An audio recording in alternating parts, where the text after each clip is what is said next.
minji wuni. Sabudomia, you any me and sini jomo. Mini wuna fate, makama shekina matabe. Hey, ware, amiyama, meba uama. Oh, nyamiyane, say I see your baby, oh, mini wubeko. Love it. I want your love it.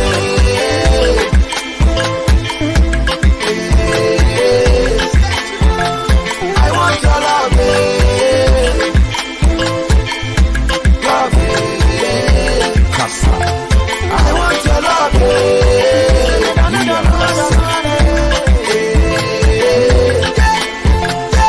want your love it. Amanda, Nikoya, Masanaba, Medenda, you my heartbeat, Nakumemu, instrumental, your lips, your hips, mental, or central, let's start it, I spend pulse, or drop my throat in sempa. You the apple on my eye, I know they lie, nay, and the central, but fast forward, ya worry. One to three, we marry, tell my boys, we just they carry, big shout to our manager, Gomen. I beg, make them know we run coast to coast, we run them show. I want your love.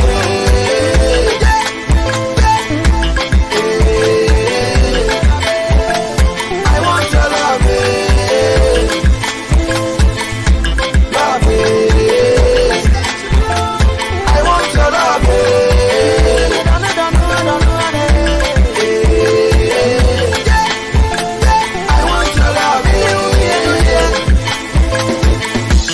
The two of us, we be true lovers. Your family this, my family that. We go do for us. Loving me, I'm loving you. Falling away, I'm falling too. Your heart is calling away, I'm calling too. No, had I known, now I know, now my own. Hey, worry, yami yama, me da uama. Oh, yami yama, say I see your video. Nene wo beko. Love it. I want your love it.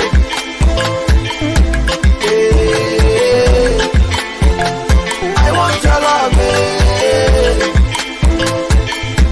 Love it. I want your love it.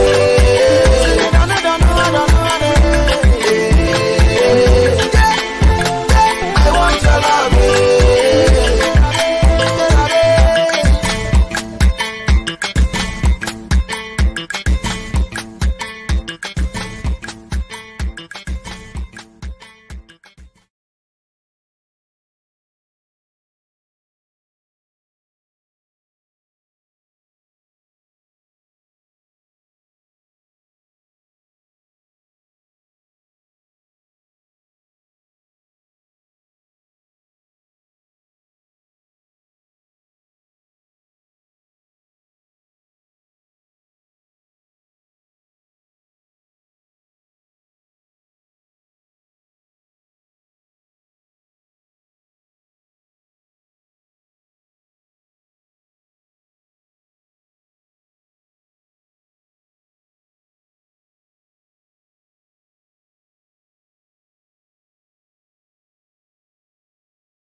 Okay, hey guys, what's up? Hope you guys are all doing well.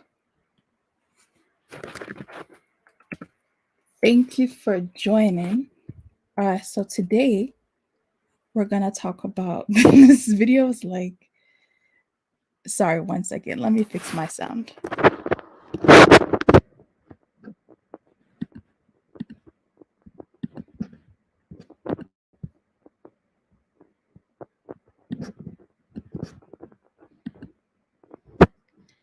All right.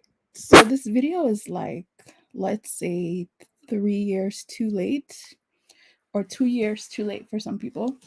But yeah, like I wanted to speak about this earlier, like a year or two ago, but I wanted to wait until things calmed down a little bit. Like I wanted to wait till the Kumerica movement kind of died down a little bit before I started talking about it.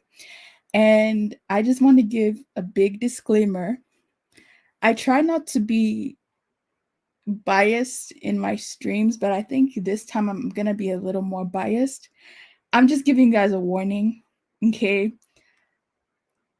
If people are expecting me to come here and bash like the Kumerica artists, I'm not going to do that. Like if people are going to come here and expect me to be like, oh, they're so horrible, they're horrible people, like I'm not going to do that. I'm going to try to give more of a context of explaining why I understand why some specifically Black Americans were upset or are upset and are angry about the whole Kumerica movement and cultural appropriation and all of that. But I wanted to explain from a different perspective on why that happens. Now, let me say it like this, right? And people are going to get offended by this statement, but it's all good. When it comes to Black American culture specifically, and I'm not even, because the Black American culture is the most influential Black culture that's on the media. Forget TV, anywhere in media, right? When it comes to the Black American culture that's exposed on the media, it's not a good culture. Like, it's not the best of Black American culture, okay? I've heard Black Americans be like, oh, well, if they're trying to copy America, why don't they copy the good parts about America? When are the good parts of America, or let me be more specific, when are the good parts about Black America ever advertised on popular media? I'll wait.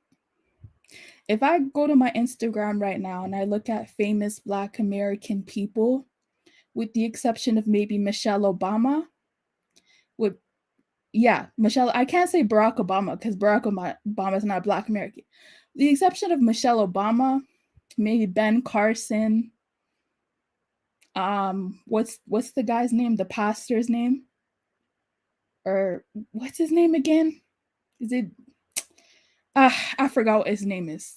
But that advocacy guy that always comes, I forgot what his name is. I don't know if it's Jesse Jackson or somebody. I'm probably getting names mixed up. But with the exception of those couple of people, like if we're looking at famous Black Americans, let's be honest here, it's either entertainers or athletes. It's not scholars. Like, it's not doctors. It's not lawyers. It's not, with the exception of what's the guy named from Shark Tank? The guy who did Fubu. It's Damian Martin. Yeah, with the exception of him, I myself don't know too many Black American. I know that they're famous Black American businessmen, okay? I'm not saying that there aren't, but I'm saying I don't know in the spaces where you would see them in the media. Like, you just don't. Like, and who is to blame for that? It's obviously the media, right? So when people go like, oh, how come they took the degeneracy part of our culture? How come they're displaying the degeneracy part of our culture? It's like, no offense, but what culture do they get access to? I'm just being honest here. Okay? If I didn't speak to African Americans in person, I wouldn't know about a lot of the successes that African Americans did. If I didn't speak to them in person, if I wasn't exposed to them telling their own story, I would not know the other part of their story. So how can you expect somebody who's all the way in Ghana to have access to the whole story of Black America? Like, I'm just saying, okay? I'm just saying, okay, like, crucify me, call me a tap dancer, But seriously, that's what I'm saying, right? Thank you. Chris Rock, Will Smith, they went viral for degeneracy. Okay, well, I'll just say Will Smith, not Chris Rock. Viral for degeneracy. When was the last time you saw a Black American go viral for something that was really like positive? And I'm not saying they don't do positive things. Like, I know someone's gonna take this clip and be like, oh, no, I'm just saying in the media, that's not what people get exposed to. Okay, so let me first start off with this Kumerica, the first Kumerica clip. Okay, and I want to also give it a preface to this, that the Kumerica movement is mostly amongst the youth. You're not really gonna have people in their 30s and 40s talk about Kumerica. This is something that a lot of teenagers, some young adults, and a lot of rappers in Ghana talk about. But it's not really like everybody's talking about Kumerica. Like that's not happening. Okay. So let me go ahead and play the first clip. Hopefully I don't get copyright. Oh, and shout outs to everybody who's here. Shout outs to Most Summer. Shout outs to Fatari Fitness. M. Cody. Wait, what did you say? McDonald's. Wait, what? Did I miss something? Okay, so Lazulu is saying it's not the best of our culture. It's living the most dragged. No, and I do agree. Like, I do agree. I don't think it's cool that the not good part about African American culture is the one that's always advertised. But that's the part of the culture that makes money, if you think about it, right? Let me give you an example. Ask any average Ghanaian who Tupac is, they'll be able to tell you, okay? Ask any average Ghanaian who Michael Jackson is, they'll be able to tell you. Ask any average Ghanaian, though, about the Black American inventors, they're not going to know their names, okay? They're not going to know their names. They're just not. Ask any average Ghanaian, I'm going to make it specific because I'm speaking on Kumerica. Ask any average Ghanaian, do they know about any African American like professor, any African American doctor who's famous? They're not going to know their names. They're just not going to know. They're going to know what they're exposed to on the TV, on the media. You know, BET, listen, I used to watch BET back in the day. I'm not even going to sit here and lie. I used to watch BET back in the day, okay? Let me tell you something. I noticed even in the BET productions, the series that would get a lot of funding were the entertainment series, were the series about music, were the movies. But the segments that were literally just about Black American culture, they would not get the big funding budgets. They just wouldn't. Like, and that just goes to show what society praises, what society thinks is good. That goes to show what these TV execs think is gonna sell. They don't think that talking about family values, talking about anything like that is gonna sell. But they know that rap is gonna sell. They know that love and hip hop is gonna sell. They know that Real Housewives of Atlanta is gonna sell. They know that's gonna sell. They know Cardi B is gonna sell. They know Nicki Minaj. Okay, even though they're not okay, bad examples because they're not Black Americans. They let me not get the tethers mixed up, but they know that Megan Thee Stallion is gonna sell. Okay, they know Megan Thee Stallion is gonna sell. Okay, they know who's another one. Who's the male equivalent of Megan Thee Stallion? Let's just say Migos. They know Migos is gonna sell. Little Baby, that's another one. Little Baby's gonna sell, or the Baby. I get them mixed up. But is a segment about speaking about how you know, the average African American is doing so good in their community, is that going to sell on TV? Absolutely not. So these executives, these TV directors are not going to waste their time doing that. But anyways, I've done a bit too much talking. Let me just quickly greet you guys before I actually show the clip. Oh yes, Al Sharpton. Thank you. That's the guy I was talking about. Al Sharpton. Yes, that's the guy. People know who Al Sharpton is, but he's an exception to the rule, to be honest. Like, a lot of people, they know the musicians more than they know Al Sharpton. Need scientists and more scholars. Tyson guy is smart. Yeah, exactly. Sex, drugs, violence, that's what sells. So let me go ahead and play the first clip because I need to get moving. Shout out to all of you guys. Like the video. Let me know your thoughts and opinions. Let me just say this. Kumerica is cultural appropriation. I'm not going to make excuses for that. It is cultural appropriation. I'm not going to sit here and lie, okay? But when I saw so many tweets and Instagram posts about backlash of why are they choosing to copy this? It's like, yeah, you need to relax on that. Like, it's obvious why they're choosing to copy this. We're living the American lifestyle. Niggas be dripping. You see that gang shit stuff?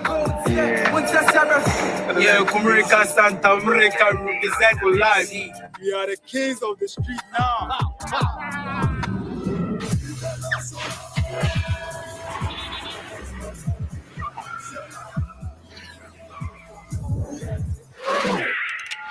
Got another bird call again. This time I'm in Ghana, yeah? Kumasi to be exact. Now, Kumasi is the second biggest city in Ghana, and I'm hearing it's been taken over by a group of rappers who are obsessed with drill music. They go by the name of Kumericans. There's a big scene happening out here, and I need to find out exactly why that is. Yeah. What are you saying, Jeffrey? Is that what we're here? Yeah. Is that what we're here, Jeffrey? Oh, yeah, well, you saying Miami Beach, yeah? Let's go there. Let's go there, man. Up until recently, Ghana's main musical exports were high life and Afro beats from its capital, Accra. Accra is the national capital. It's where you have all the big TV stations that go nationwide, that transmit nationwide. Most of these few record labels that we have are based in Accra. So there's a lot of power in Accra. And because we don't have our fair share of development when it comes to infrastructure, buildings and all that, things in Kumasi are seen as jokes to people in Accra. So people feel shy to say that they live in Kumasi or they are coming for Kumasi. All that changed in 2020 when a new breed of Ghanaian musicians from Kumasi created their own iteration of drill, inspired by Pop Smoke and American culture. Get members outside. Kumerica to die. More hooks, more papers, more body, more slickers. Kumerica, me a champ. These boys decided to put on Kumasi and brand it with American sound. They actually came up with the term Kumerica. Kumerica, if you fuck up, you gonna mash up your head. So sorry guys. I don't know why my system is acting kind of slow. It's really annoying. But you guys saw some of those clips, right? Where do you think these people got the bandanas from? Where do you guys think they got the LA jerseys from? Okay. Where do you guys think that they saw that? Okay. But you're gonna have the same people be like, oh, they're copying. Yeah, well, that's what's advertised. I'm not justifying it, but I'm just saying, like, that's what's promoted. So. Guys, Kumasi and America. Right. And these guys, they drip, they make sure that they're looking fly all the time. They have a slogan, never get caught on fresh, you know. And what is that? What do they mean by that? It means every day, stay dripping 247. That's what we do. This sick new rap genre, locally called a Saka, is leaving fans around the world excited, intrigued, and confused. We're going to be reacting to some Ghanaian drill today, and I saw this on Twitter, and I was like, what? That's live. So, Yo, so we got UK drill, Chicago, New York, US drill, And now we got Ghana drill. Of all drills, bro, the only drill we never heard is Ghanaian drill. But there's one tune in particular that's really got people talking. Yes, sorry.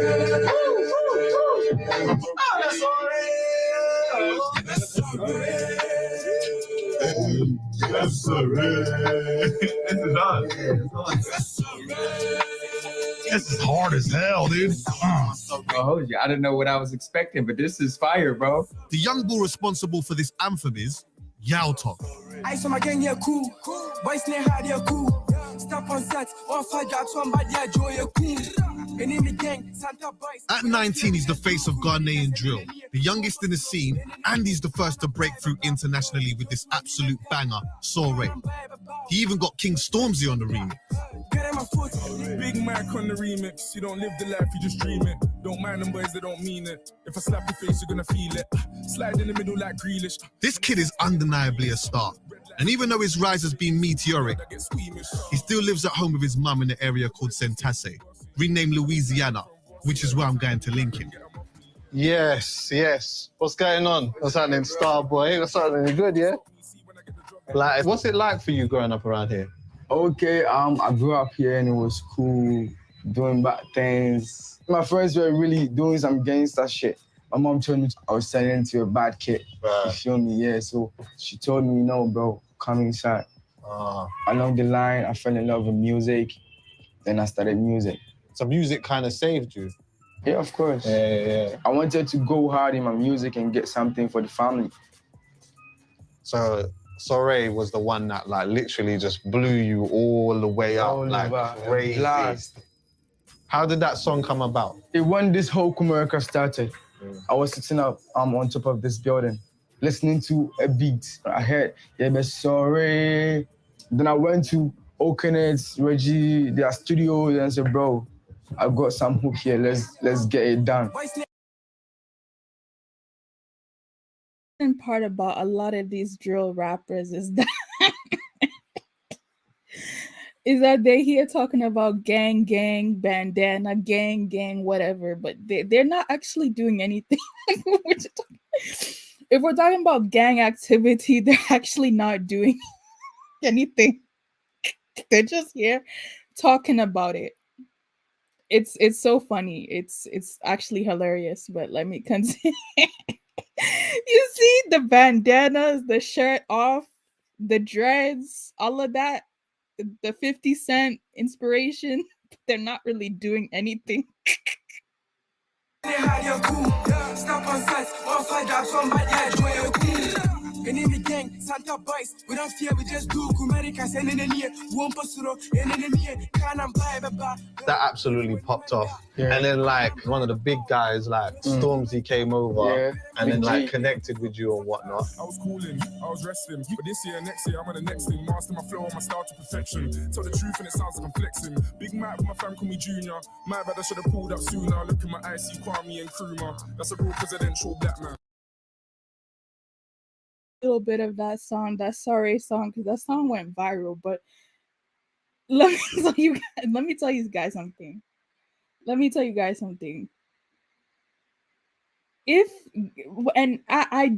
did admit in the beginning of the stream that they were copying Black American music. They're copying drill music, right?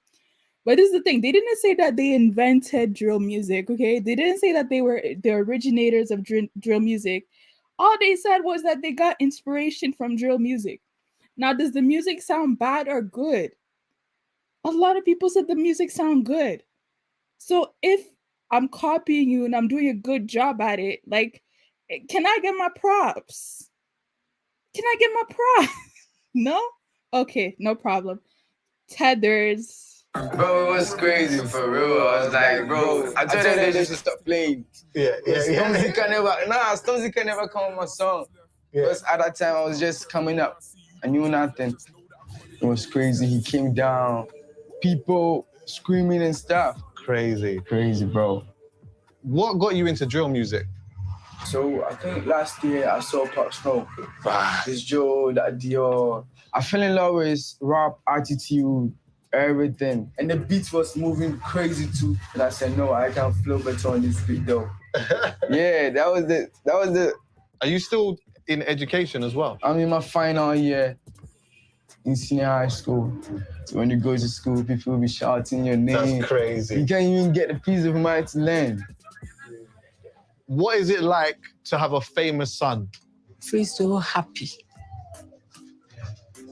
The boys, I had to be free. Many are the way. You're a famous mom. She was famous. You in position yet? Working on it. What's taking? People were shouting, see how talks, mom, see how talks, mom. Yeah, she has a store out there. People, hi, mom, hi, mom. People be passing by. Yeah.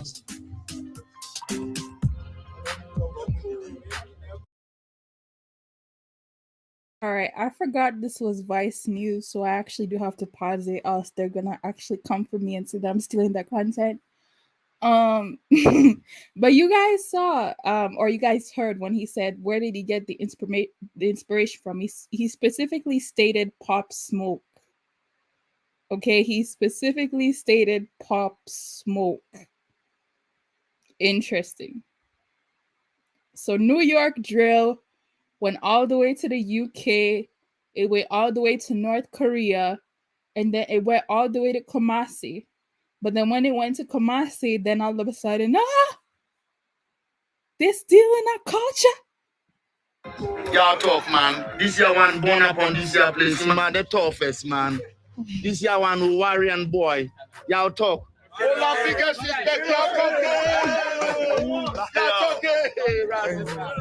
This brother can't move.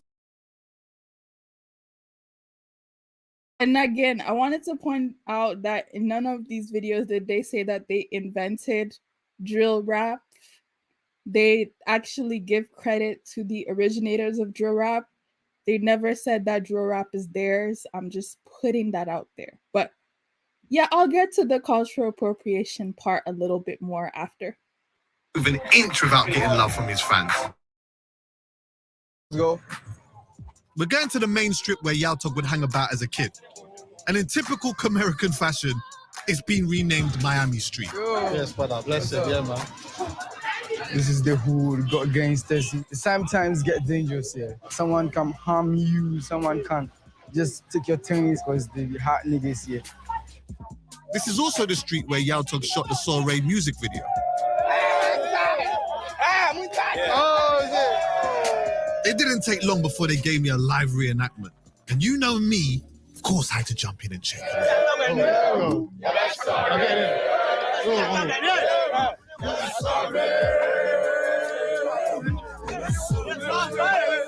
I didn't even realize that like you had to do a specific dance to this tune. A lot of footwork's happening right now. A lot of footwork. Watch. You get what I'm saying? Watch me now. Yeah? What's the twist up now? What's the twist up now? What's the twist up? Yeah, twist up now. Twist up that. Twist up that now. Twist up that now. Yeah, twist up that. So what you can do the dance.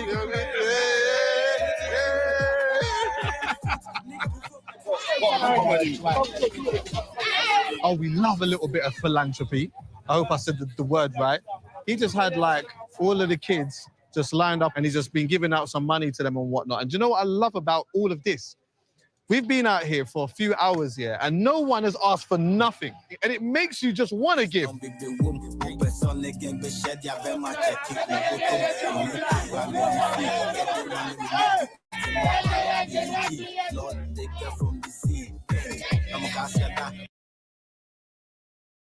One part that does bother me, I'm not gonna sit here and lie, is I don't like how they use the N-word. Like, I get that they're using that as, I don't know, I guess popular culture, but I really personally don't like that word. I don't think that people should use that word except the people who, you know, like, I don't even like it when people from the UK use that word. I don't like when people from Africa use that word. I really just think a certain group of people, if they want to use that word, they should use that word. So that does bother me, but I don't know. Like, how do you take the word back, I guess, right? Now, I also wanted to, I will come back to the video in a minute, but I wanted to also show you guys that even the whole movement of Kumerica, right? Okay. So there's a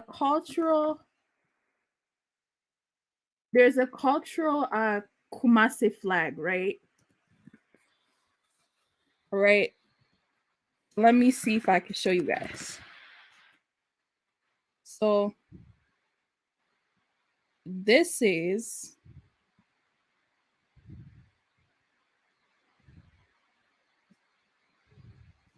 the Kumasi flag right here. All right. That's it. So when you look at the Kumerica flag, right, which is literally a mix of Kumasi and America in general, that flag is a mix of the American flag and the Kumasi flag. So there's always been like what's the word? There's always been like it's never been like you can't really tell the acknowledgement of where this comes from. Like it's the whole movement shows you what it is. It's a mix, it's a fusion of Kumasi, I guess, rap and Chicago drill rap. And yeah, I'm not gonna lie, there's a whole flag. Okay. There were some memes, there were some jokes that there's certain places, certain cities that were named after American states. Obviously, that's a meme. Like the Ghanaian president hasn't actually changed the name of Kumasi to Kumerica. There hasn't been legislation to actually change anything in Kumasi to America. So yeah, like I just wanted to put that out there. Okay. I will play a video that will explain that a bit further. But until then, guys, thanks for being here. Thanks for interacting. What do you guys think about the Kumerica movement? And you guys could be completely honest because I don't really care. Like, I'm not going to get offended. If you think that it's horrible, if you think that it needs to stop, that's fine. You know, but let's have an actual discourse. And I would like specific African Americans to be more vocal about this because in the Twitter spaces, that's who was going back and forth with it. Okay. That's who was getting offended. So I would like them to come and give me their opinion of Kumerica. Okay. Because I'm trying to explain that this is something that teenage rappers are doing. It's not really like this over exaggeration that people think that people are actually trying to be Americans. Like it was never about that. Anyway, but let me continue. Let me just continue. They're still out here just showing bare love, just dancing and just catching a vibe. This is sick. These lot, you can see how proud they are of him. Like, this is a proud community.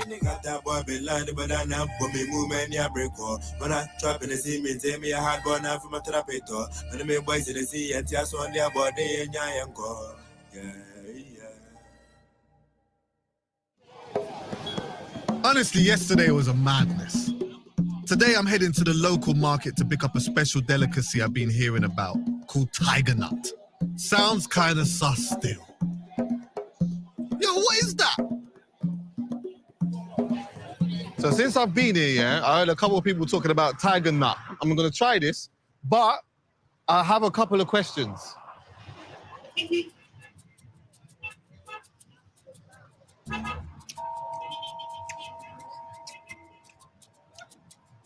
Tad salty. Well, go on. Yes. Boom. Gang.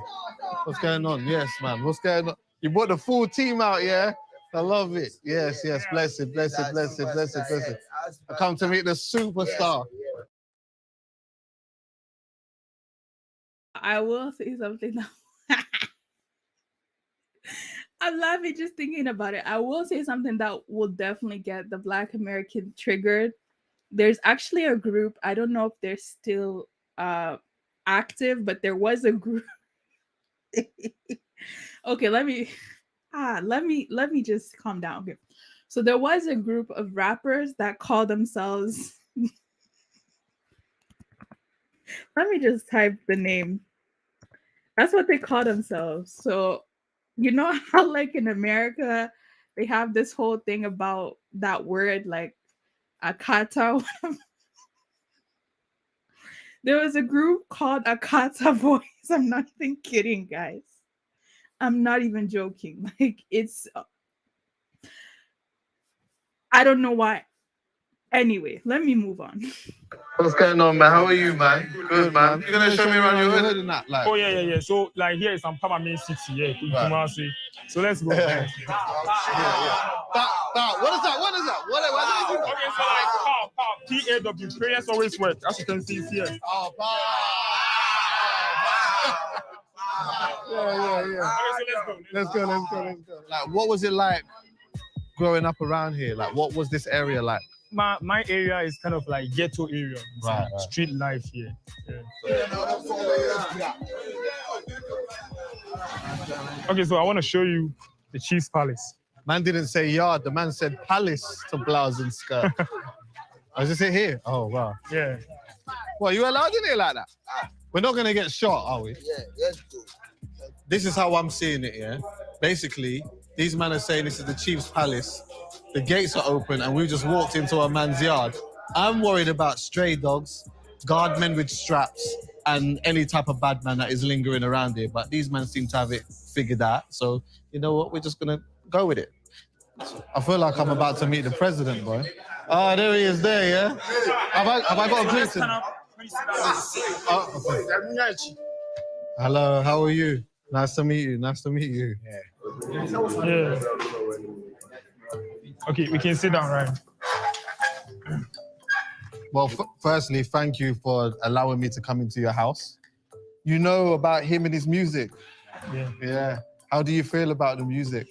It's good. Yeah. It is making our town be, becoming popular.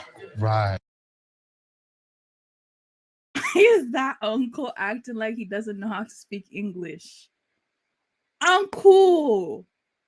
Why? This is a public... Anyway, that uncle's acting like he's so shy. Like, well, he's a chief, but still. The whole world. Yeah. We are going to pray for him to become more proper. Right, yes, of course. May God bless him. Amen.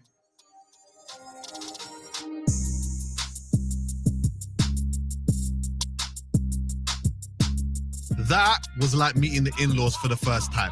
Breathe, Chucks, breathe. To take the edge off, he's taken me to a local spot to try some Ghanaian drinks. I just hope it's not that tiger. Okay. How did that song come about? It was just a vibe. It was just a freestyle thing, then I did it.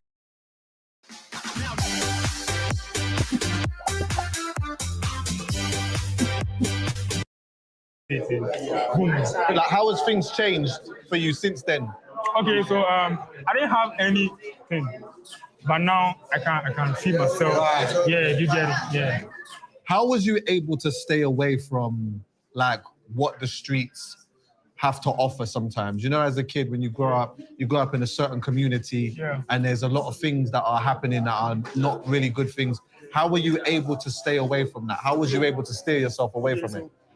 I was able to stay away through schooling. Wow. Yeah, because anytime, any day I was in school, like doing my, furthering my education and all those stuff. So that's it, the secret. Yeah. So let me get this straight. My man doesn't drink alcohol and is committed to his studies. These rappers are built different here. My grandma is here. Your grandma's here? Yeah. Is it right now? Yeah, he's here right now. Well, I want you to ask her one thing, yeah? Ask her, how does she feel about the music that you make? Okay, I say no, we need to give me into one who's if I like. And you know, me and when you do, And then my, it's the morning.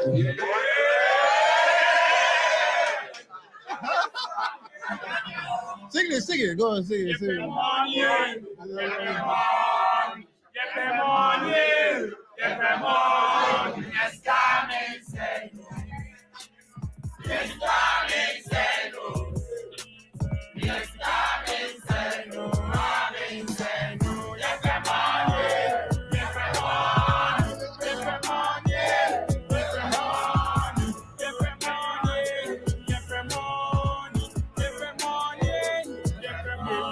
and they can't get past you. In food and virgin cocktails.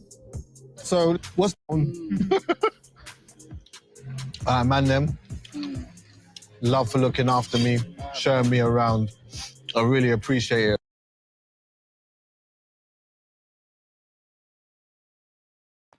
All right, so that was just a little bit of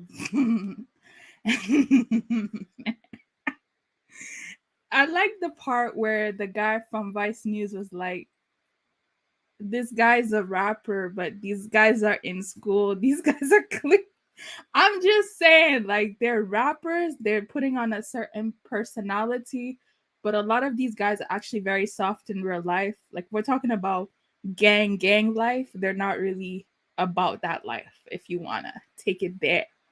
There's a difference between a persona and actually doing it. Future, the rapper Future was exposed not long ago that he actually doesn't do the things that he raps about. It's just a persona. It's just a personality that he puts on. So I feel like this is kind of similar, but not exactly the same thing. Anyway, I know a couple of years ago, there were some people going like, oh, isn't the Ghanaian youth, aren't they going wayward because of this? It's like, bro, chill out. The ones that are already wayward, they are wayward. But for the most part, drill rap is not going to it's not gonna ruin everything. I'm just putting that out there. And thank you to Just Call Me Brian. He's saying interesting topic. African millennial, never heard of drill music until I came to these spaces. Really? Never heard of drill music? That's interesting. Because drill music apparently originated in Chicago, and then there was like a New York drill scene, and then very recently the UK like took over. Well, they didn't take over, but they had their own like adaptation of drill music. So yeah, drill music is interesting. And I will say this, the Kumerica movement has died down a little bit. I'll be honest with you guys, it has died down, but I don't see it really completely going anywhere. Black Americans, you think Black Americans are not serious about calling it cultural appropriation? No, actually they are serious about calling it cultural appropriation. The real like ADOS FBA, they're very clear on that it is cultural appropriation. I don't think they see it as like, oh, this is just like imitation, like a form of flattery. They see it as, okay, you guys are straight, like unoriginal, you guys are disrespectful. That's the way that they see it. Now, I will get into the reasons why they see it as disrespectful, because you guys saw a light version of the drill, but I'll show you kind of more the part where they get upset about it. It'll make sense a little bit later on into this stream. And thank you, Crenshaw Grinder. Appreciate it. Are you Black American, by the way? Because if you're Black American, I might take that comment a little more seriously because that's your people. But yeah, I don't want to hear Africans talk about it's not cultural appropriation. Like, ask the people whose culture it is for their opinion on it, right? And thank you, Rwangalese, for the 1999. Let me show you guys this meme. I find it to be kind of funny, but again, some Black Americans are gonna find it offensive because they're not gonna like seeing that this is being advertised. But I'm just being honest here. Like, let me show you guys. This was this was an online series called Welcome to Kumerica. I want you guys to pay attention to how the people are dressed in this series.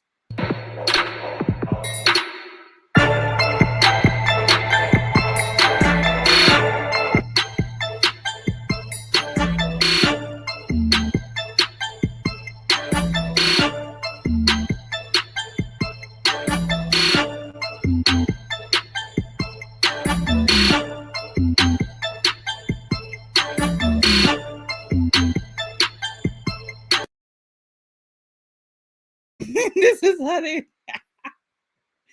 This is how they think that people from Brooklyn, New York, and California walk. Miami. This is how they think.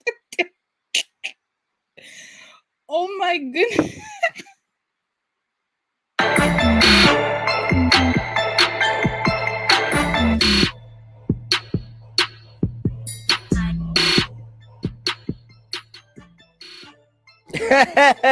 Welcome to Kumerica, your friend Papa Kumasi, aka Sankadoki, Bob Bolikoko, Kosokoto Papo, Mammy Tiana, enough from a Dafman could be a fa. My S 99, oh, Dania the same number. Aha, hey, Kumerica, you're all welcome. Yo, answer na make Cassan, me person made me chiame, Banobe Jinaho. Nadia make me translate my they say the cook Kumerica and Casa. Yo, Zamani, or some much chairman for life. President don't crack entertainment For life. Me I mean For life. Me chairman one money here just come kwani gumi ko mu nya For ni life. we say transako fie na mutu amu gaga ene dam ko mu For life.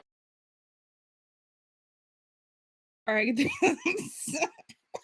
So the guy is saying, oh, the only thing that's on my neck is money. It's money on my neck. Like, do you guys see who else speaks like that? Do you guys see who speaks like that? Talking about, oh, I'm the hardest. All of these clothes designer, all of these chains. And I'll be honest with you guys, a lot of those chains are fake. A lot of those clothes are fake. But anyway, let me, yeah. I wish to see us actually with best 600 what I say is can kwanya go na ebi ahanu say a lake bosomtwe am say beach ni hanu you lake bosomtwe for life.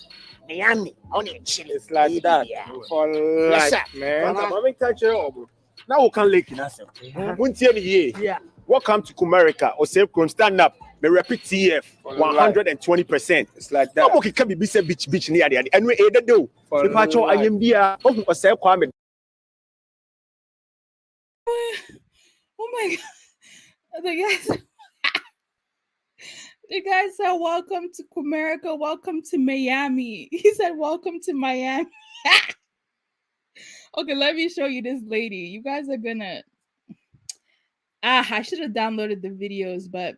Sorry for the ads, man. Oh, good morning. The best way to make money in 2022 that nobody is talking about is using Audible.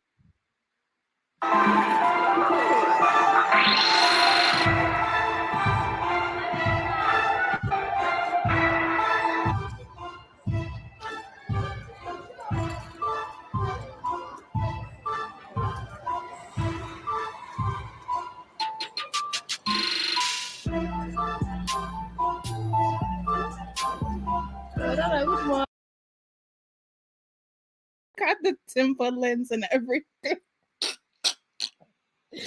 You know what the funny part is? They don't even dress like that anymore. This was like early 2000s. They don't even dress like this anymore. Oh my goodness, Americans don't even dress like that anymore.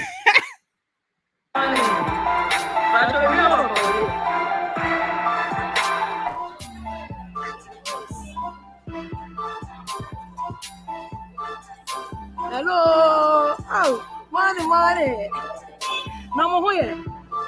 Hey, what I want to tell you. Oh. Miami, ready going, moving car, moving ride, you know. Oklahoma. Hey, it's not easy today, you know. Yo, man, but we still gonna make it, you know. God got us. Oklahoma, Texas, Miami. Who is going? Moving car. Oklahoma. Hey, why Las Vegas, New York? Hey, why Las Vegas, New York? Hey, why Las Vegas, New York? Hey, why Las Vegas, New York? Hey, why Las Vegas, New York? Hey, one neighbor. Hey, why Las Vegas, New York? Why Las Vegas, New York? Hey, one neighbor. Hey, watch out. Oklahoma, Texas, Miami. Ready moving, ready going. Hey, New York. Las Vegas, why? Hey, New York, Las Vegas, why? Oko fahin. Oh, we could New York, Las Vegas, no I. New York. Las Vegas, no I. New York. Aye. Me ko Alabama. Oh, there be. I be near.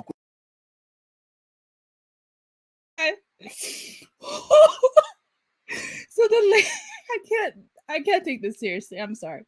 So so those are tra or taxi drivers, right? And the lady was like, "Where are you guys going?" I'm trying to get to, I think she said she's trying to get to Alabama. And the guy said, "Oh no, I'm going to Oklahoma and Ohio. We're not stopping at Alabama." This is so cringe. Oh my goodness. New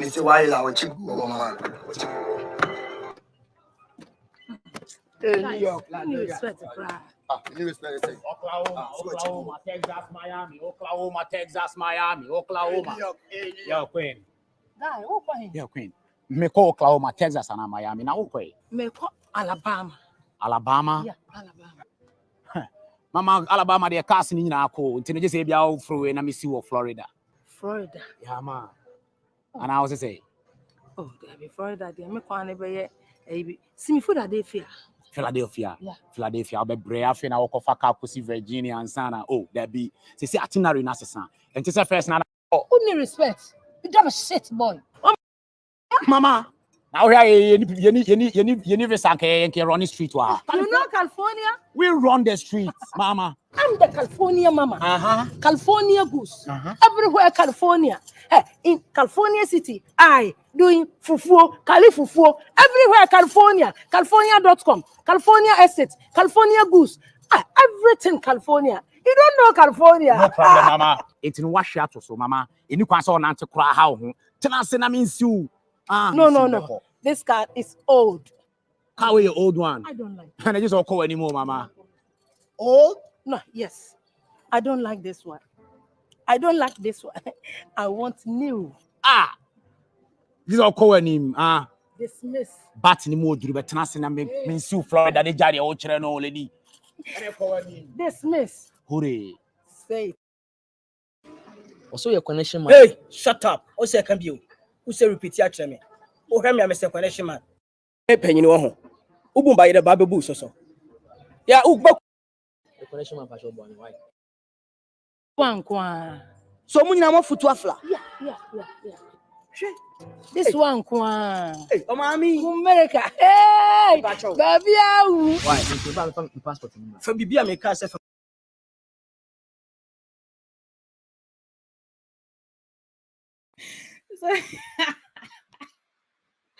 I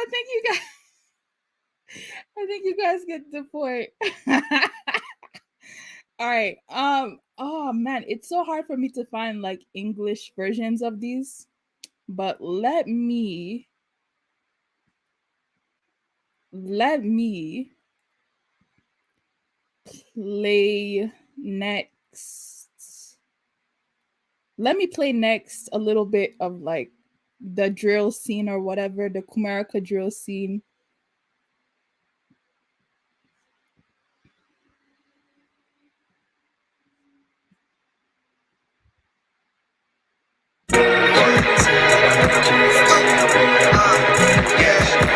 Drip like iceberg.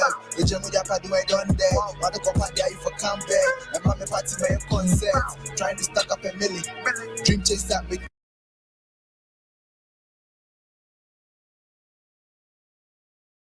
Milli. O come and say me a Gucci. O come and say dance to me. Cause ya black yada. I found yaba. You go to me a dryer. Come never back. You be your matter. So we need kappa. Don't give excuses. You know you got that. Work. Every day we need you pretty work. Fresh. That be the only way we looking fresh. To grind out all day.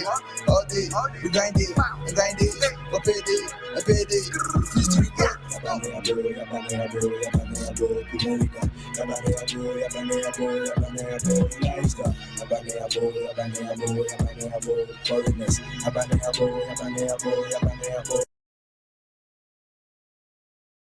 I will say that's one of the really bad ones. Like, I mean, that wasn't a song that went viral, but you guys can see what they're dressing like in the video. Man, Whoo! I understand why African Americans were pissed. Like, look at this. Look at this. Guys, these people are in really hot temperatures and they're there layering with sweaters and chains. Abba. Nah, man. Like, to me, like, I'll be honest here, like, this is more of a meme thing. Like, it's more of a meme. It's more of a, like, the industry thing, but it's not really like people really out here being Kumericans type of thing, if that makes any sense. Right. I mean, and they keep they keep doing that they keep doing that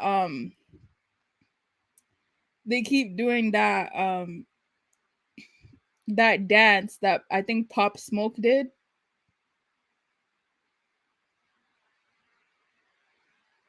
And you will be seeing yeah, see, you're seeing that, you're seeing the gun, you're seeing tattoos, you're seeing that could be scissor. I think it is scissor. I'll be honest, I think it is scissor.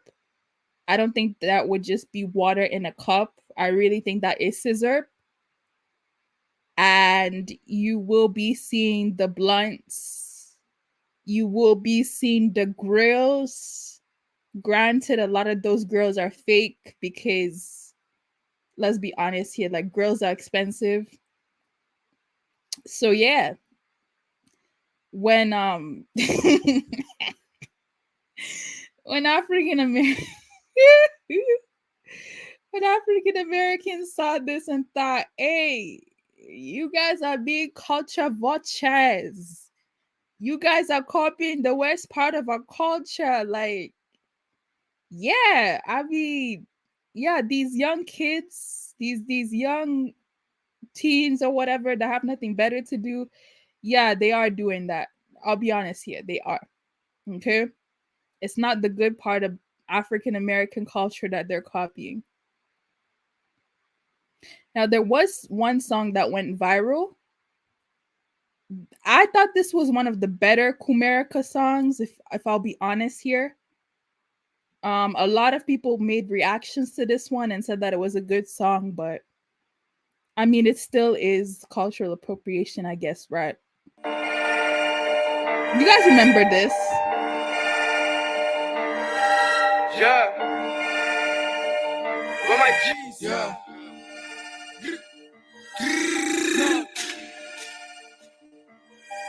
Yeah. For my G's. Yo. I love Chris Yeah, Fish. sorry. Yeah, sorry. Yeah, sorry. Yeah, sorry. Yo, I saw my gang, yeah, cool. Boys, near hard, yeah, cool. Step on set, one fight, that's one bad, yeah, joy, yeah, cool. And in the gang, Santa boys, we don't fear, we just do. Kumerica, send in the near, one posuro, and in the near, can I buy a bar? Hey, Joe to any man that. Can I buy a bar? Joe to any man that. Get on my foot, nigga provoke. Santa boy, so we got this to the boat. Give my gold, selling us soul. Why Gia could tell my man I'm a cold. All I'm a tall niggas, Santa America, Miami, Phony, nah, yeah, me blood niggas. I'm for. So I literally hate it when, like, non-African Americans use the N-word. Like, I don't use that word. I get really annoyed when other people use that word. I think a lot of people need to stop using that word. So I will admit, like, the fact that they're using that word, even in the musical aspect, it really bothers me a lot because you're further publicizing that word, and I just think it's so problematic. Now, one one of the lyrics of this song that the guy just said is was it, is it South America? No, Santa America or Miami for the Miamans are my G's. They're my niggas. That's what he said. basically translating. The Miami people are my folks. I don't know. Yeah, let me just continue. With no false niggas pretend on some false truth about their life living. They ain't got no life living. You know I said we scheme, we don't earn salary, that's the part of the living. Minimum gang. I dig a kobo me bandana. Suku. I'm so over catch your auntie Susana. Out of my way. These niggas keep on talking, never did that thing they say. I've been trapping many years, I'm never scared, no way. No bragging. I'm away. Yeah, sorry. Yeah, sorry. The womb, person again, be shed, ya be my check it, bottom. Anytime by me, you free. Get the money with no degree. Temaba, be a G. Lord, they get from the sea. I'm a Cassiata, City Bomb in Pemata, Pempe Mills, from Yata, don't go for your back attack. Sorry, I got a bike on the road, we got me beat, the Baba Toppy. But I move me a bloody nigga, me Baba Bully, many time for fake friends, me I got any, me Baba Doggy, no time to wait time when I move to you, don't check. So the guy said, I got no time for fake friends, me Akatani, like I'm an Akata, like I'm an Akata man. That's what the lyric. That's what the oh gosh, that's what the lyric said. Oh. I got that woman line, but I know woman, yeah, break off. I'm dropping the same, take me a hard ball now from a therapist. When me boys in the sea, and just on their body, and I am go. Yeah. Many me gang ya ba, many me gang go de who I am can, many me dumb yes, many me dumb to machia who I am fine. Okay, so 3 words that we heard a lot from this record so far is gang, trapping. I've been trapping. The N-word. That's what's been. Oh my goodness. Anyway. Yeah,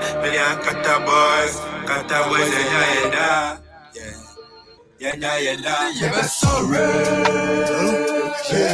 Yeah, sorry. Yeah, sorry. Oh, in my opinion, yeah, I think this is horrible. I don't like this.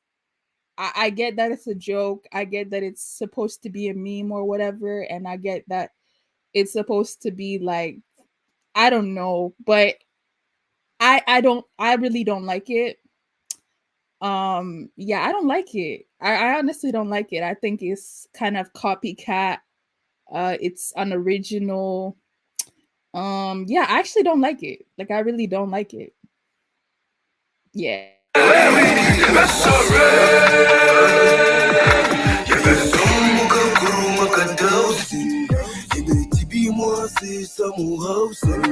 South America, Kumerica, yeah, one day. We don't fear, we don't hear, I mean nothing. They think we remember we up in the way. We on the road, you niggas for real. When you get the fool out of the city, COVID-19, but I'm easy to shake. Bet you a sucker that you want for stay. Kumerica. You overthink soon. One day, Kumerica, we baddest, they illest. Yeah, J-Bud. I love Chris Rich.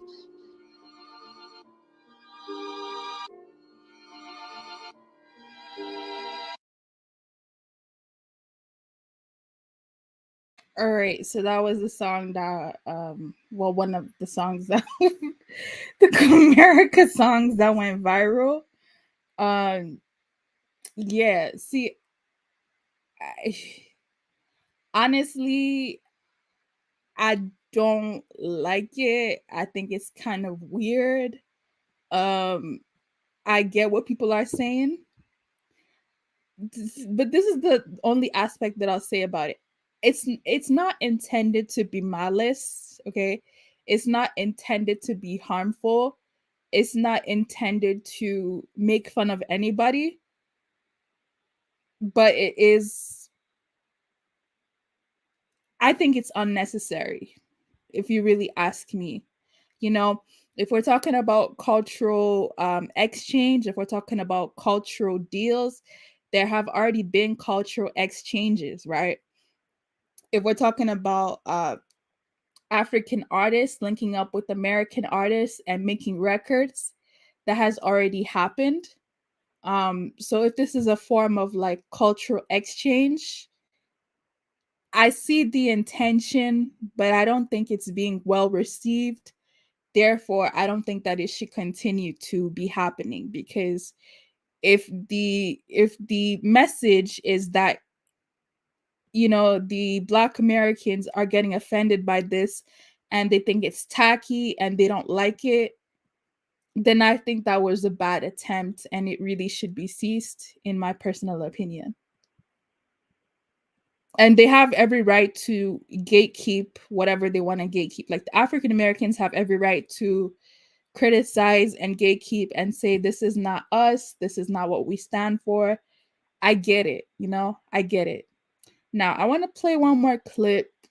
I don't think he'll be speaking a little bit in Pidgin, mostly in Tree, but hopefully you guys understand a little bit of what he's saying. Hold on. Of arms, they have their flag, they have their currency, they have passport. Ha! Since they Kumerica, they trend warriors here. Charlie, they are trending. Kumasi people have declared themselves that right now, they are a nation on its own. Warriors here. Charlie, they have their coat of arms, they have their flag, they have their currency, they have passport. Ha! Bro, and all small, and they have demarcated the Kumasi alacrities into states, into Kumasi. Abrepo, they say Abrepo is Georgia, Abuabo is Massachusetts, Buakwa, I say Buakwa is Chicago.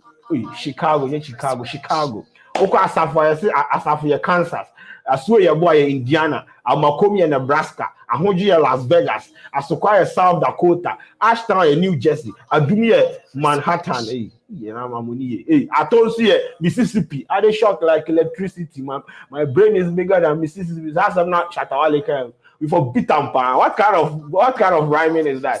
I dey shock like electricity. My name is bigger than my brain is bigger than on music. Called Kumasi grime music.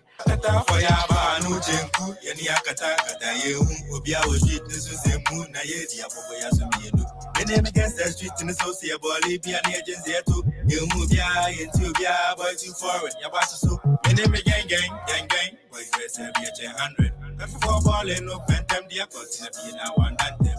Would you be the bar out of my way? Many niggas a day. We balling a day. I give an effort to say. Kata, Kumerica, now do need you from now to her. Me say, hey, what are you talking about, nigga? What are you talking about? They have their way of talking. Yeah, what up? This your boy Jimmy Goes. I'm Sarah 38 babies. I rep the city of Kumerica. Joey B, today is your birthday. What up? I wish you long life. God bless you. I wish that your eyes on the brand new Lamborghini in front of your house. It's for you. I bought it for you. The keys with DJ Crap. He knows everything. That's the big gift for you. No thanks. You know, if I'm a nigga, I can do anything for you. That shows I'm a Kumerican. They can't power with us. Yo, what up?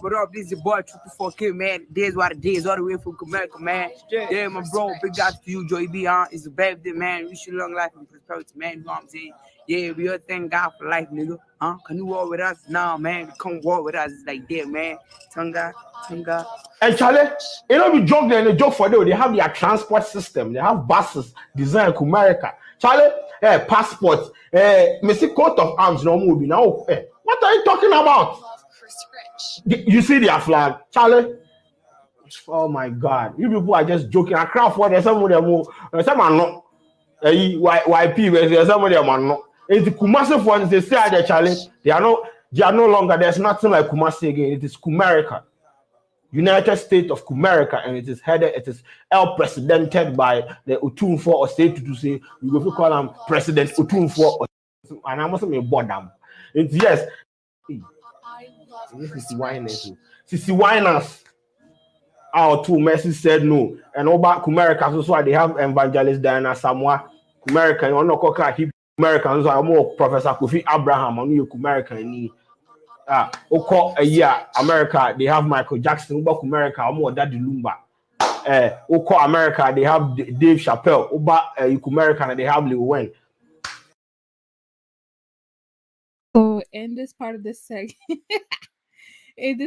segment, he's like comparing American. He's saying, "Oh, this American artist or this American entertainer would be the equivalent of the Kumerican entertainer in a comparison analysis." So that's what he's saying in this part of the video. So Whoopi Goldberg, this is the American Whoopi Goldberg, and this would be the American version. Oko America, they have Whoopi Goldberg. Over a year, America, also they have a Kiata Chiwa. America, no. Oko America, they have David Mann. Over America, they have Apostle John Pra.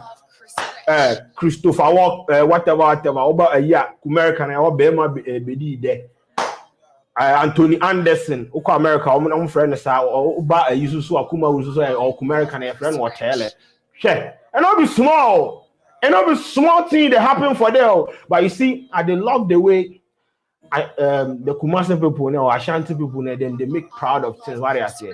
Because for a very, very long time, we made fun of them. At the Kumasi, it is very, very, very, very nice. So shout out to big out to all my Kumasi guys. So I say, just the comment section, just rep the state to the come off from. What I say, who free a year, do man, what I say. Yes, that is the Kumerican vibe. Vibing on the social media space right now. Look Facebook, people are changing their profile picture. Proud Kumerica now they are there. Who even to the social media has or say to has endorsed it. Hey, he has not to my chimney uncle, my uncle, and shout out to Tumfo. He was making it clear that the Kumasi chief or the Kumasi king, he has not approved of Kumerica. So I hope people understand this is more like a meme online thing, like it's more of a joke. It's not anyone actually thinks that they're American or anything like that, but it is an infusion of popular culture and popular American rap culture. It definitely is that, especially in the entertainment industry.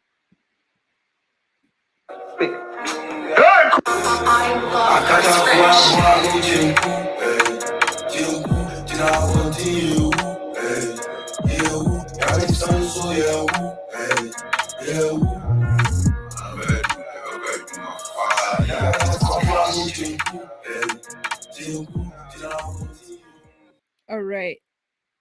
And again, wanted to show you guys. Hold on. How do I? Oh, wanted to show you guys this. Hold on. That again, some people are gonna get really upset about this, but there is a musician group called Akata Boys, and their most recent single, I guess, was from 2 months ago. Yeah. So it is what it is, you know what I mean? It is what it is. Yeah. I mean, if you guys are more interested in the Kumerica stuff, there's so much media that you guys can watch about it. I think I've kind of exhausted the topic. So, again, going back to the beginning of the stream and going back to, I know people were upset, I know people were angry, but I really want to ask, like, no offense, right? But when it comes to American culture, the good parts of American culture does not get advertised. Not making complete excuses, but I'm also saying that the good part about Black American culture is not exported. Like it's not accessible. Like it actually isn't. Like, okay, let me give you guys an example. If we're talking about Dr. Martin Luther King, if we're talking about Malcolm X, these names are very popular in America, but outside of America, they're really not that popular.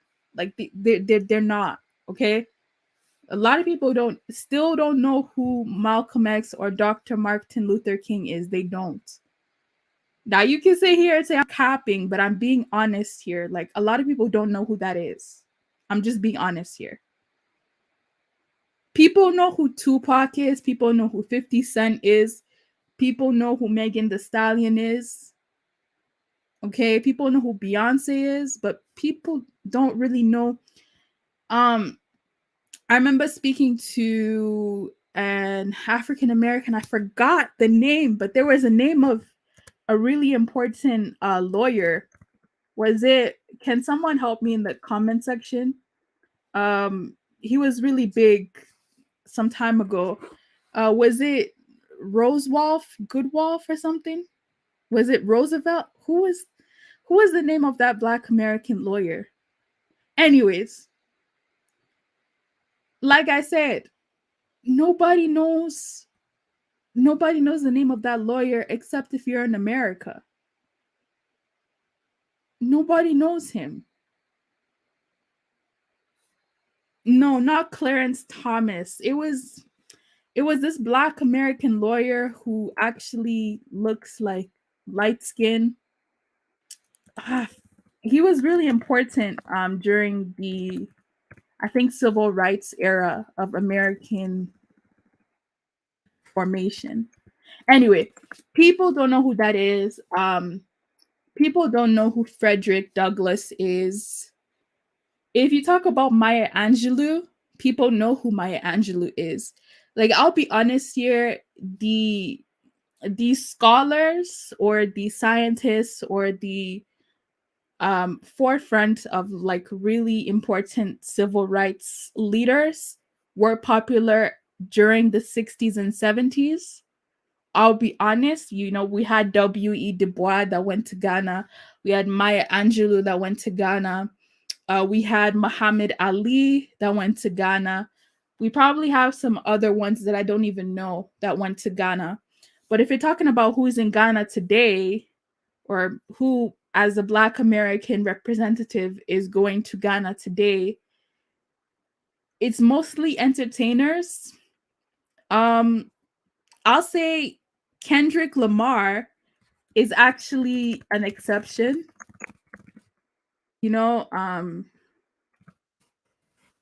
Kendrick Lamar, I would say, is an exception, but most of the entertainers that have even visited Ghana lately, I'm sorry, like, it's not the best of the best. Like, it's not people who are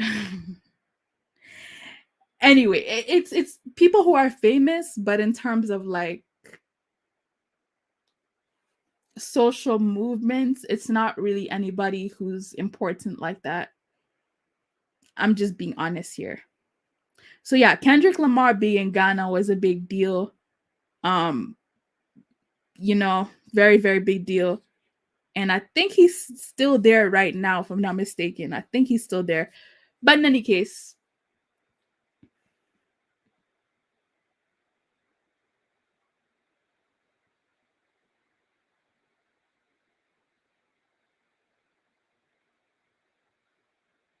even going back to when I would watch BET, because I did watch BET at one point in my life. I did, okay? When I was watching BET, I really liked the musical aspect of it. Like, I was watching it back when Young Jock, 50 Cent, Kanye West were in the industry. Like, I was watching it way back then. So I remember seeing that aspect of it. But like, the good part about African American culture, I'll be honest here, it wasn't really that advertised. And that would make me confused, because I'm like, this is BET. Like, this is a station where it's all about Black American stuff, and you don't always get the best of Black American culture on that station. So that would be very, very interesting to me. Okay. So again, when people go like, why are they copying the worst part about American culture? I mean, that's the part that's accessible. That's the part that's being advertised. It's not Black American culture. That's not the entirety of Black American culture. But the part of Black American culture that's easily accessible, unfortunately, is not the best type. So, yeah, I mean, I'm not making excuses, but I'm just saying, like, if you see a Ghanaian, or if you see a Ghanaian thinking that a Black American is a certain way and they dress a certain way and they speak a certain way, where would they get that information from if they've never been to America? Obviously, they got it from the media. Okay, because most of these people have never actually seen African Americans or interacted with any type of Black people that are not Ghanaians, even. So where would they get access to all of this information? Where would they get access to all of this stuff?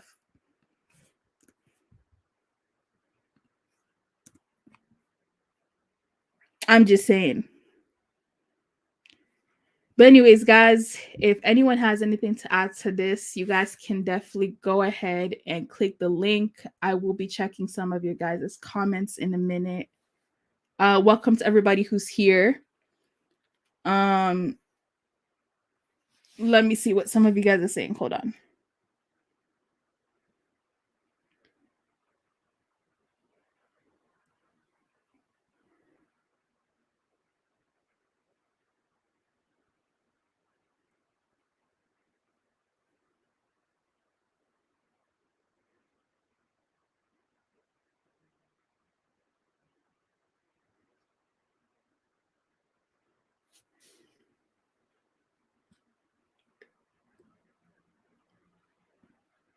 Naki, okay.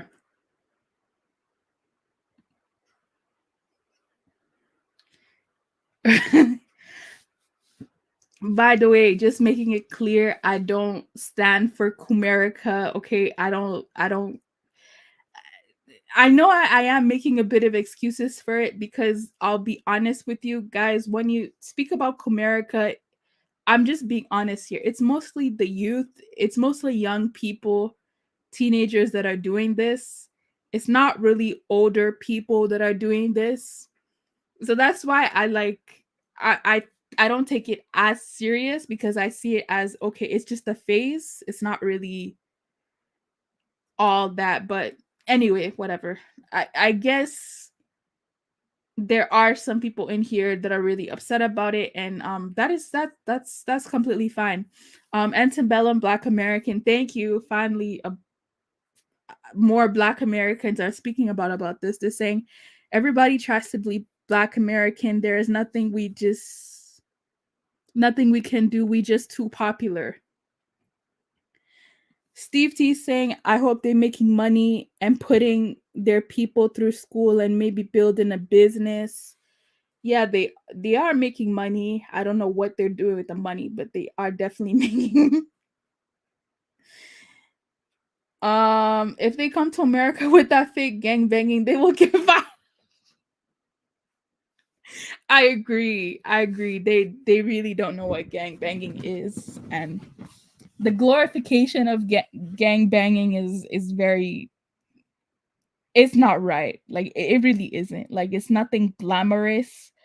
We're looking at the likes of Nipsey Hussle. We're looking at the likes of some people, like some of these rappers in America who recently even passed away, like King Von, some of these other rappers. Like, this is not something that should be, it's not a joke, you know what I mean? Like, this is some people's real life, and just to like cosplay and put it on as a costume and to take it off, I do see how that is actually really offensive.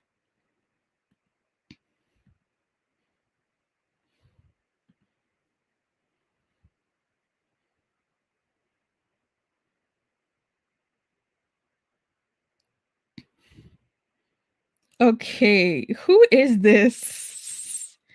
Every boy, who is this? This is mad funny. Is it a trend? Yes, it is a trend. Go on Twitter and just type in Kumerica, you'll be shocked. They really throwing up blood. Stoic One is saying this is really bad. Oh man. Okay. Audrey Kemi saying, I like the Ghanaian part, not gonna lie. What do you mean?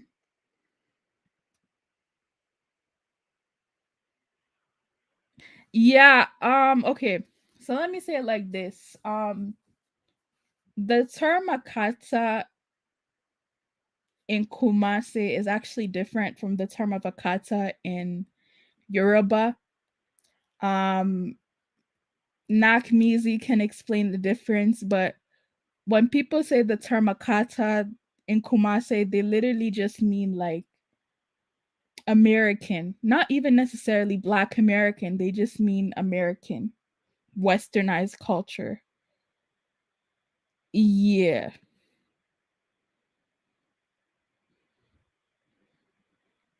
Um, I mean, but well, Americans in America are American. I mean, I don't know. I would say that they are American. I mean, they are of African descent, but a lot of them do have like different cultures and ethnicities that's mixed into them. So I think that they actually can claim the term Native American because a lot of, let's say, like the Italians that went to America, the Black Americans been longer than a lot of the immigrants that have been there. So that technically is their country. Like they built the country, they fought for that country. It makes sense why they say that they are American. No, no, no, no, no, no. I do support Ghanaians and I do support Ghanaian music. I don't like Kumerica, however. I think Kumerica is very gimmicky. It's very gimmicky. It's very like cosplay. It's very like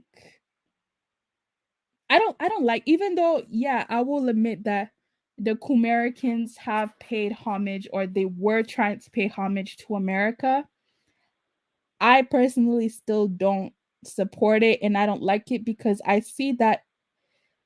Remember, I showed you that clip of that lady and I showed you that clip of those guys. Like, you just see the worst of the worst. You see the bandanas, you see the jewelry, like, you just see the worst part of quote unquote American culture that's being displayed.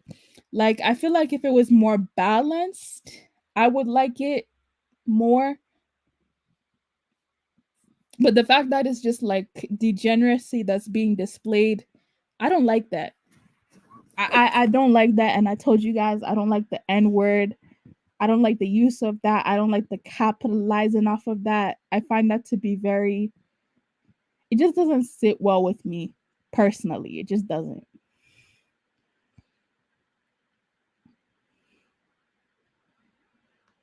Zuki Farris. Charge FBA with this mess. Tariq got some explaining to do. KBM. I'm actually shocked. Has Tariq said something about this? Because I mean, yeah, no. Very local and primitive. ADOS FBA ruled this world and we are royalty. Okay. So my African Affair is saying this song has millions of views and worldwide, and you're calling it trash. Very cheap, Dusty.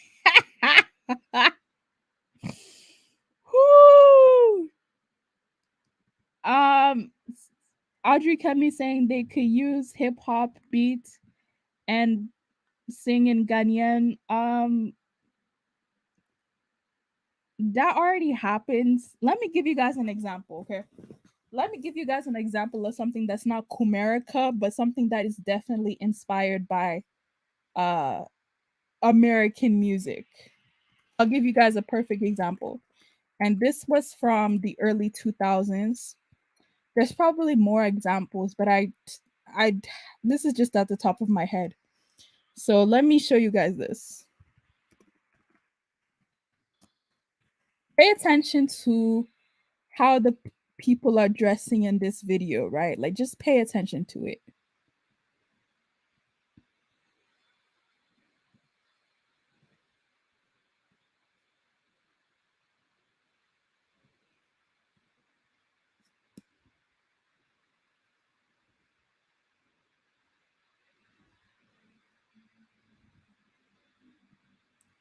My goodness, these commercials, I can't. Okay.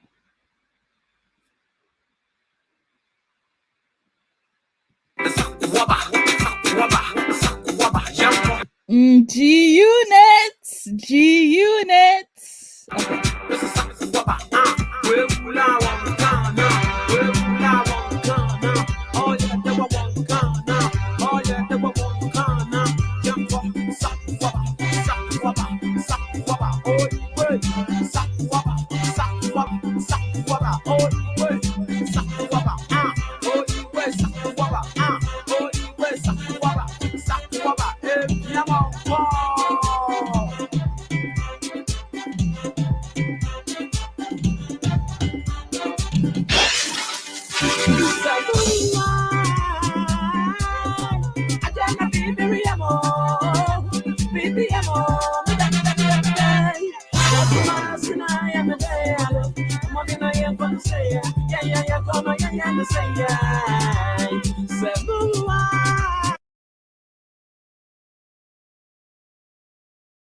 So I'm gonna stop it there before I actually bust out dancing, because I actually like that song.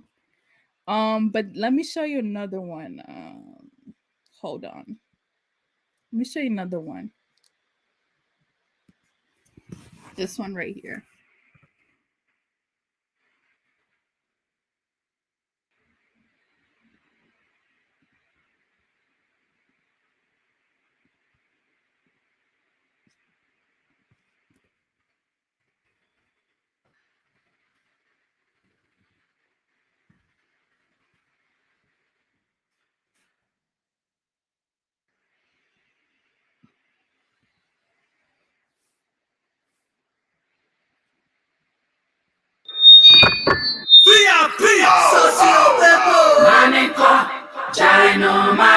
So you guys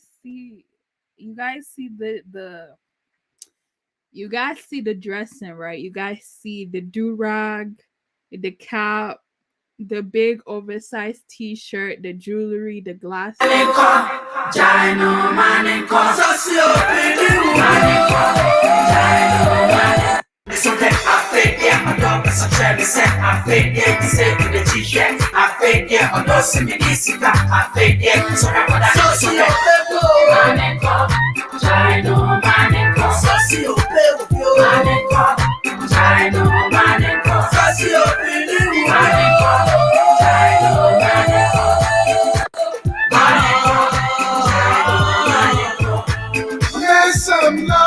I also be say see. It's okay. Also be quiet. It's alright. It's alright. I see you be quiet. It's okay. Now, yes, Grant said. Oh Lord. Okay, Grant said yes. This This was in the early 2000s, but you guys see the way that they were dressed in the video. And later on, there is a bit of a rap segment in the song. Hold on, let me see if I can get to that. And the boom shake, the bum shaking is there too, by the way. I like it. Say what?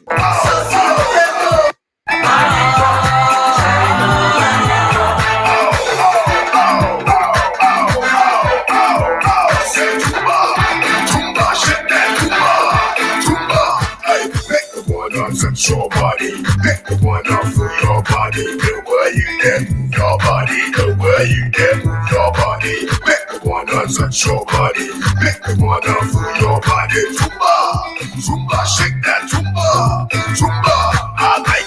I like it. Say why there. I want to be say see.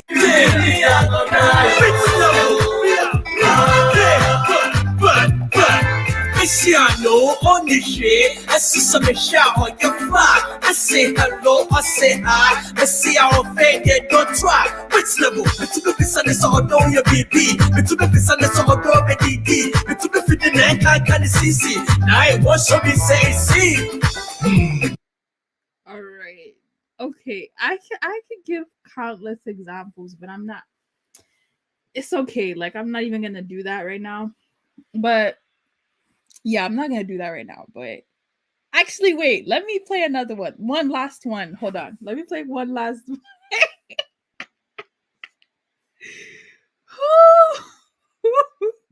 This is so funny.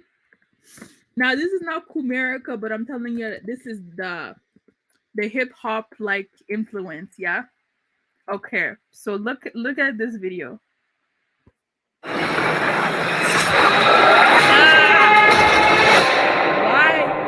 Why is this commercial?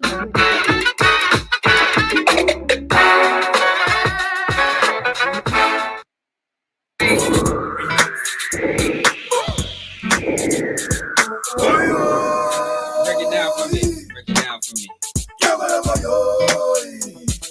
This is a remix from KK alongside Batman, alongside Tiny. Are you ready? This is a remix from KK alongside Batman. So media did that dia todo yam pam don't panu say yeah. Friends say yeah, media di real say yo, media di friends and I'm come to Badawia, Kaka, KK, Sunday, and they say, woman is saying, and they say, boom, more all right. I like me, Papa, she do, Macbe. Meadows, I'm sorry, boy, I give you that mind, other 90 rubbers and the Pamba Bishia, Meadow, so I sweet TV, I'm sorry, what did they man for me to no lie. Age up a dog, payang, age up a dog, go, tiny, payang, I let go, get back in the day, what, back in the day, one bala, what for? Watch your sham. I need to stop playing these songs. So actually, like, I'll actually stop the stream and go into dancing. So, yeah, hold on. Let me not. Oh, this is serious nonsense, man. This is serious. This is really bad. This is really bad. Oh, this is horrible. Anyway, so how do you guys feel about that versus now the Afro beats that's happening now? Do you guys still think? Do you guys still feel like it's tacky? Like, how do you guys feel about that? UFC super fantasy. Stoic one is saying it's rubbish. Yeah, okay. Oh yeah. Well, okay. That's a good point.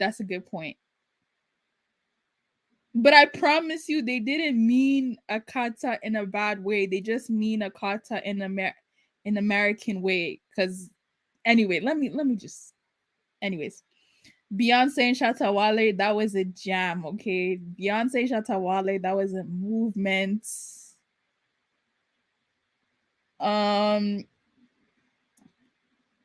Don't mimic someone's culture. My African affairs, you clearly don't understand gang culture in America. There's no reason to keep talking to you.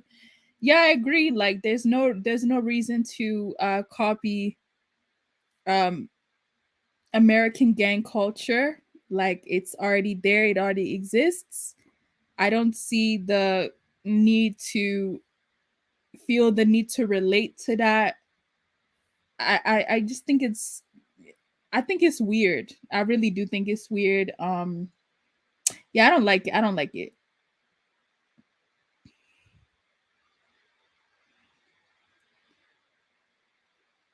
Okay, so Christopher Kane is laughing.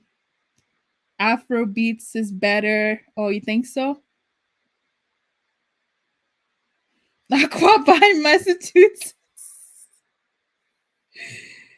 Oh gosh, this is sad. Just come to America. Most Solomon is saying Afro beats is trash.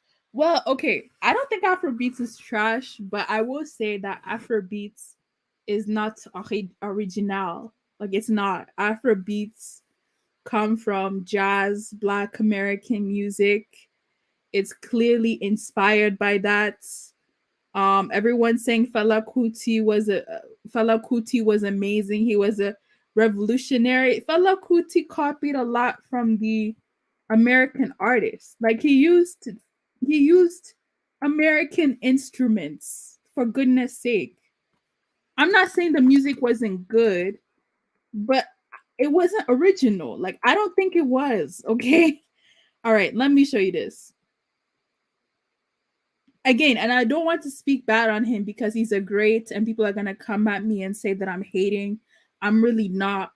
All I'm saying is Fela Kuti wasn't original. He was a mix and fuse of different things.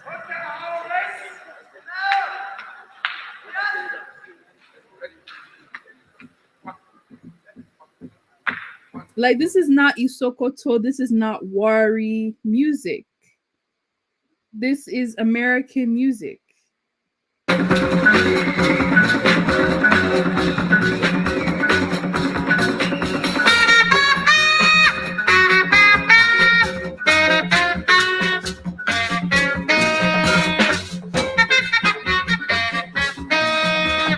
I don't care if you're wearing, Ankara. I don't care if you're wearing a hat. I don't care if you add a bit of drums and beats in it. It's still originally American-esque music, if you ask me.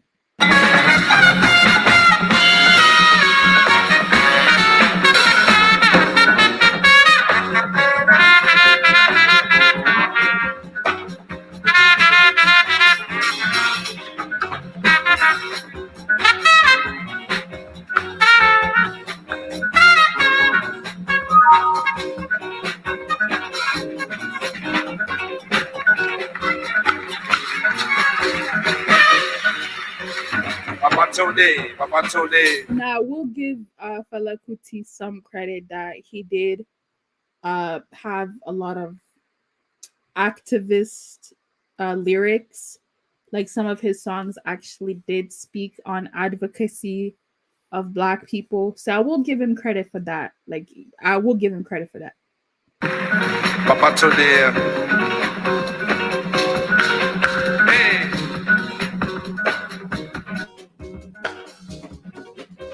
I go someplace, I sleep the place, I sing a song, I sing a lago, a lago. Them vex, complain, them say, oh God, them this. I go someplace, I sleep the place, I sing a song, I sing a lago, a lago. them say how God it is. I sing a song, go slow, go slow, go slow.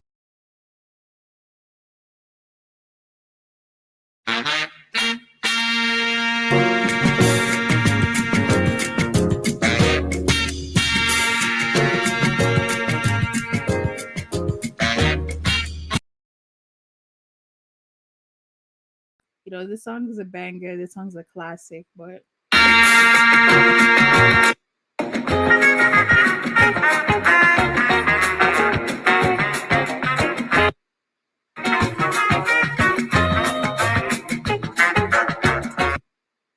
said, water no get enemy. If you fight unless you won't die. I said, water no. I'll stop speaking about Fela Kuti because I think I can make my own stream on again Fela Kuti and Afrobeats because that's not the topic. The topic is Kumerica, so let me focus on Kumerica. I'm gonna read some of you guys' comments and then I'll open up the panel. But let me have something in the background with no sounds, like you guys can continue to watch.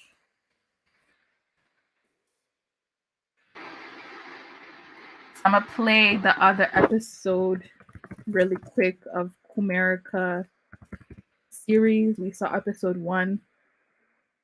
Let me see if I can get episode 2.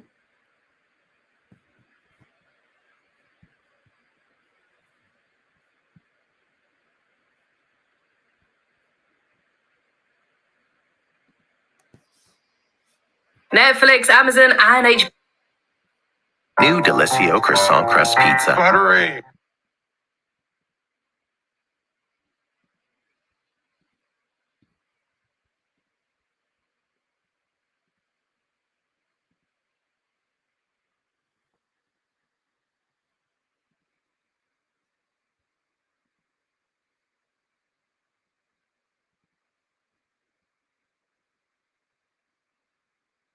Or it's the same.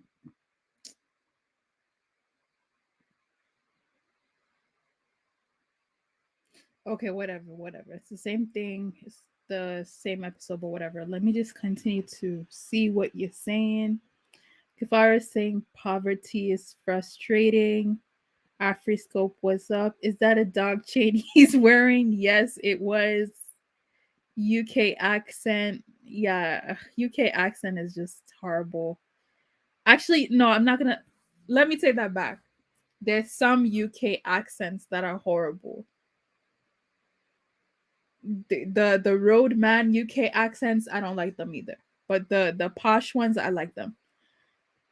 So United States of Asante, United States of Kumasi, United States of Kumerica.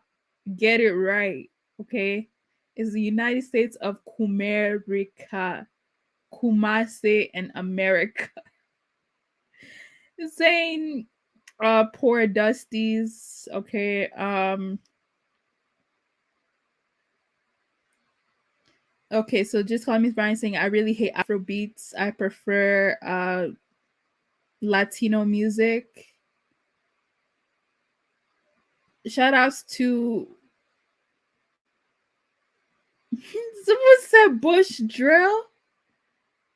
Oh my goodness. No.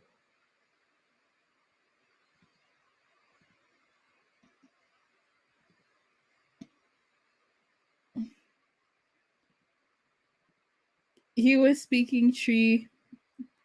The empowering ADOS is gonna have a field day with this. I'm actually shocked that empowering, and I think Nakamizi has made comments about it, but I'm actually shocked that they haven't made a stream on it. I'm actually shocked that no one's made a stream on this yet.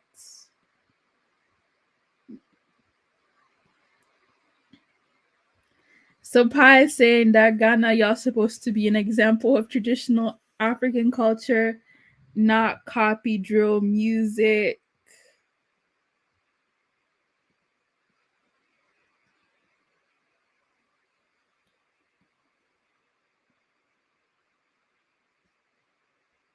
Okay, Click Clack is saying this is a meme, and I actually agree with him on that. Like, I know, putting it out there, it makes it seem like it's a whole movement. It really isn't. It's just a couple of people that are doing it.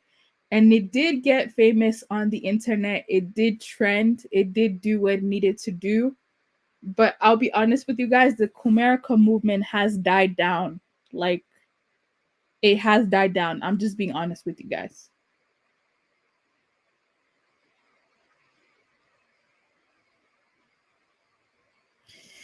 Yeah, that's true. There's no way that you could say that you're being influenced by drill and you're not adapting the other parts of drill culture. I agree with you on that. How is that possible?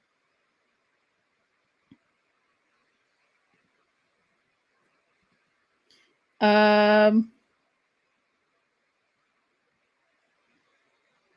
but yeah, it's really corny. It's really like, guys, I'm telling you, it's just kids being kids.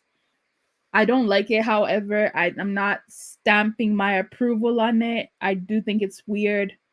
But it is it is what it is what it is, man. It is what it is. It is what it is. Or you're saying that it's not a meme or a joke, that they actually want to be like ADOS and FBA?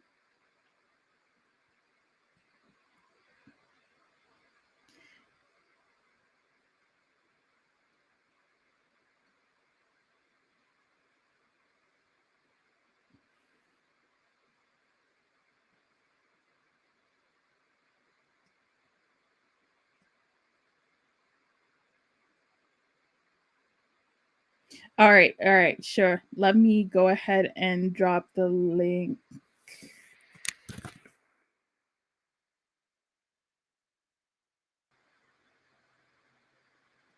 KBM saying not much good about America as a nation.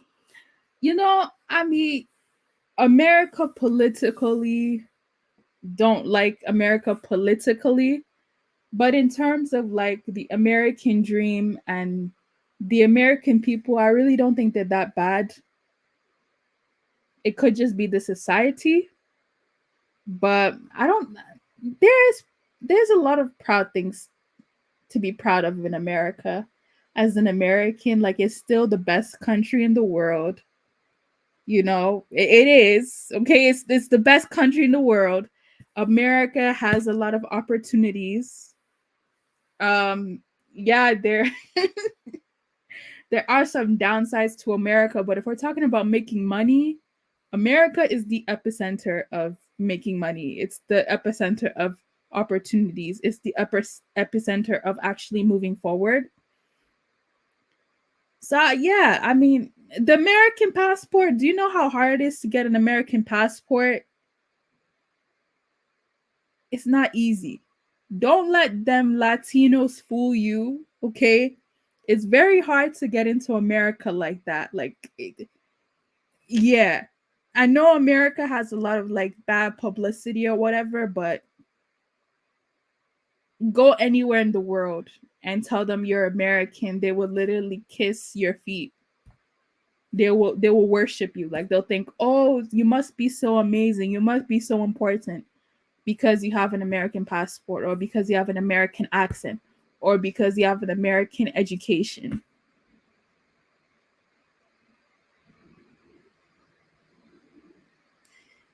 Yeah, I mean, I don't know if people understand that, but Akata actually is not okay. I'll say Akata in a different tribes, meaning it's different from the Kumasi version of Akata. The Kumasi version of Akata actually means modern, it means cool, it means American, it means hip, it means it's actually a good connotation, but yeah, whatever. Let me just. What do you mean, what is the good part? What is the good part of drill music? Like Kumasi drill music? I'll say the good part of Kumasi drill music is that it's making people money, and that's probably it. Yeah, I don't know.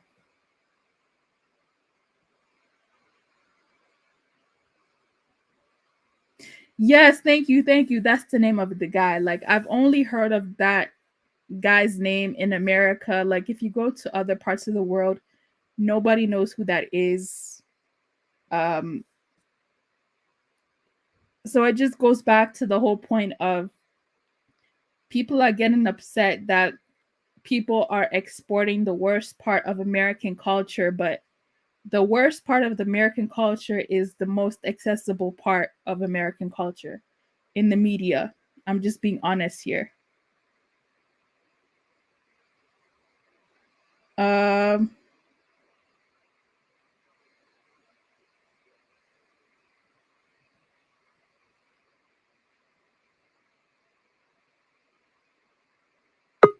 He's saying so Africans can't use the word akata.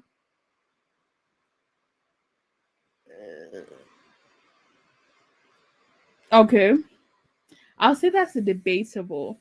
Um the only pushback I have for that is akata is an African word.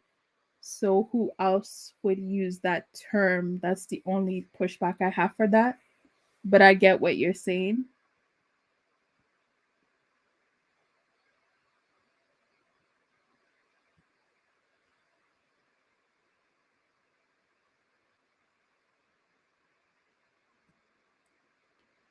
Sparkle is saying Black American culture has a lot of positive things. Absolutely it does. Um, but I'm just gonna be honest. Like, unless you speak to a Black American or you're in America, you're not gonna be exposed to that. Like, you're not gonna see it. So, not putting blame on anybody, but I kind of wish that the better part of Black American culture was advertised and exposed so that it would be more like accessible and be more obvious. I think that's what Black Americans are trying to do now, and kudos to them for doing that. Because I'll be honest here, like early 2000s, you got the worst part, okay? You got the worst part. You just got the rappers and all of that.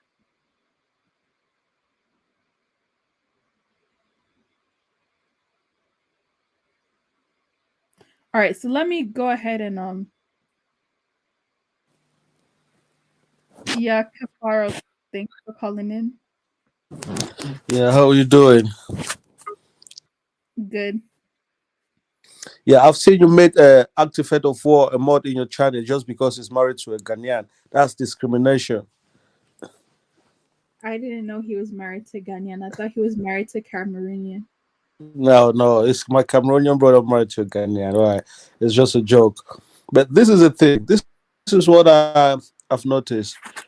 You see, the African Americans, they put pride in what they do. You understand? It might be trash, it might be degenerate, it might be whatsoever, but they put pride in what they do. That's why people try to mimic them, because they put pride in what they do. Africans they don't have pride in their culture. You Very understand? true. We That's have this very rich culture, but we don't have pride in this culture. That's why no one takes it serious. We don't want to make this culture like things that people want to copy. There's no pride. Why on earth would someone dress like that trying to mimic African American? This is just some kind of a primitive mindset kind of thing going over here, you know. So this is a lack of pride in most Africans, I see, and this is something that's been going on for over and over and over and over and over again. I see some chiefs in Africa dressing like Michael Jackson. You know, they've got this long boot. That's supposed to be a traditional chief. He's supposed to dress like traditionally, but he dressed like Michael Jackson. You know, I saw one that've got this cowboy boots and some big cowboy belt.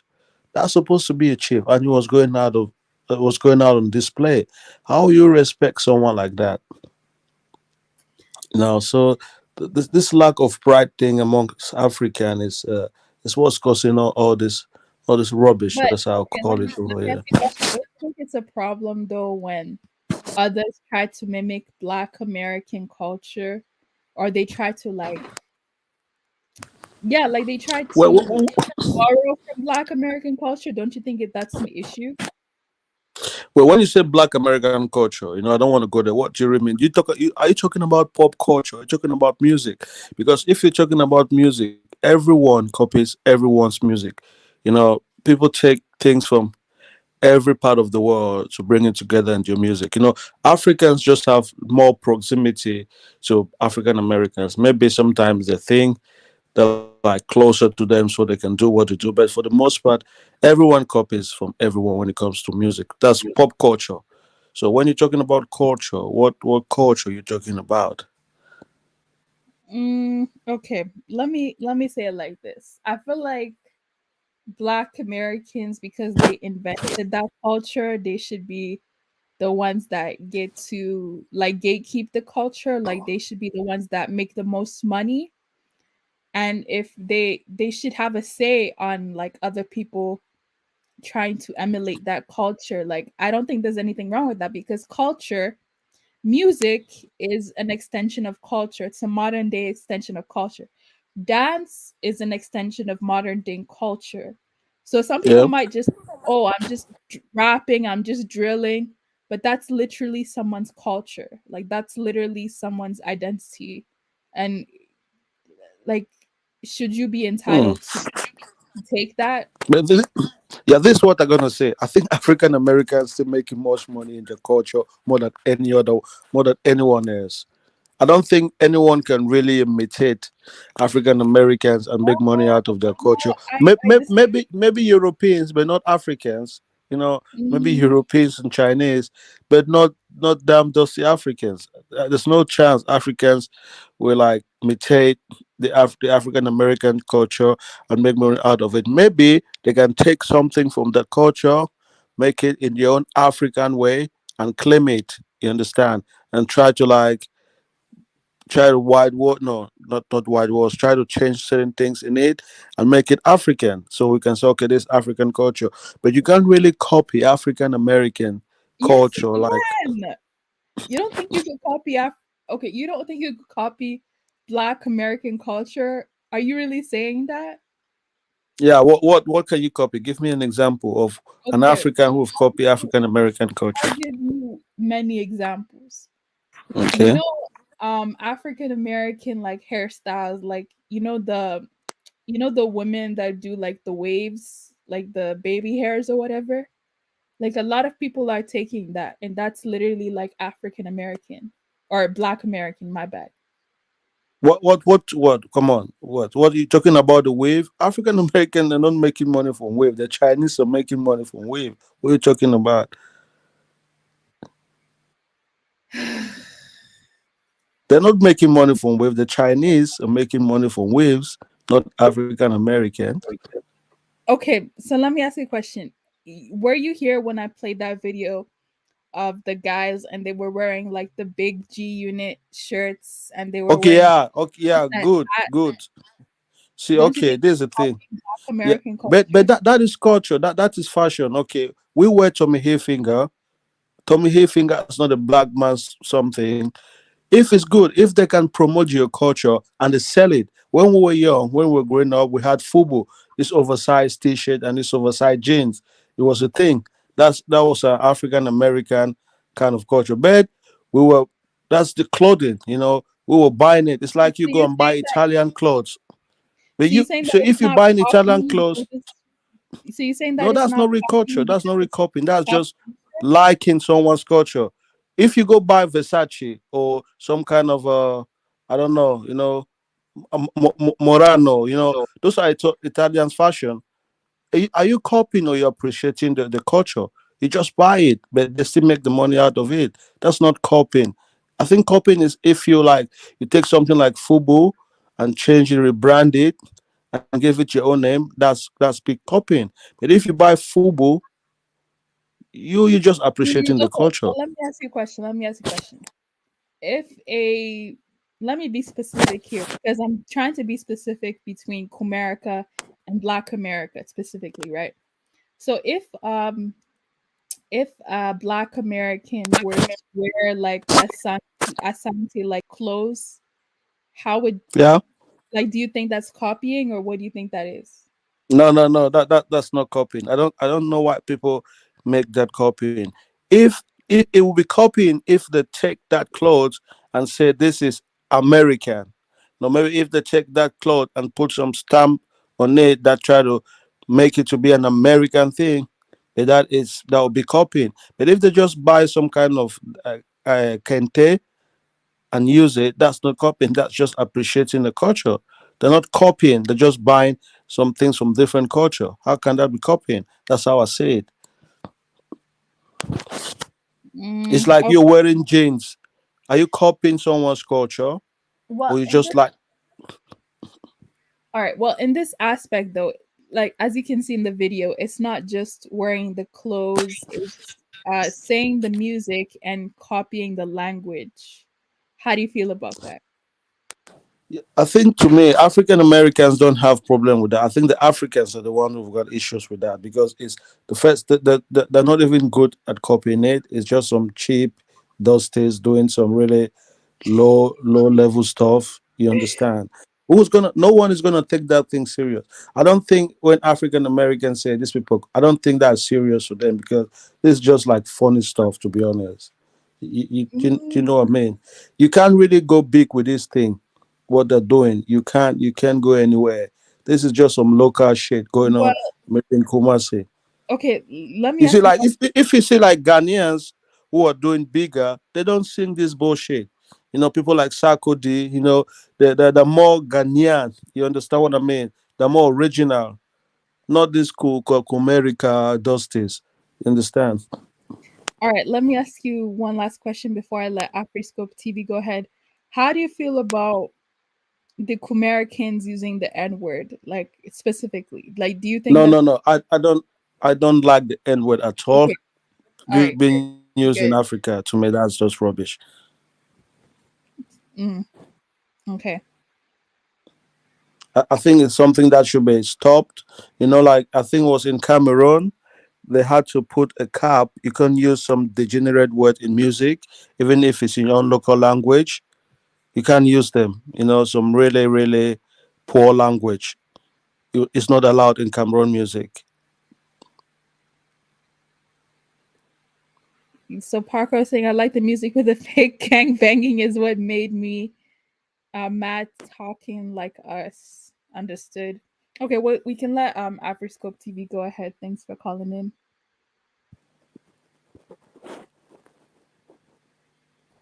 Hello, greetings everyone. Can you hear me? Yep. Um, yeah, on this, let me just go in on the topic. I don't know much about, even though I live in Ghana, I don't know much about this. But when I first heard about the name Kumerica, I was like, are they trying to, are they trying to reference America that they are copying from them, or that was what I was thinking about. But later on, I realized that they were just obsessed with America. I mean, why do you want Kumasi is Kumasi? Why do you have to make it Kumerica just to push the music up there? But everything in this world nowadays is there is nothing new anymore. Everybody is just copying left and right, and I guess everybody knows Kumerica. You just know that, I mean, they are copying from Americans. So that is it. They told you, I mean, the name itself is telling you, yes, they are copying from America. So I don't know whether they are. I mean, do they, according to what the music is it that, like, how can we rank our music? Is it comparing to the American hip hop?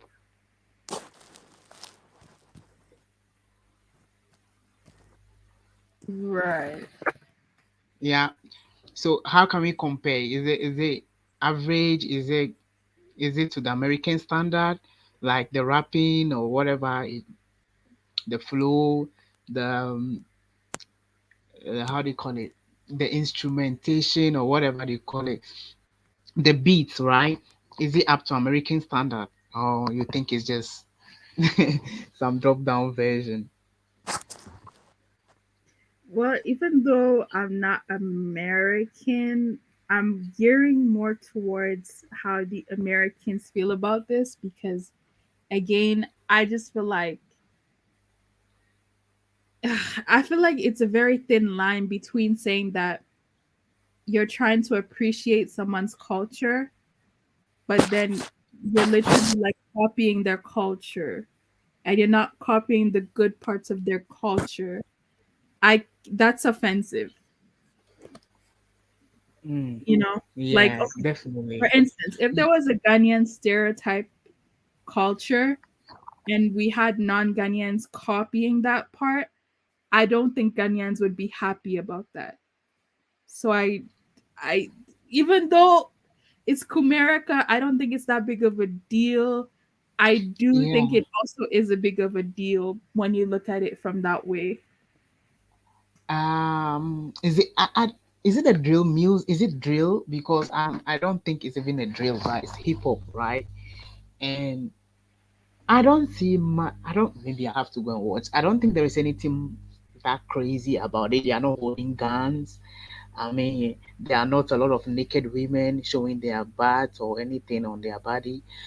So I mean, it's even better off, to me, if I look at it that way. I don't see a problem with the content, like what they're trying to push out there.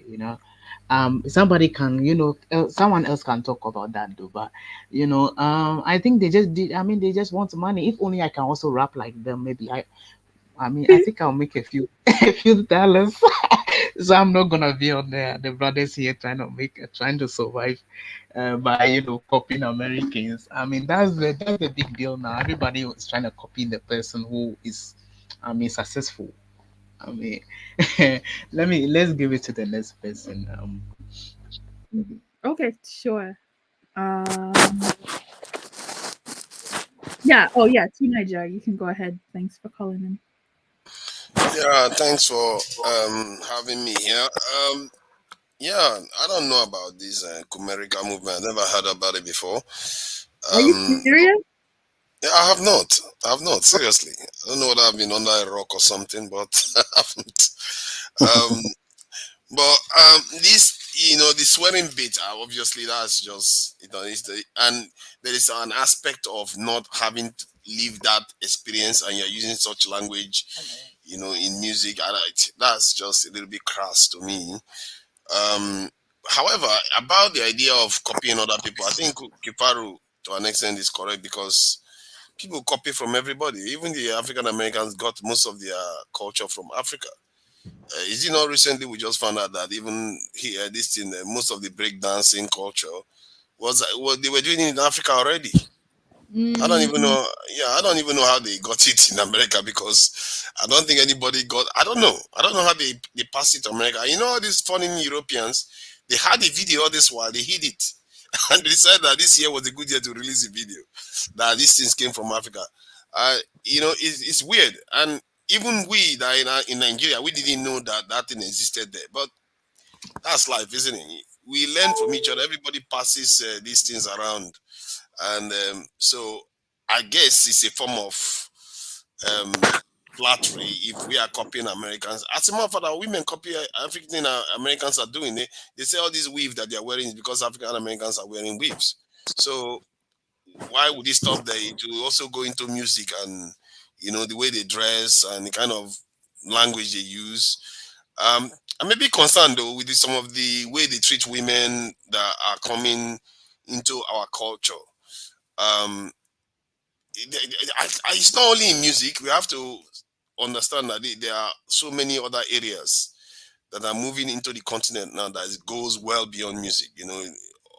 Most Africans are on Instagram right now, surfing all those funny images that have been highly edited, and they are craving such lifestyles now. And so we have to be careful here. I think Africans, there's a flood coming, and the young people in Africa, they are just sitting there watching all these things, absorbing them. We don't know what the consequences are. We really don't. And our leaders, they are still trying to catch their breath from all the hassle they've left on the continent. And before you know it, this next generation will come and start demanding totally something else that may not be realistic. That is the dangerous part, because they are looking at Western life, but it's not their life. It's not their circumstances. They don't have similar challenges. And if they start craving those things more than what they have already, then there could be this misalignment that leads to serious problems on the continent. So it's something we have to watch out for seriously, because this is just one aspect of it. All right, there's something that you said that I actually don't agree with. You said that break dancing comes from Africa. Let me just okay. Have you seen the video? I'll say ADOS FBA culture was invented in America. Have you seen the video? Have you seen that video in Africa? The video comes from the 1950s. Because you have not seen it, that's why you don't understand. If you have seen it, can I interject? Yes, go ahead. Yes, I didn't mean to disrupt, what you guys were talking about, but I have to interject here. I am what you would call African American. I live in Colorado, in the state of Colorado, and I've been listening to your show off and on for the last couple of months, and I just finally said, you know what, this is a good topic to chime in, because I've heard a lot of stuff, especially on this topic about African Americans and having our own music and culture, but it was inspired by somewhere else. If you guys are not aware, it was inspired by African culture. So this whole conversation, it kind of seems redundant a bit, because it was inspired by African culture. Yes, breakdancing was also inspired by African culture. That's why we need to be more knowledgeable about our history and where all this comes from. We copy each other. It's part of human nature. It shouldn't be about cultural appropriation, especially amongst Black people. Yes, we want to be gatekeepers of our own stuff that we, invented and things like that. That's understood. You want to make sure you give respect to those people who have invented that whole situation or the whole culture or whatever the case may be. But we inspire each other. Everything comes from someone else. It's not going to be like the whole thing was all that whole original idea, but there's going to be bits and pieces that comes from everyone. But yes, I do agree about showing respect to other people's, things that they have created. I do agree about that. You should show respect and make sure you're not degrading it to a lower state. I will say that.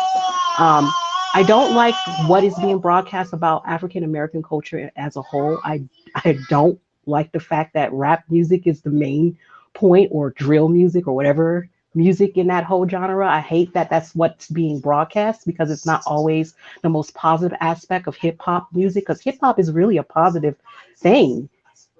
Drill is just like a byproduct of what came out of hip hop. Unfortunately, that was not positive. It's talking about the street life. It's talking about the gang life, all of that type of thing. And that is not something, of course, I want my people around the globe to be interjecting on any level, even in my own country that I may reside in. Okay, so I want to make that clear. It's not a positive, I would say the most positive type of music to be out there, but I understand I think there's a lining on both sides for those who are aware, or I would say awoken to themselves, who they really are or where they may come from. I don't get into this other conversation with foundational Black Americans, FBA or ADOS. I don't agree with them. Let me just put that out there. I don't agree with them. I don't have any connection with them. I am a foundational Black American, I guess, in the terms of how they may explain that term, but I don't connect with what they stand for. I'm not about division or separating myself amongst African people or the African diaspora. I know I'm African. I know my genes come from West Africa. I don't have any confusion. For those who have that confusion, it's unfortunate. It's a mental illness, I really believe. So if they're the ones saying this stuff out there on Twitter about, oh, they don't want Africans or Ghanaians or whomever copying their culture, this crappy culture that exists. I'm sorry, to me, it's crappy. It's not the best culture. It doesn't promote the best things about our lifestyle and how some Black people in America are living, because I'm using the keyword some. We don't all live like that. And it's unfortunate that that's what's being broadcast. What we need to do is take the control of our narrative, of our story. All of us do as Black people. I don't care where you come from. If you're on the continent or if you're outside the continent, you need to take a narrative of your story, of your history. So someone else is not telling it and then bringing all these other type of pictures and stereotypes that's not from us. And that's the problem. We're not telling our stories. We're allowing these people to tell our stories. And this is why confusion is coming out even amongst each other, because we're choosing also to believe these people's narratives of ourselves, knowing that these people lie on us, knowing that these people want to put out a certain type of picture of us. So that's my 2 cents I'm putting out there, just a little seed, and I'll let that marinate from there. Thank you. Did anyone want to respond to that? Are those your babies, African millennial? Yes, I have 2 little ones around. Yes, 2 All little right, so babies. okay, good. Yeah. To keep you company, that's a good thing. Yeah. So what I was saying before is just yeah, it is true. We copy each other's culture, I know a lot of your people will not accept with you when you say your culture come from Africa. I know why they would not say that, but that is just a fact. And we do copy from each other. Michael Jackson copied from Manu Dibango, a Cameroonian, and it was a court case. And he used that to make a hit in his music. That is what we can call cultural appropriation, because he did not accept that I copied this phrase from the Africans. And he refused, and it had to be a cut thing. But Mano the Bango word, that's what we can call cultural appropriation. But if you say, okay, I'm gonna give some pops to this my African brothers for using your phrase in your music, that would be good. So we could say that cultural appropriation. But just learn from each other, trying to mimic one another. Everyone does that. I think the whole world likes hip hop, and I've seen Arabs, Indians singing hip hop, but there's nothing like they're appropriating our culture. It's just like when Africans do it, it's this kind of a tough brother love. You guys are copying us. You guys want to be like us, but the Arabs, the Indians, Chinese can do it. It's cool. That's just a thing that's so sad. Hey, how you doing, everyone? How you doing? To the chat, and also everyone in the panel, including Miss Millennial, Kafaru, Afroscope, the woman from Colorado, along with Tunija. Me and Tunija was pretty much exchanging a little dialogue about accents, but that's not the subject for today. I'm talking back with the young lady was saying, and I feel like I'm the only one in these YouTube streets who kind of like share. I would say I'll share 80% of her opinion in regards to I wouldn't call it going back and forth with the people in the Americas. What I mean by the people in the Americas is both North America, South America, Central America, and also the Caribbean people of African origin. What I think basically occurred is from the various Africans who came to the New World and find themselves in a different circumstance is basically what scholars call African retentions that we took from our various different African cultures and brought it here into the Americas. A good example is, music like rhythm and blues, obviously, and since they use the banjo instrument, obviously came from the Sahel region, and artists like B.B. King and rest in peace to him, Ali Funky Tori, pretty much established that connection or that fact in regards to that music. You could hear it in the music in the Sahel region, rhythm and blues, or Memphis blues type of style, along with music from Latin America, which I love, especially Afro-Cuban. Don't say one thing about it, African millennial. I remember watching one Cuban artist. He despised the term, I'll probably share that link, Latin American music, since he said the music originated from Afro-Cuban. So he usually put the Afro and Cuban instead of Latin American music. Just to say that some people get annoyed by that, or certain artists get annoyed by that, especially of African origin in places like Cuba. But having said that, am I offended? Because, you know, prior to coming to these,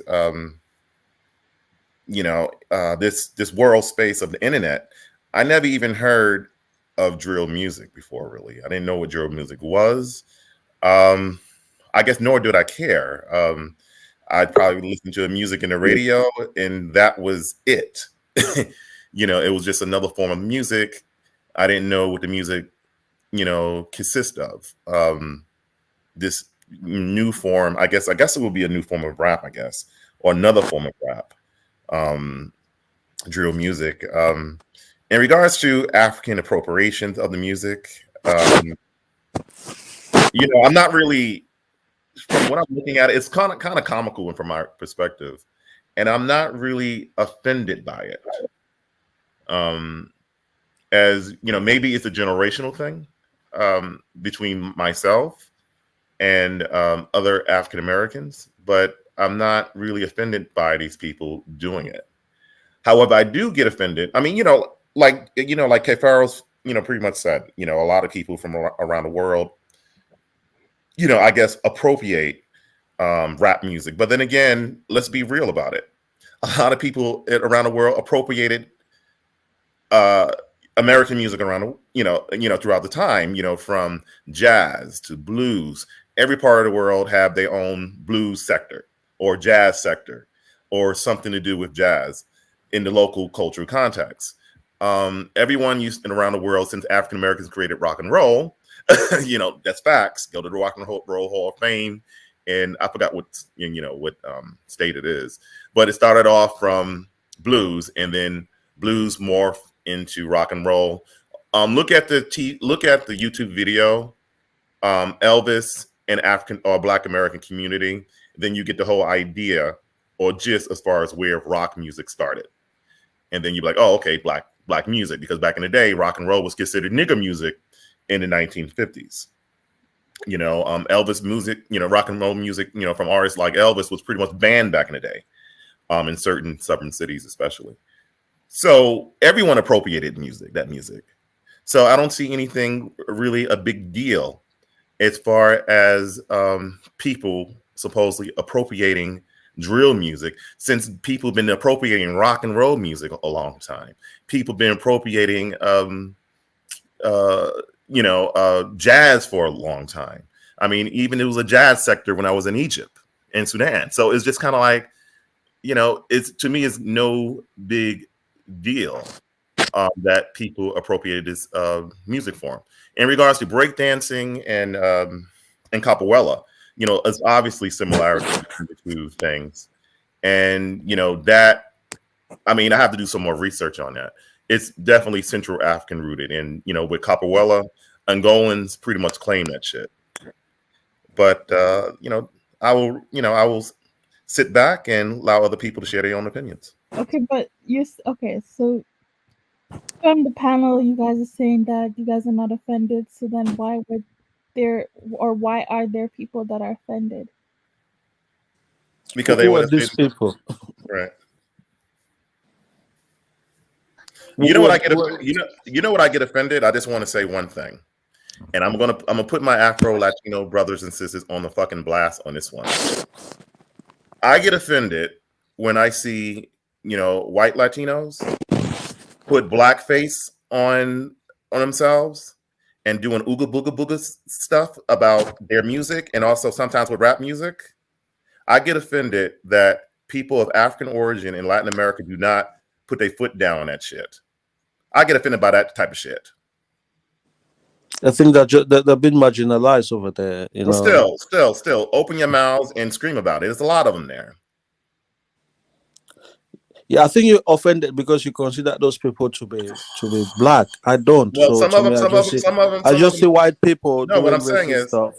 Say what? Some of them claim to be black, but they allow that type of behavior. I mean, you know, in Brazil, they pretty much. I have to give the Brazilians credit. I give a shout out to Brazilians whenever they say bullshit like this, because recently a situation that happened in Brazil where Afro-Brazilian got killed and smothered in a car. Not in the news too much in the West, but it's all over the internet. They've been taking a stand on it about that. Shout outs to Afro-Brazilian in regards to rising up. Afro-Brazilian of African or multiracial Brazilians for doing that. So there is a consciousness about that there. But to see that on TV and on the news and all that type of stuff, it's it really infuriates me. Mm-hmm. I think the other Americans, like South Americans and Central Americans, the Africans there are, I don't know how to describe it. It's almost like they're in a different world, and their kind of marginalization is quite strong. Recently, I was watching a Colombian program, and it took you would not think that there were black people in that country. It turns out that they had almost 10% of people that could be considered Africans in that country, and you rarely see them. And when you see them, you feel that their disconnection from the continent is greater than that experienced by the ones in the Caribbean and in the US. I'm not sure why that is, but something, maybe it's the language. I think it's a language issue, but with Brazilians, they're pretty much well in tune in regards to what's interesting enough, and you could see them quite clearly in Brazil. That's number one, but very, very in tune with. I would say they're more familiar with American blacks than American blacks are familiar with us. Like, for example, one of the TV shows, Everybody Hate Chris, was very popular in Brazil, and Tisha Arnold, she was shocked. They did like almost a huge parade for her in Bahia, Brazil. She was shocked how much of the fanfare she had of Everybody Hate Chris in Brazil. And I'm surprised where a lot of African Americans, artists, they could market on that potential right there as far as marketing goes. And they watched the Tyler Perry movies, and they said I was reading one trend someone wrote, and they said anything where it's a black person on it, or a black actor, let's say it could be like Will Smith, he's the main actor, what have you, and most of the cast is white, they'll go out and see it. Or anything with a black cast or majority black cast, that go out and see it. That's a lot of potential for for entertainment centers like Nollywood or African American artists in the United States to utilize as well. And I think for us, it's the language issues, because nowadays, I notice younger African Americans are listening to Brazilian music and they're learning Portuguese. And some of these people on their social media, on YouTube, they have over 1 million followers from Brazil. Wow. Yeah, I just want to say this, like African millennia, you were saying, who are those worry, who are those who've got an issue about this thing? I think it's just this same angry mob, these people online that just have this back and forth, African and African American. There's just some group of people that are the same everywhere. They're just the one creating all this bullshit. But I don't really think like the average African American, the smart ones really care. The ones that really control these cultures, I don't think they care. If you look all these African Americans, they're big artists. Most of them are collaborating with African artists. So there's nothing like the doing cultural appropriation or taking from someone culture. That was Beyonce, this Kanye West, 50 Cent is going to Nigeria. All these people, they want that collaboration. This angry mob online, they're the ones just saying, "Oh, if you say this against us, we're going to say this against you." And that's just what is happening. And again, the sister said something about the African American culture that's been exported out of America. Yes, that is an issue. That is a problem, because what we see of African American is just the rap, the degeneracy, the gangster, women dancing and shaking their bodies, some kind of outlaw kind of culture. That's what we see. That's what these people mimic. You see the insult people use. They use the FU, they use the N word. That's what they see. They don't see any other part of African American, unfortunately. And that is due to me. That's just due to because the African American culture or the media is not controlled by the African American is controlled by the Muzungu. And I think if the African Americans don't really get grips of what is being portrayed to them out of America, that's what you people gonna say. I remember when I was in Ukraine, people would come to me and they can say, "Hey, yeah, man, they was just thinking African American means you some kind of a gangster." That's just what they have in your mind because that's what they see. And even if you look at movies, if they're bringing an African American or black man in a movie, he might be the criminal, the gangster, the thief. It's just that image. So that's what people see. You would not blame them. Yeah, so you need to control like Tarapelli, if he really is what he is, this is the kind of people that can make some small difference, and in the future maybe it's gonna be some big stuff. It's like how Russians are bad guys, in the movies. Oh, that's gonna make that's gonna make a comeback in the movie. Definitely. Yeah, Oh yeah, my of God. course. Yeah. It's gonna come back for the next 30, 40 years. They're always the They're bad gonna say, guys well, now. that was not the stereotype. That is true. Those people are not just this. That's real. They say that's a fact. The bad guys. Yeah, it's gonna make a comeback. And then they're I want gonna make the women look like men again. I wanted to add something like most just like on the African continent, what I believe, and I have been to Africa actually. I've been to Nigeria at least 2 times, and I'm traveling around trying to go to other countries around Africa as well. So I'm expanding my horizons. I'm educating myself about the world I live in, but especially since I know I'm connected to the continent, I'm going back to my homeland to try to find out who I am even more in detail. But there's a lot of conversation I want to keep on topic about that part about how African Americans may view you call it Kumerica music in Ghana. I've seen some stuff like I listen to a lot of Afro beats, but I also listen to Black Sharif, and I know he's connected to like the drill music as well. He's the only one that I can kind of get into his music. I kind of get where he's coming from. He's talking about the struggle, things like that in his music. So I can kind of relate to that. And I think that's the thing that we're forgetting about with music. Music is universal, first of all. It's a very powerful tool. So it touches many people on different levels. So if you see someone going through a struggle, and you're going through like a struggle yourself, you may connect with that as well because you're going through that same or similar struggle. You get what I'm saying? And a lot of times with hip hop and that type of music, a lot of people identify because of their own personal struggles they may be going through, and that's why they connect to that music. So it's just bigger than just saying, oh, African Americans have issues with this. And I know some African Americans want to gatekeep everything, even amongst people who may look like them. They want to gatekeep that music. And that's another issue. Like I said, I think that's a mental issue amongst our people. There's a lot of identity issues going on amongst our people, and that has a lot to do with their attitudes maybe towards Africans maybe doing something that's similar to us, instead of them seeing it as, oh my God, they're a lot like us. Wow. I see similarities. I see similarities of our people. I've been to Nigeria, I've been to Lagos, I've been to Bandagry, I've been to all of those areas where the Bandagries where the slave ports were. And I seen people who look like me, who look like my family. How the hell can I deny my people? Exactly. I have to say that. Yeah, only thing I probably might take issue with you and that. I want to reconnect with all the Africans in the diaspora, not just in. Oh no! Don't start with this. Yeah, that's yeah, brother. Don't bring that. I'm talking about all Africans, and I said that too. Please don't bring that energy. It's about unifying. If you want to claim East Africa, Central Africa, whatever Africa you want to claim, it's fine. It's fine, brother. Let me explain. I mean, unless you guys get on the platform, we're adults here. We don't have to argue and scream with each other. We could have a constructive argument. What I mean by reconnecting, because it seems like we leave out others, and that's what I draw the line.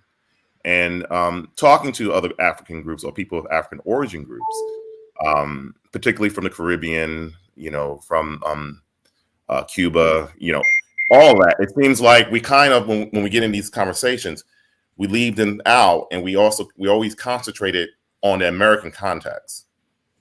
And for me, I'm a little bit more broad. I feel I'm not saying broad than other people. And I'm not including, some people like to include the Melanesians and stuff like that. No, I'm not. I'm including Africans who were brought to the New World, regardless, if it's the United States, Caribbean, Jamaica, Haiti, what have you.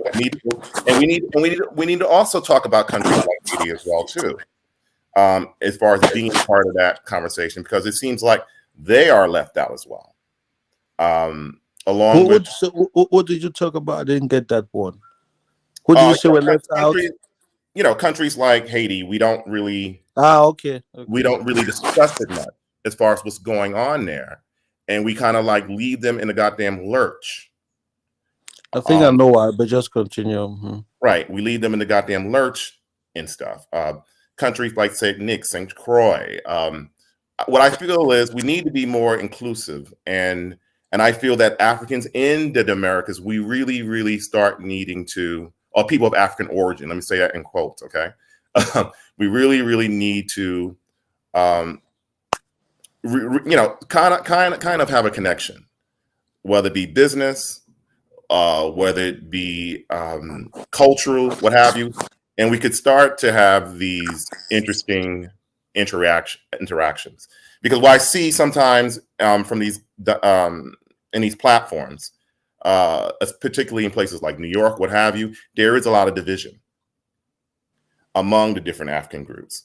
What we need to do is solidify those divisions and have some type of cohesive unity, and also acknowledges our differences as well too. That's what I'm saying.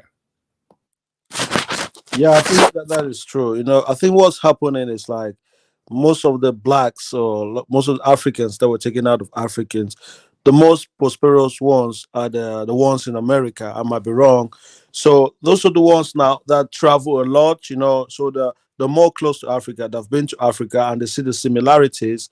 So that's what they have. There's more connection with Africans in the continent and Africans in America because they see more of Africa. But Africans like in Brazil, in those Caribbean islands, don't really live, they don't do, I might be wrong, don't really travel like African Americans. So that might be the reason that we don't really see them talking much about Africa. So you forget the Black British. A lot of them are from Jamaica.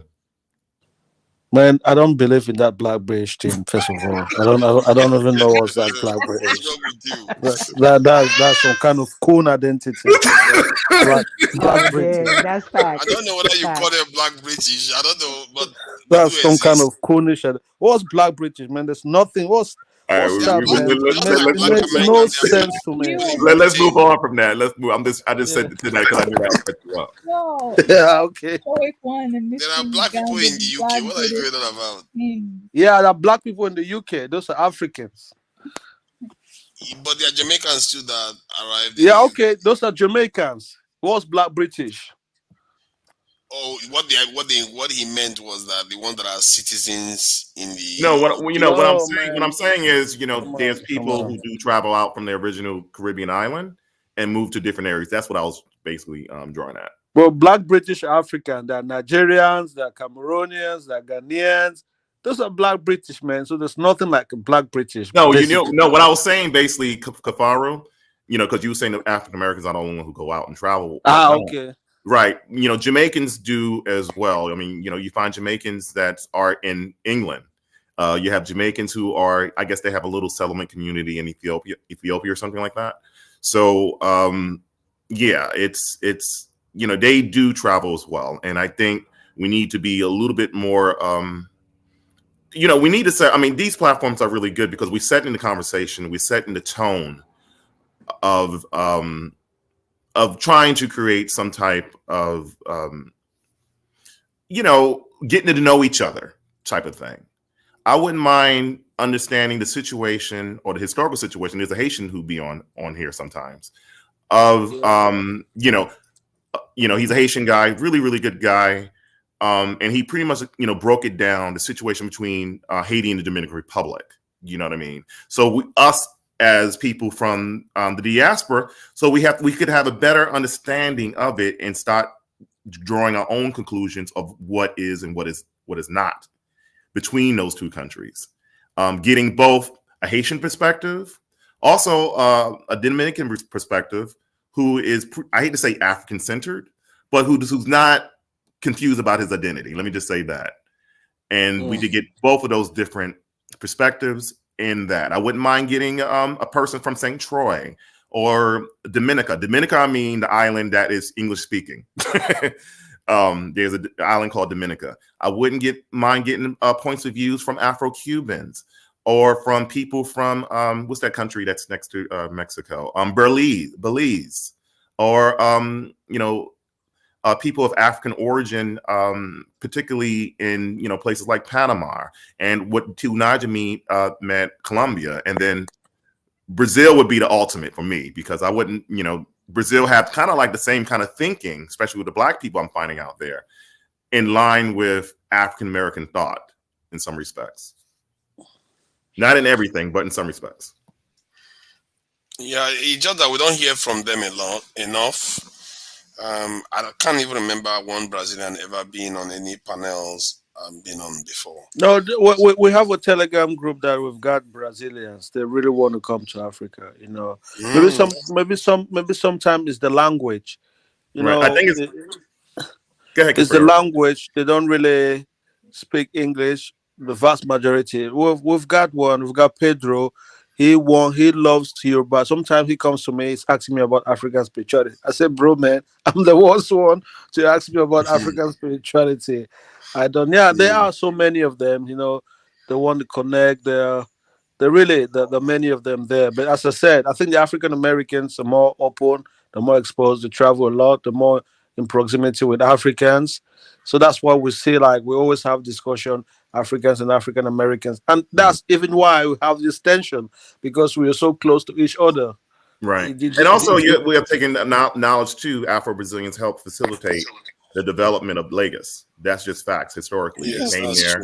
I have a question for some people on the panel, but before I ask that question, I'm just gonna give a quick shout out to Iri Boy, H Block, Dua, Parko, Christopher Kane, Happy Companion, Out of War, Sites, the N-word sold out. I'm not saying that word, I'm sorry. Audrey Kemi. And to all the other people who just joined in, welcome. Kalimba, Soursop, King Genocide, Snuggles, and special shout out to the moderators. I know that you guys are actually putting in work. Shout out to Niami, Oniani. Shout out to Olu, Gold, AJ, my Nigerian bro that I'm always like fighting with. Shout out to DiCapriano, Icon Fire. This Icon Fire. Eddie A. And the question I wanted to ask was, because, and I'm going to make a specific stream on ADOS FBA because I think it's very interesting, because I've met ADOS FBA people in person and they're not as xenophobic as the ones online. But do ADOS FBA have a point when they say that they have their own culture, and just because you're African, it doesn't mean that you are the same as an ADOS FBA? Like, isn't that a valid? I go last on this one.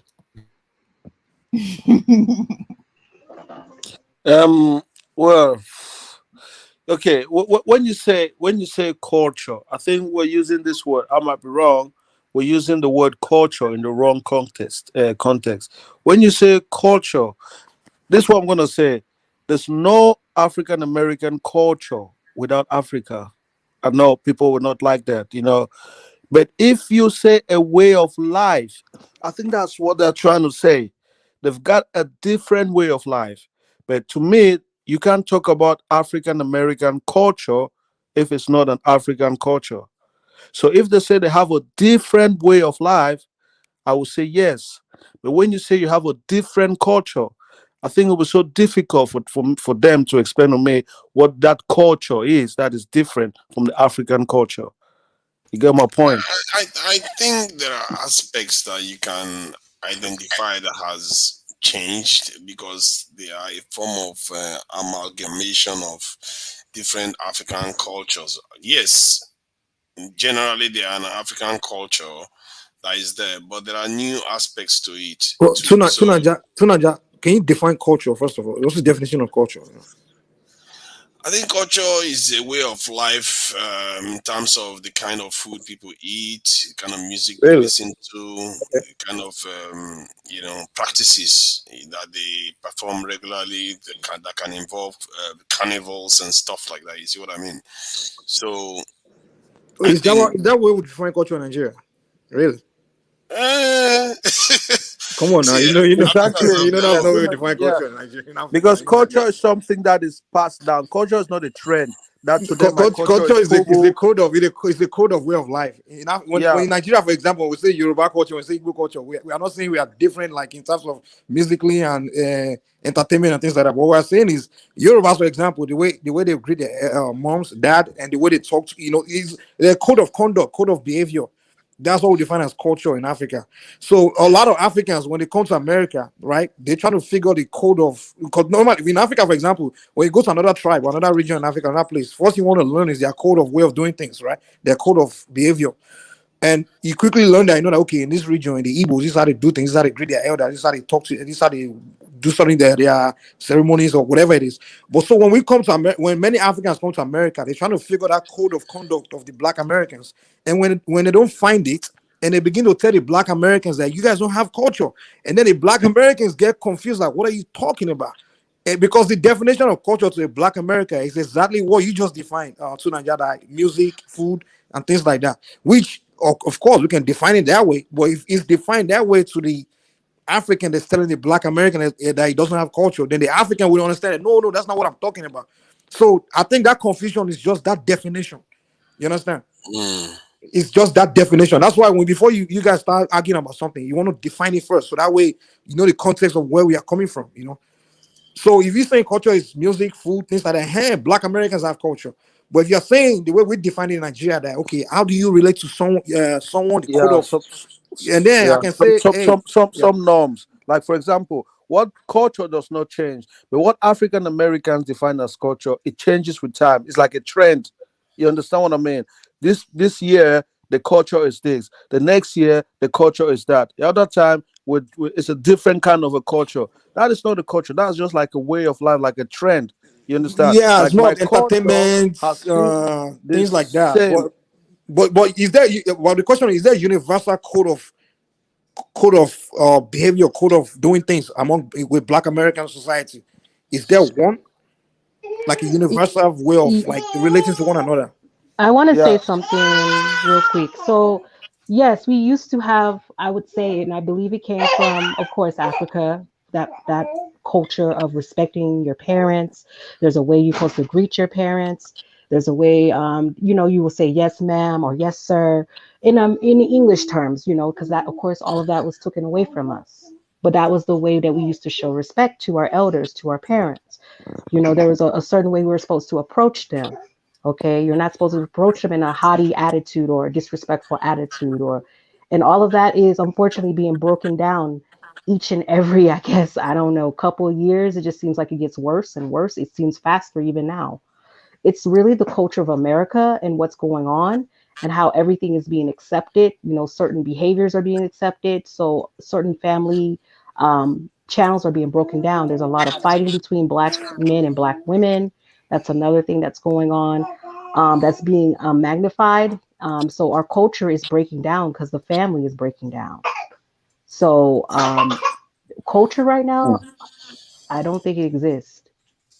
I'm being real. I know some people may not like what I just said, but the good parts of our culture does not exist like it used to, and that's unfortunate. Let me get it. Let me interject in this one a little bit. Okay. How do I supposed to dissect this? I would say it depends on a lot of factors. I mean, you have multiple different African American. I'm gonna just say people of African origin cultures. We all know about the Gullah Geechee culture in the southeastern South Carolina coast. With that. They have a Pacific culture that's pretty much segmented in their particular society, that they have their own cultural practices. They have their own way of speaking, like similar to a Nigerian or Jamaican pidgin. And they do practice certain elements of the various different African ethnic groups that came in the United States. And we all know about Louisiana Creole culture, even though a lot of them don't like me saying it. And, you know, we used to have a tendency of thinking that all Creoles were pretty much mixed, but that's not always the case. You know, it's a cultural aspect, which is a combination of both mainly the African, I'm put that emphasis in that, the French, and also the Native American. And they do speak a form of Haitian French, some of them to this day, including my lady's family. And they have certain cultural practices that might be considered peculiar to certain people who I know who are African Americans themselves. But harking back what she's saying, what I notice about when I go to where my mother lived at in South Carolina, and particularly, there is still that culture of respect of the elders. You know, whenever someone talks to my mom, it's yes, ma'am. You know, yes, ma'am. Well, yes, ma'am. I even got off cuff with an adult one time, and I got chastised for it. And, you know, due to my age, you know, I thought I got a little bit high and mighty. So there is that fault line that even I know not to cross. Even to this day, even though I'm not closer to my brothers and sisters, I still regulate, you know, because I had this conversation with my brother the other day. I mean, because we haven't talked for many years. And I told him how much I admired them. And I still regulate myself as being a slave to them. Not, I mean, in a good way, you know, not in a way where they become like a dictator to me or something like that. I mean, you know, I'll give them a little pushback. Even if they said something to me, I'll go the other direction, you know. But I respect their opinions about life more than I would people who are my generation, due to the fact that they accomplish a lot. And I respect them a lot. And I observe that hierarchy between me and my siblings in some respects. And it's interesting that, you know, we're talking about this. You know, me and my brother was kind of like discussing it. And he kind of liked that position. I know he did. He didn't really say anything. But, you know, I do respect my older brothers and sisters. And I demonstrate deference towards them since they are older than I am. Not slave in a modern context, slave as far as you know whatever his name is, you're taking it out of context, bro. Get that shit out your mind. But that's all the way I feel. I mean, you know, we still have it even when I'm even in the hood, okay, in LA. You know, people have a tendency, even though I hate it. I mean, usually I used to hate it being called OG. They said, nah, you can't disrespect OG. And I'm like, what? You know, don't call me no goddamn OG. I ain't no old man. But as I've been kept on being called that consistently, I said, you know what? I have to respect my position in life. And then that these people are respecting me. I have young kids who look like, you know, gangbangers and all that, open the door with me. It's like, nah, man, I'm going to open the door to the OG here. All right. So there's still something there. And, you know, this is what I noticed in LA. I don't know how the way it is in other cities, but this is how the way people kind of like address me in LA. And you know, I do. It took me a long time to get used to that term OG, a lot. But now, as time went on, and I'm getting closer to my 50s, maybe I am in my 50s, just joking. I accept that position now. Are you really in your 50s? I'm getting close. You don't speak like you speak like someone that's like 30 years old. Oh, really? Oh, Yeah. That means I have I have kids, you know, close to in their 20s. Okay. Yeah, bro. Let me ask you a question. I don't know. Do you think that like the way I listened to the way you just kind of explained things and like how things was, like it was really strong back then. Do you think like it was when like there was segregation in America, it kind of forced like the black people to be together and they're able to form like a code of behavior, which is my definition of culture among themselves back then. And then when integration came, it kind of created a situation where, you know, people just kind of started, because if you back in the way European white American lost came up with their own individualism behavior was due to back then they used to have a lot of migration from Europe, like different part of Europe. Immigration was limited to Europeans at one point. Yeah, it Where was. people from So they used to have the Irish would come, the Scottish would come, the German would come, the all over Europe. So when they got to America, they couldn't, and they all kind of like came together as white people against blacks and other races and things like that. But they couldn't come together under one particular culture or way of life. So they had to like come up with that individualism. And then, but African Americans, the people back then were just together, like they were kind of like segregated. So they were able to, they didn't have reason to have practice like individualism or just to be an individual. So I think naturally they were able to like form their code of behavior among themselves of looking out for each other. And back then in the same neighborhood, you have maybe the black police officer, the black lawyer, the black doctor, the black and the black criminal, and everybody all living together. So of course, the police officer can put the criminal guy in check. The lawyer can be the one, So everybody were together. But I think when integration came was when people started like moving apart and started assimilating with the white community. And you had a situation where maybe the best of blacks started moving to white neighborhood, like the black police officers, the black doctors, the black engineers. They all made money. I mean, you still do have like areas where I'll give you a perfect example. I live in LA, Baldwin Hills, which most of the houses are $1 million homes, and majority, I hate to say, a lot of black people don't want white people to know because they like to buy those areas. The majority of people are black. They still, when you go to those neighborhoods, they be having meetings about the upkeep of those neighborhoods, about what could come in, which is HOAs, which could come in or which can come out in that neighborhood as far as what I mean. They even though those people I hear, those people are a little bit nosy with each other, but in those communities, especially among that black sector or black upper class or whatever you might call it, they still do have that sense of community.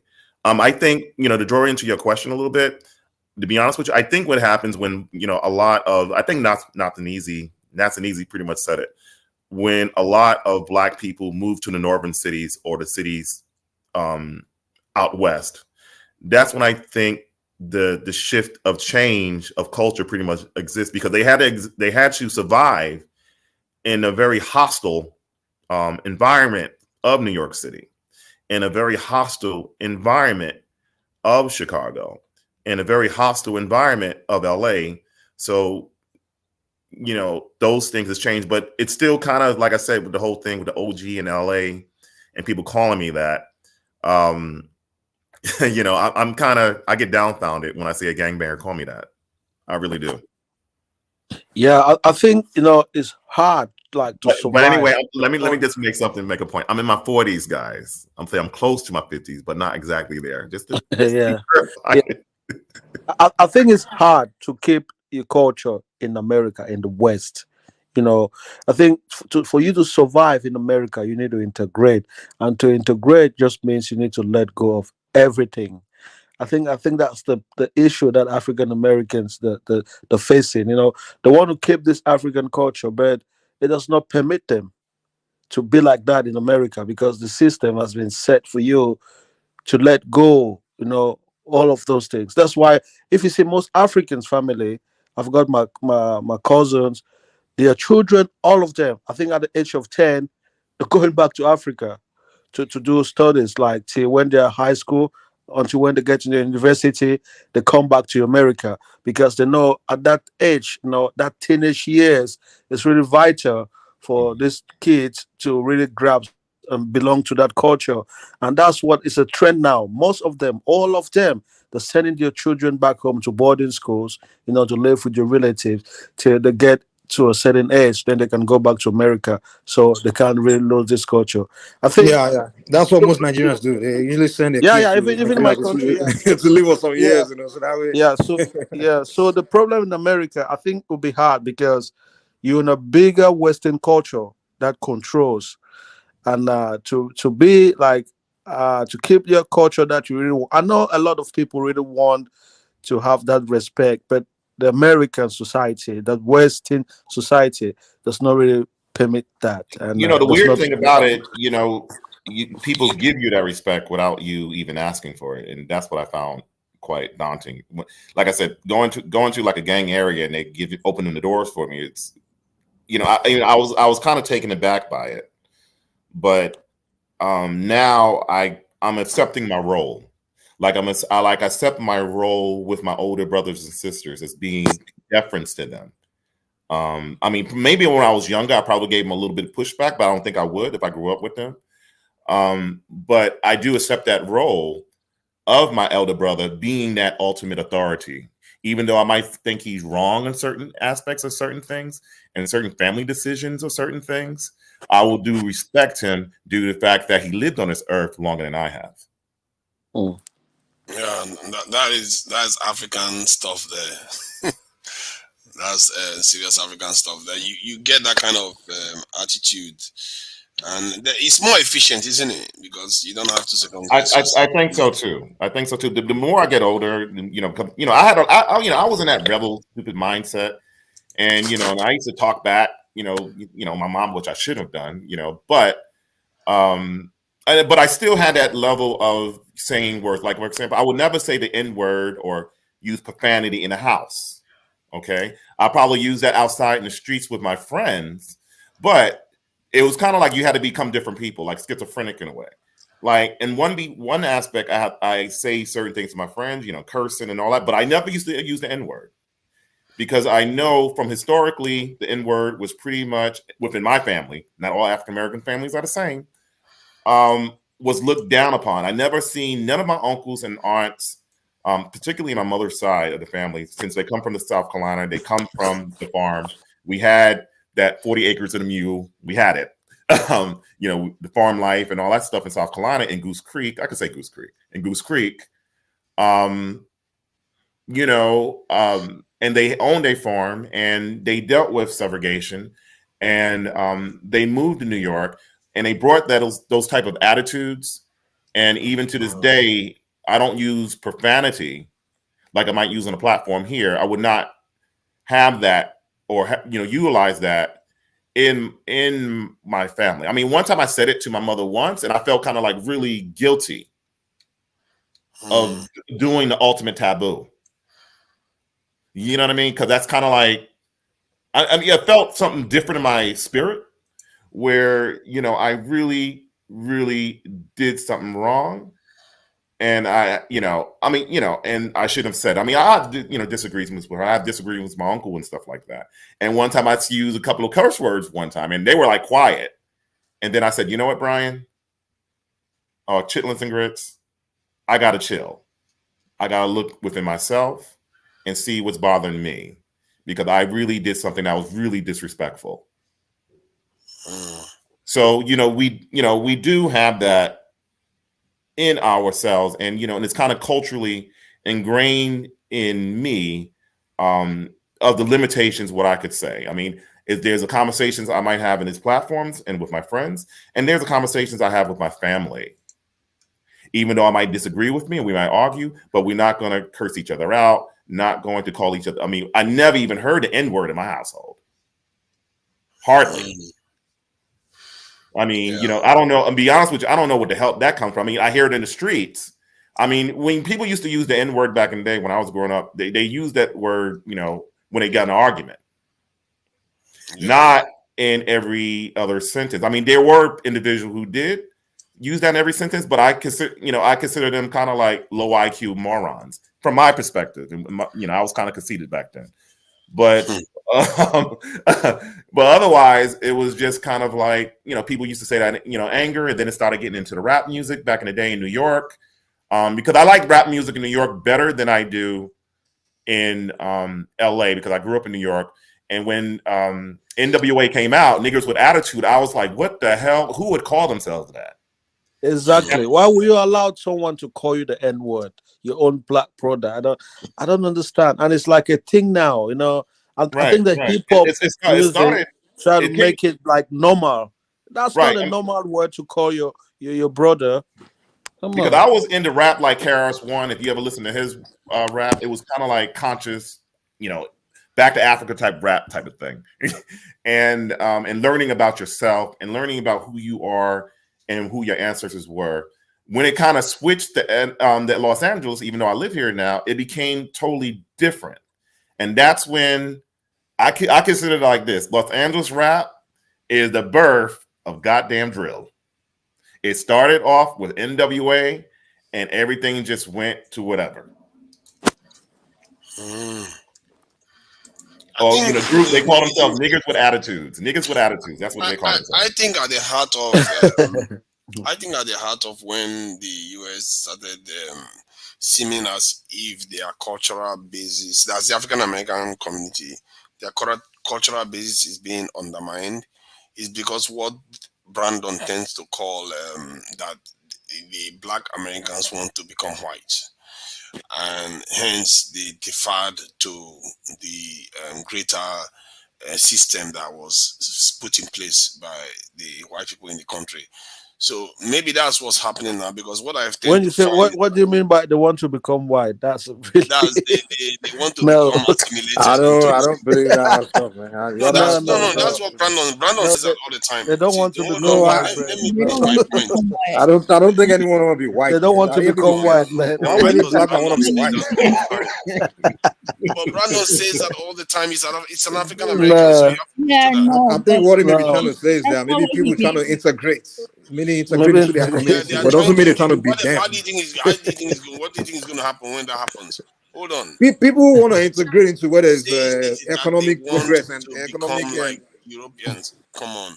Okay, the point I'm okay. trying to make, Listen, you moving to UK, right? Were you going there to become British or become white? You went there because of economic. Point. That's not even the point I was making. But that's the same thing. He's saying they're trying to integrate into the white society, which it makes sense back then that they're trying to integrate into the white society because the white society is where the pretty much all the economy, the meat and potatoes is everything. Where when we talk about integration, he's talking about they want to, marry into them and become like them. That's what I don't know if anyone is saying. What Brandon says that all the time. That's what they mean by not judging people by character. What do you think the whole thing is going? What do you think is going to happen? They will start intermarrying and become like Brazilians. Once you integrate with people, of course, you end up having issue where people having sex and making babies together. It's natural, The point I was making about that was that because of, if that trend is true from what he's saying, that could explain why you have the Black community not having a clear agenda of what they want to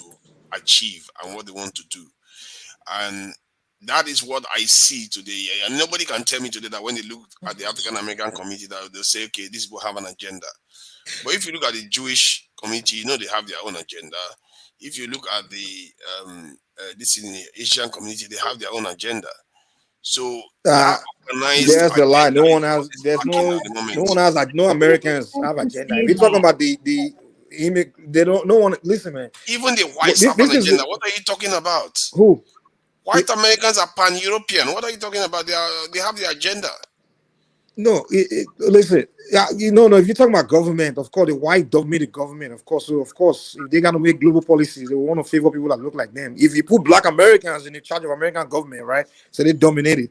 Of course, naturally, they want to favor Africa or Black countries. And when it comes to global understand global issues, global policies. So it's natural, that people want to favor those people that look like them. But if you're saying like white America as a group of people, they all coming together, having an agenda among themselves and things like that. No, but a policy maker may be making policies in their favor. Yes, it's natural.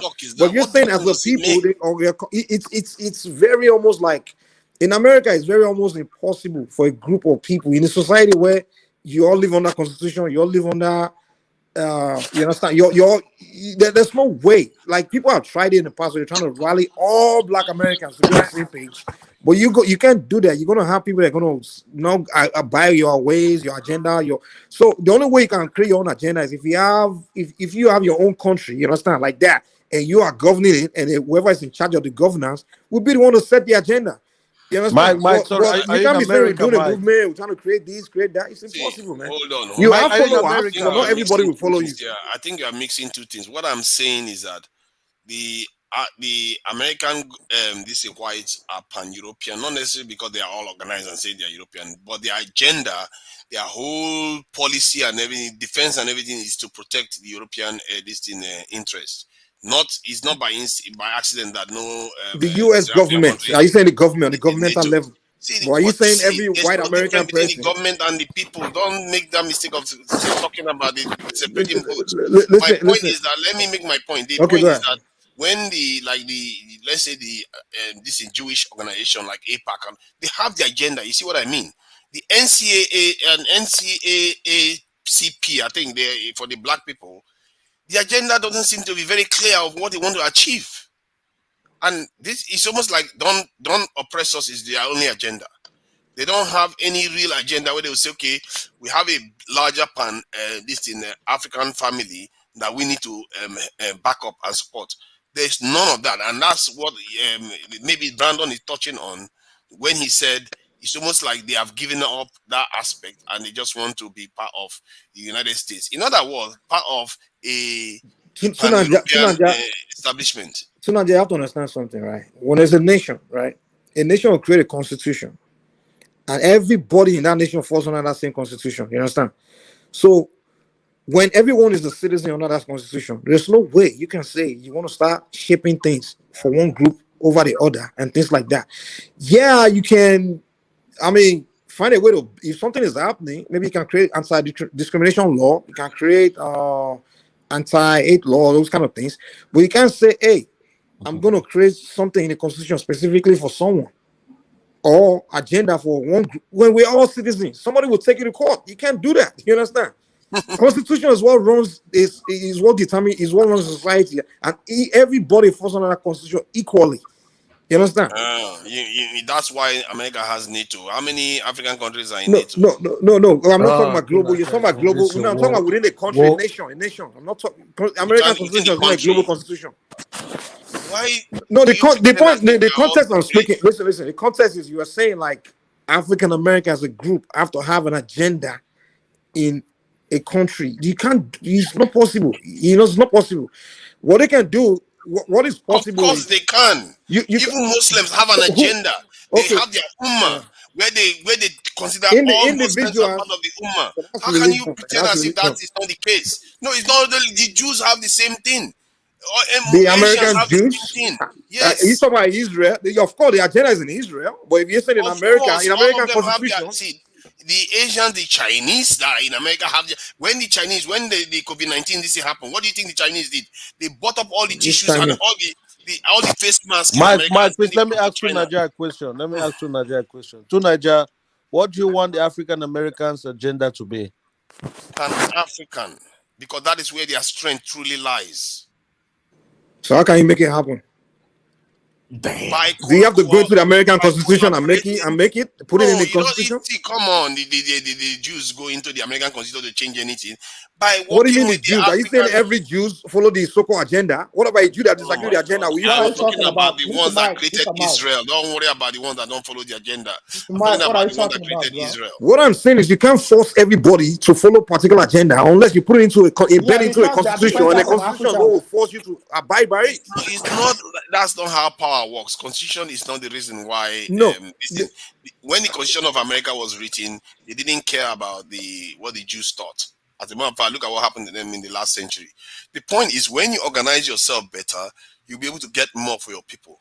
There is a reason why the American Jews now are stronger. They are sure they have never been any stronger because they now have Israel as a backup. Yeah, I just believe African Americans know what is best for them, bro. You know, individuals know what's best for them, and individual will do it. I know them. Yeah, because Nigerians know what's best but there's no way you can force an entire Jew to be on the same page. It's not possible. No, Nigerians know what's best for them. Let me tell you something. We need to let Not them everybody decide, knows every single thing that is going wrong, because when you see something from afar, you see better. Just because you are standing in a ditch, you don't know whether something is running to come and bury you in that ditch. Somebody standing further away will see it.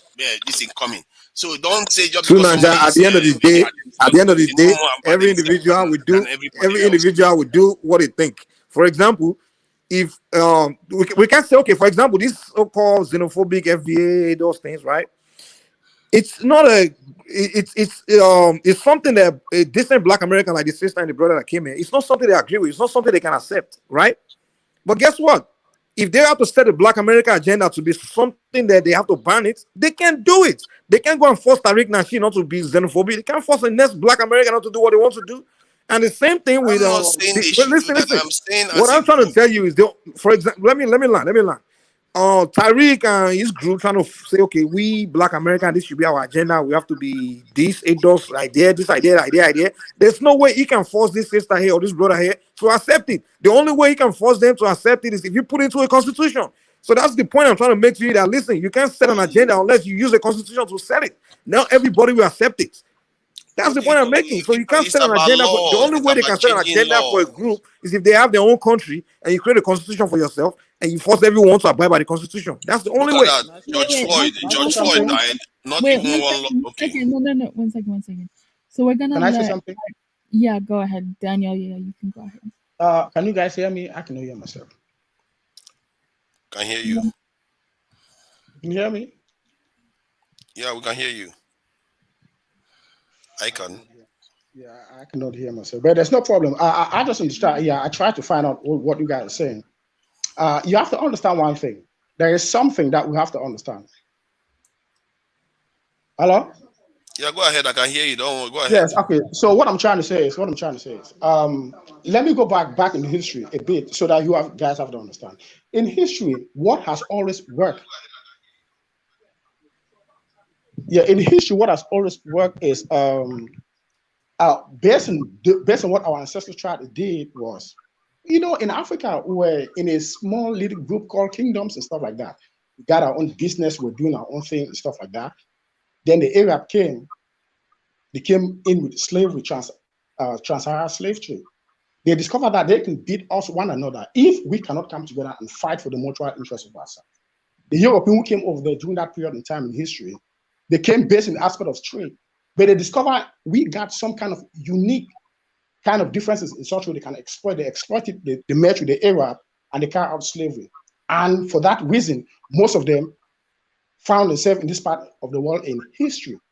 You have to understand, when they came to realize one thing, that in order for them to stop this kind of predicament, before the arrival of the white man in Africa, who have been at war with the Arab for more than 1,000 years for the abolition of slavery, fighting them consistently. This is proven documentary. This is proven. There is history for this, factual. Yeah. So what happened is those who came before us, like Martin Delany, who went back to Yoruba in Nigeria, Yoruba land in Nigeria, signed a treaty with some of the kings and queens over there in order to take some black people over here back to Africa. Martin Delany. Yeah. We have people like Samuel Conwich here in America, who was the first to graduate from Bolton College in 1827.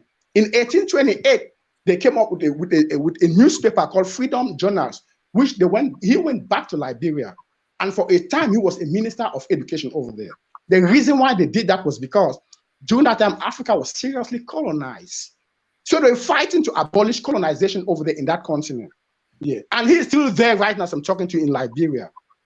Those of them who have been in the belly of the beast for more than 500 years, they understand these people more than us. They understand them more than us. We from the continent, we have been fighting throughout our life and we are not still free. So let me fast forward in history in 1960. Those of our ancestors started looking for somewhere in which they can have a new mindset of which they can liberate that continent. His Excellency, the Right Honorable Marcus Mosiah Garvey, he came here in America on March 23rd in 1916 when he was invited by Booker T. Washington. But before he arrived, Booker T. Washington has already died in 1915. Queen Mother Harriet Tubman has already died in 1913. Yeah. Which means Garvey came up with that aspect, not that he came up with Pan-Africanism mindset. It's like Garvey recreated Pan-Africanism because they discovered at the end that the only way we can solve this predicament is for us to come together as one people. Booker T. Washington was training Africans in America, send them back home to go and fight and develop our continent. Garvey came in, Garvey said, well, you know what? He told most of them over in America that some of you are not good here in this country called America. You won't be good back at home in Africa. The white man called it the Back to African movement, of which Garvey never said issues like that. Garvey also said what? He said, it is for black people to understand their power lies in Africa. He said, as Africa goes, so goes you. Most of them today in America, they don't even identify themselves as an African. You have some call themselves ADOS, some call themselves FDA, some call themselves all kind of names, which means literally the rich history of that continent, they have cut themselves out because of self-hate. And by so doing, let me say this to you. It means if you consider yourself as FBA ADOS, it means your history starts from slavery. You accept to be a slave. That's it. I cannot say anything more than that. So sorry, brother. Means, I'm sorry. I don't necessarily let me finish. agree with you on that. Let me finish. Okay, go ahead. What is so controversial about what he said? No. What he says is that they call themselves ADOS or FBA means that their history. No. Wait. The term ADOS or FBA, I don't necessarily see there's something wrong. What I find wrong is their xenophobia is the only thing I find wrong. If they're saying that, listen, wait. You can't identify yourself with something of which you are not. You cannot. What do you mean they are not? With something. If they say they're you cannot deny. Can you reject somebody's identity? A man from Canada is called what? A Canadian. A man from America is called an American. Okay, let's keep it simple. Let's make it simple. You have Japanese American, you have Chinese American, you have Italian American. A man from Africa is called an African. A man from black is called what? Tell me. Black okay, American. Where are you from? For example. Foundational Black American is their identity. Is their identity. Thank you. And identity is supposed to tie to a landmass. A man from Canada is called a Canadian. A man from Africa is called an African. Is their identity supposed to tie to a landmass? Black, I'm a black man. But listen. Hold on.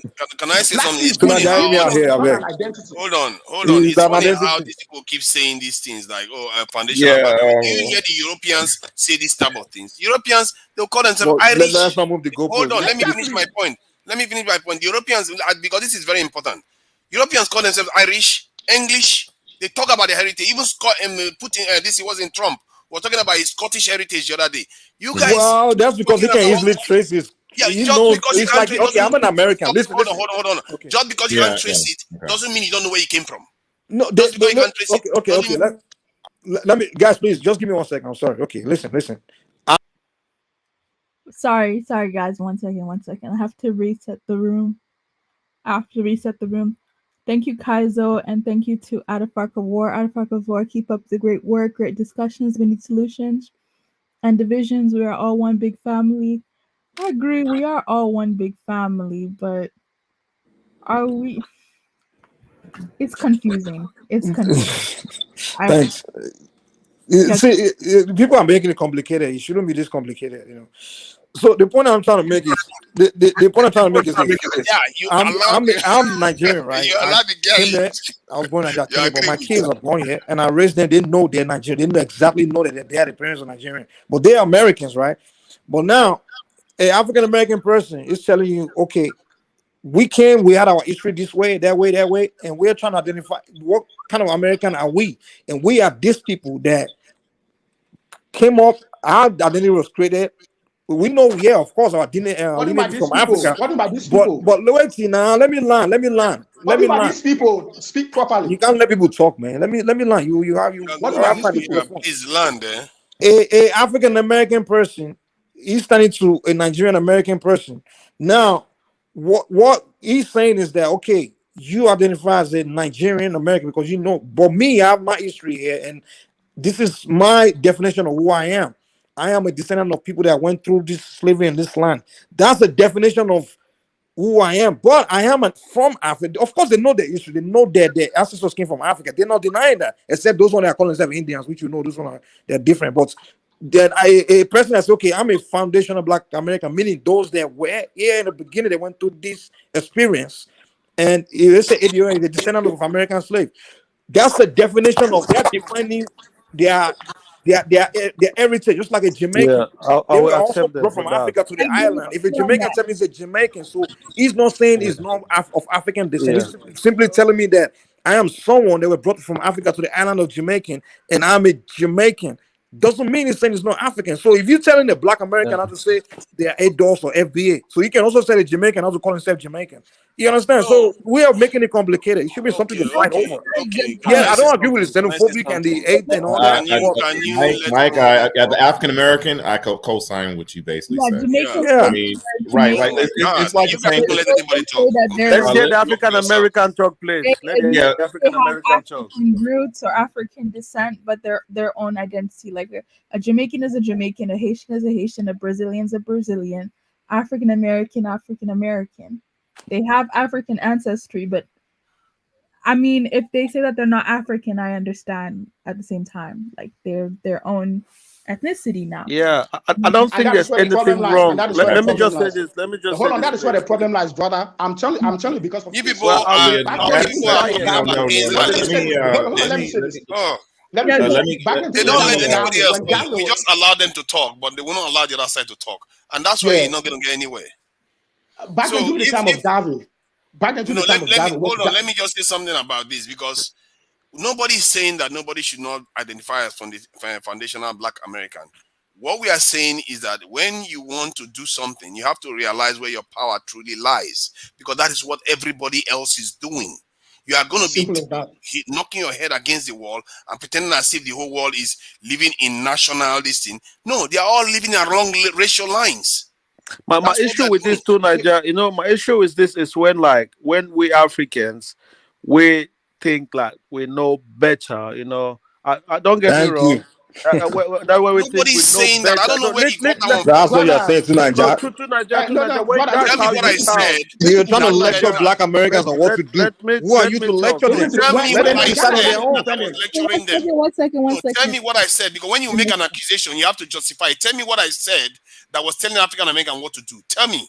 You just Yeah, said, you're telling them that you said this. Who are you to be telling them? Do they come tell you? You said that you need an agenda. You don't know what you're doing. You need to have your own agenda. You see that? You see that? I can keep going on. You say you need to have an agenda. Brother, You're not acting like that because all the other people are acting the same way. So you need to act like that. Yes, that's my own opinion. If they don't want to do it, it's up to them not to do it. But I see that. Well, you don't find it disrespectful, right? You think they can't think for themselves? Is that what you're saying? Look at the sister and brother that came here. Look how intelligent they sound. You think they can't think for themselves? You can't be lecturing people, man. So you're telling me that I should not have an opinion because they are intelligent? Wait, Tunaja, one moment. There actually are African Americans on the panel. Did just call me Brian or Alicia? Did you? Yeah. I'm gonna let the young lady go first. Which means we have to understand one thing. We have moved against our roots in which our ancestors they. Yeah, I mean let Africans, let the Africans Americans speak, please. I said we. When I say we, all of us, we. I say we. I don't look at myself like I look myself as an African. Marcus Garvey said, "As Africa goes, so goes to you." Got you. I don't care where you are from on earth and everything. Right. When Ghana got independent on March 6th, 1957, oh my God, people like Martin Luther King Jr. was there. People like Adam Clayton Powell Jr. was there. A. Phil Randolph himself was there. W.E.B. Du Bois was there. Garvey, who fought tirelessly for the emancipation of that continent, he died in 1940 and never stepped his leg in that continent. W.E.B. Du Bois and the Blue Vein Society had to fight Garvey. No, that's history, man. Let's stick that with is. I'm going to ask you a question after this. I'm telling you what it is. Africa is the solution. Africa is everything. If you don't want to tie yourself back to that continent, you think you are something else. You are a traitor to your race. Some of them are something else. You just need to accept that. There's nothing like something else as a human being. You cannot describe yourself in the sense that I told you any form of description about you call me black. I'm a black man. That's a description. It doesn't tell me who I am. Black doesn't tell me who I am. The black man over there. That's a description. So every white American in order for my identity, supposed to be my identity a landmass. Daniel. The lady has to go. Let her speak. Yeah, let her speak, please. Okay. Go ahead, young lady. I think she's frozen. She's frozen. No. That's one. You can stay in that's the a audio smiling mode face frozen. because this in the video is choking the data, I guess. Okay, this is the thing. Let me go here since I'm from the United States and I've been born here, raised in the United States all my life. I kind of take issue with the guy in M in regards to African Americans and our identity. I mean, we are a collection of different African ethnic groups, whether West African, Central African, small bit of Southeastern African, also Madagascar, covering all those little bases right there. As far as who is the African American population is, I know people hate me for it, but I just say what it is. No, we don't hate you. I just feel like it's fine. Go ahead. Having said that, we're is no identifiable area where each and every African American ancestry is. We all know we're African, but at the same time, okay, there will not be America without the African influence. Again, there would not be an America without the African influence. In other words, and that's true. And to be honest with you, let's take this a little bit further. That is actually throughout most of the countries in the diaspora. Afro-Cubans, Afro-Brazilians, Haiti have its own country, Jamaica have its own country. There will not be anything in the Americas where a lot of good cultural stuff like music and certain art forms without the African input in the United States, from our artists to our inventors to our scientists who made a difference in the world. Having said that, hence we have created our society here from our multiple different African origins and recreated ourselves something here. So therefore we are established. I mean, some of us been established since the 1600s, for God's sake. And others came here, obviously, a little bit longer, including some of my ancestors, I found out, came here a little bit longer, like in the 1800s and stuff like that. So to say that, that we need to vanquish all that stuff in our minds and just, settle for, just being African will be kind of like disingenuous in that aspect of it.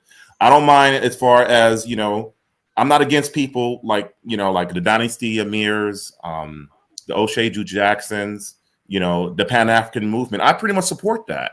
I really do support Pan-African movement, not in a hope type of way, more like a business type of way, because I got accused as an economist yesterday. I had an argument with somebody on Mr. Uganda's channel, and I am an economist. As far as doing business with Africans, something that's could change the lives of people, since I'm in the field of real estate and stuff like that. I'm all up about that.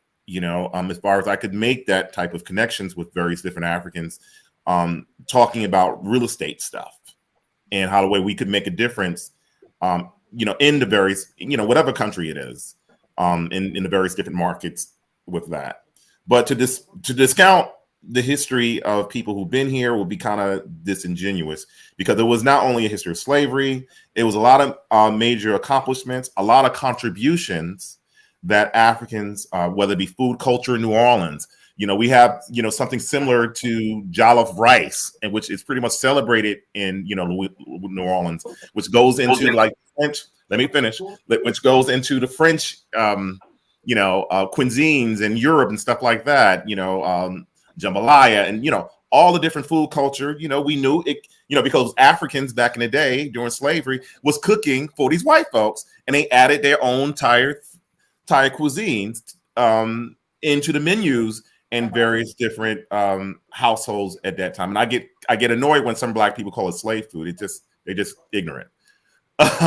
However, having said that, I support both Kefaru, wholeheartedly, and the guy Mike wholeheartedly. And I also have, I do agree with Niger certain things. I mean, but I agree with it in an economic level, and I agree with it in an individual level, because we had African Americans who actually went back, helped create Liberia, Afro-Brazilians in Nigeria. That exchange has always been going on, and I think it will still continue to be that way. Yeah, Right. so I just want to say this. Before we go forward, yeah, we're gonna let the lady speak, and before she speaks, I want to give a special shout out again to Rwangali's Artifact of War,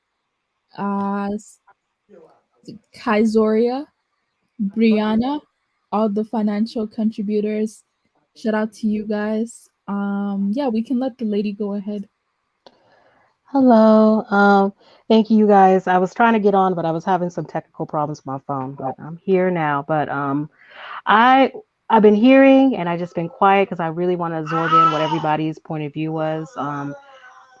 Basically, when it comes to identity in America, I was kind of like with African descendants.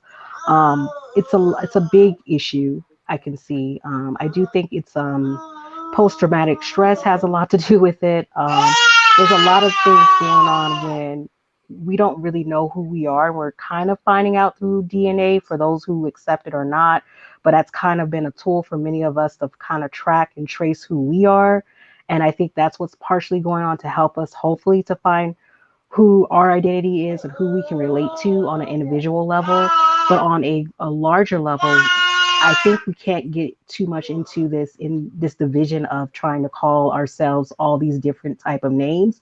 It kind of, I think it muddy ups everything when we're still trying to be in this like process of finding ourselves as African Americans, because I feel like we have not found all of the parts of ourselves that we are needing to kind of go forward properly. We have lost a lot of important parts of ourselves, but we do have a culture here of somewhat, but it's not, in my opinion, the best culture to be represented to the world because of the history of everything that's going on and also the propaganda that's going on with our history and things like that. There's a lot I could say about that, why that's happening, but that's a whole nother story. I'm sure it could be a different show for you too. But what I'm trying to say is for me, I did identify myself as an African in America. I don't really say I'm African American. I say black a lot because that's what kind of we've been trained to say a lot about ourselves to identify ourselves with a greater group of people who look like us. But I know that's not really what we really should call ourselves because that's not what our ancestors called us. But we are redefining that again at this time. So for me, I just call myself as an African American, person or Africa in America for now. I know that's not my landmass. My landmass is Africa. So, that's what I connect to. I connect to being African, and that's all I can claim. I can't claim all of these other things. All I can identify is being African. I feel that in my spirit. I feel that in my mind. I feel that the way I move and think. Yes, I have American influences because I've lived here all of my life, but I still feel African inside. I don't know how to explain that. I don't have that confusion of, oh, I was born here in America, but I don't feel or connected to Africa, or I don't feel like I can't make that connection to Africa if I wanted it. Because that's the other part. We have to want that connection. If you don't want it, it's okay. It's your choice. It's your life. But for those who are trying to find, some peace in who they are and where they came from so they know where they're going, because that's the thing. If you don't know your roots, you don't know where you're going. And that's what I really feel like our people need to really put interest in, is knowing who they really are on a not just a physical level, but a spiritual level. And that's just my 2 cents in all of this, basically. I agree with her point. As you can see, not every African American thinks the same way, and I agree with Brian too. I never said African Americans should not call themselves ABA or ADOS. They should, if they want to call themselves whatever they want to call themselves. All I was saying was that they, in a country that is pan-European, and the other groups in the country are pan their own, and this in larger groups, that the African Americans should also follow suit, because that is, they understand that is where their power lies. But African Americans have not started tapping. They've not even tapped into 1% of the power that they can generate from the continent. Because I'm not here asking for charity for the continent. I'm asking that they use the continent to empower themselves too, because that's what other people are doing. The Chinese in America use China. The Indians, can you stop? Can you stop? Tonight, you've been talking for the last 3 hours. Queso, don't make it ghetto. We're not a ghetto channel, brother. It's quite a serious point. It's quite a serious point. And the Indians empower themselves with from India. The same thing with the Jews from Japanese. Israel. You have to tap into your base, because Chinese. think about it. If the Chinese, same thing. If your country, if you are stressed in America, You can have a valve where you go to Africa and reset yourself, and even your power in America is magnified in Africa, where you can create things, then bring it back to America to effect change. That is what Jews are doing. So how do you know? No. So how do you Listen, know they're not brothers, you doing have that? been speaking for 5 hours. You must let the new people speak. Okay, go ahead. You tell yourself African. Go ahead When now. you have the Speak now. behavior Speak. of Go our ahead. white No one's telling you man not to on speak. crack. You are the behavior of a Did white Frederick man on Douglass, crack. let me ask this question. Did Frederick Douglass consider himself ADOS or FBA? Did You Frederick also have Douglass a ever behavior call of a himself white ADOS or man on FBA? crack, Daniel. You must let Did the new Frederick people Douglass speak. call himself ADOS or FBA? Or did Martin Remove the Delaney ever crack call from himself your ADOS or head. FBA? The crack is too much. Man, Kizu, come on, man. Stop No, it's trolling. not. It's true. You people have bad behavior. You Well, if talk you want to over the speak, new just people. speak now. Did anybody tell you not to speak? You are speaking over me, you crackheads. No, say you crack want to man. speak, and I will let you. It's not like I'm cutting you off or anything. You know? I can hear the crack in your head. Oh, It is really? too crack. You must respect Okay, the let's new give him people. 5 go ahead and seconds. speak. Let's see what are you going to say something. That is better. You see, these crackheads like to talk until there's nothing to be said anymore. Black Americans do not go to Africa. If you go to Africa, these people will just be seeing money. You cannot trust these dusty Africans. They will even try. This guy's a troll, man. I'll get this dummy out of here. 100% true. Tell him out of here. Tell him out. Who is Dusty Africans? You'll get You this fool out of Dusty here, man. Africans. He's not here to have Get the hell out of here. conversation. Who's a Dusty African? Crazy. Behaving I ask like you a a simple comedian question. now. Did Frederick Douglass call himself Edos? Did Martin Delaney call himself Edos? Please tell me. Do everybody Did have to be Frederick Douglass call himself Freddie Edos or Martin Douglas? Delaney? Can people be Yes. themselves? Did he Do call everybody have to himself be Edos? somebody else? Come on now. Stop this. You cannot be No. yourself in Africa. You have to go back to your ancestors. You have to tie back to your ancestors. No, you don't have to be cannot somebody come out else, with man. something strange. We You don't can do that. be. You can be. You just have to be good, positive. You There don't is have a to be point somebody here, else. my brothers. In Africa, as a black man from America, you cannot be yourself. When you are yourself, you will be taken advantage of. These dusty Africans will try to scam. Not try. They will scam. Get this man over here. Don't call me Dusty, okay? Don't call me Dusty. Come on, man. Never Okay, ever do that, okay? So can we have an intelligent Are conversation? you crazy? You guys are being dumb and With that foolish. stupid ass in America. You America, you kill yourself like dogs. You fool. No, Don't ever call me Dusty. No, don't do that. Don't do that. No, Is he's not an this? American. He's not an American. Tell Tariq Nasheed. Tell Tariq Nasheed who's pushing his He's not craziness. an American. Is that the same guy that's telling people? You know, Daniel, he's not even from the United States. He's from Kenya. Tell Tariq Nasheed who's pushing his nonsense. We don't want him in Africa. He Don't want him actually lives in Africa. He lives in Kenya. He lives in Nairobi. Daniel, listen. When a black man goes to Yeah, Africa, I mean, I kind of took Africa. exception. Hold on for 1 second, okay? So I kind of took exception to that comment, Daniel, about the whole crackhead thing. You automatically assumed that he was African American, and I think you should. I think you should, pretty much apologize. So what does the come from America? Yeah. No, he don't come from America. He actually comes from. Let me explain. Let me say. He actually comes from England, but he's a Kikuyu. No, he's not a Kikuyu. He's a. England? He's from. He is of Oromo and Kisi ancestry in Cuba. And Buganda. Yeah, and Buganda, and he lives right now in Kenya, and he's kind of like a scientist, but he's saying he's from Kenya. Yeah, he is. He's actually a scientist. Why does he talk like that? If you're a scientist. No, he's trolling. like That's not his voice. That's not his voice. That's not his real voice. That's not his real voice. He likes to troll. He likes to he's troll. trolling. Oh, okay. But he's telling you. No, he's telling you his perspective, because right now when he came back to Kenya, he did. He's going through some situation with the authorities, and he's going through a lot. Let me just say that. Oh, okay, it's making sense now. Yeah. And a lot of things have happened to him. People try to scam him when they thought he was foreign. Exactly. Look, guys, let's speak the facts here, because Africans like to paint a picture that Africa is a nice place. Do me a favor, Daniel. I would like an apology, please. Yeah, you need to apologize. Bro, you are my brother. You said something that was really. Yes. Let me say yes. Let me conclude. Let me say something. You know why I have it. You know why most of the time I get very. I apologize first, man. Don't start me. I'll apologize first, I bro. apologize. Let me say this to you. In order for me to take that continent, based on what I'm doing, we are doing. You said something. You said something else. I apologize. I apologize for what I said is for real, because Dusty came from this. No, but still, no. But you automatically assume this guy. You automatically assume he was African American. He is not.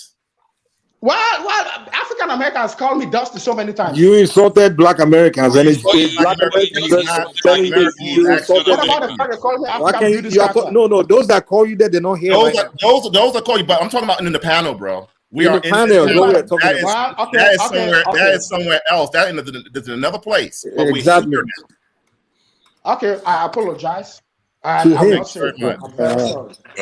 Now, Yeah, Kaizo, next time when you come, speak your normal voice so that people know who you are. Yeah, but Kifaru, look, there's a point here that these guys are trying to avoid. Africa is Yeah. not a good place for diasporans. The reason why is every African will try to scam them. That's a fact. Including the billionaires and the millionaires. So Dangote was trying to scam him when it comes to Lagos, right?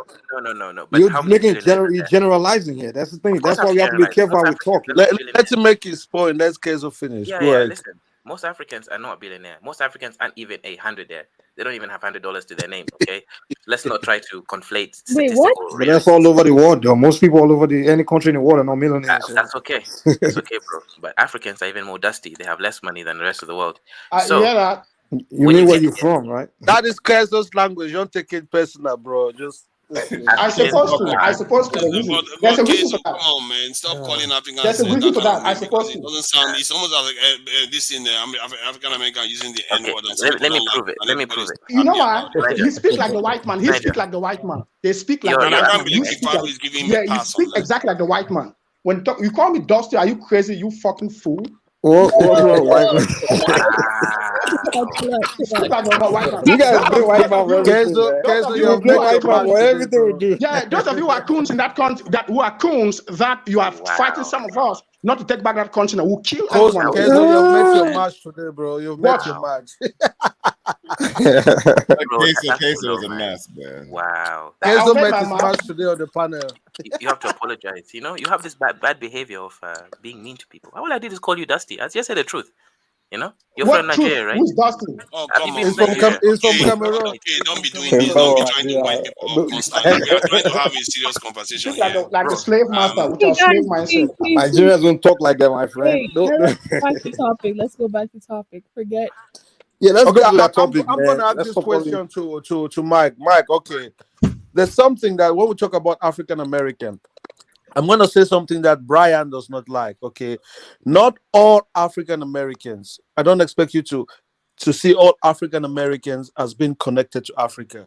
You should understand, African Americans left from Africa and America and have gone through generation of mixing, okay, with Europeans. There's some people that I don't like that. I know. That's why I just said, just Brian. So there's some people that when they look at your families, your cousins, their brothers are white people. These people, you can't tell them you need to go back to Africa. They don't see Africa as really part of them. But there's some group of people that consider themselves Africa. I think these people, Africans, these people already know they're Africans and they're trying to focus all of their energy back to that continent. I think this is a group of people that you should be concentrating on. But if you say all African Americans should go back to Africa, I really find that it's not going to work. To me, let's be specific to these people that really anybody think. said all. As a matter of fact, you just need even 10%. So Naja, he has a point there. Not everybody is going to leave. Not everybody is going to leave. Everybody should America. do what individuals make that Can I just finish my point? Not everybody is going to leave the US to travel. It's not realistic. You just need a specific group of people to say, you know what, this is what we need to do.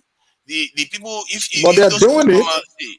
What are they doing there? I don't there are see people, any. there are individuals making decisions. Can I finish a statement without you interrupting it? Can I finish a statement without you interrupting it? Because the reason why I'm saying that is because George Floyd passed, and not one law was passed in their favor, but the Asians got so many things that they wanted. And recently, America is signing a law to penalize African countries that don't support the America with this conflict that they're having with Russia. They are penalizing African countries, and African Americans are busy. You know what? What has that got to do with African Americans? Because African Americans are also in the parliament. If you think it was Sunaja, I have a question for you. Shut up for a second. Let me say something. I have a question for you. This guy, you are talking nonsense. Let me just finish my point. Do you live in America? And have you ever lived in America? That's a simple question. Again. Kifa, let me say, Yes. Marcus Garvey said back in Do you, through Niger, do you live in America? And have you ever lived in America? I live in No, America. it's a simple question. Answer that. I live in America. Listen to me. I live in America. No, through Niger, I I'm live in asking through America. Niger, I live have in you ever America. lived in America? I don't care. The point Marcus I'm No, making it does matter.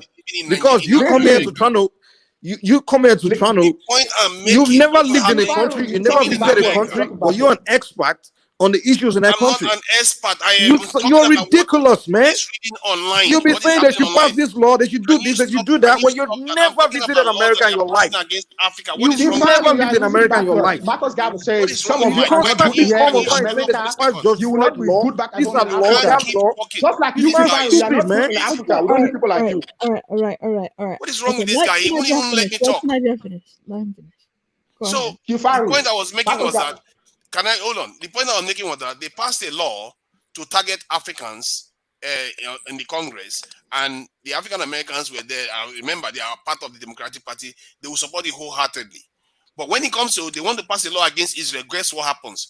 That same African Americans will back against it. Really? You were there, right?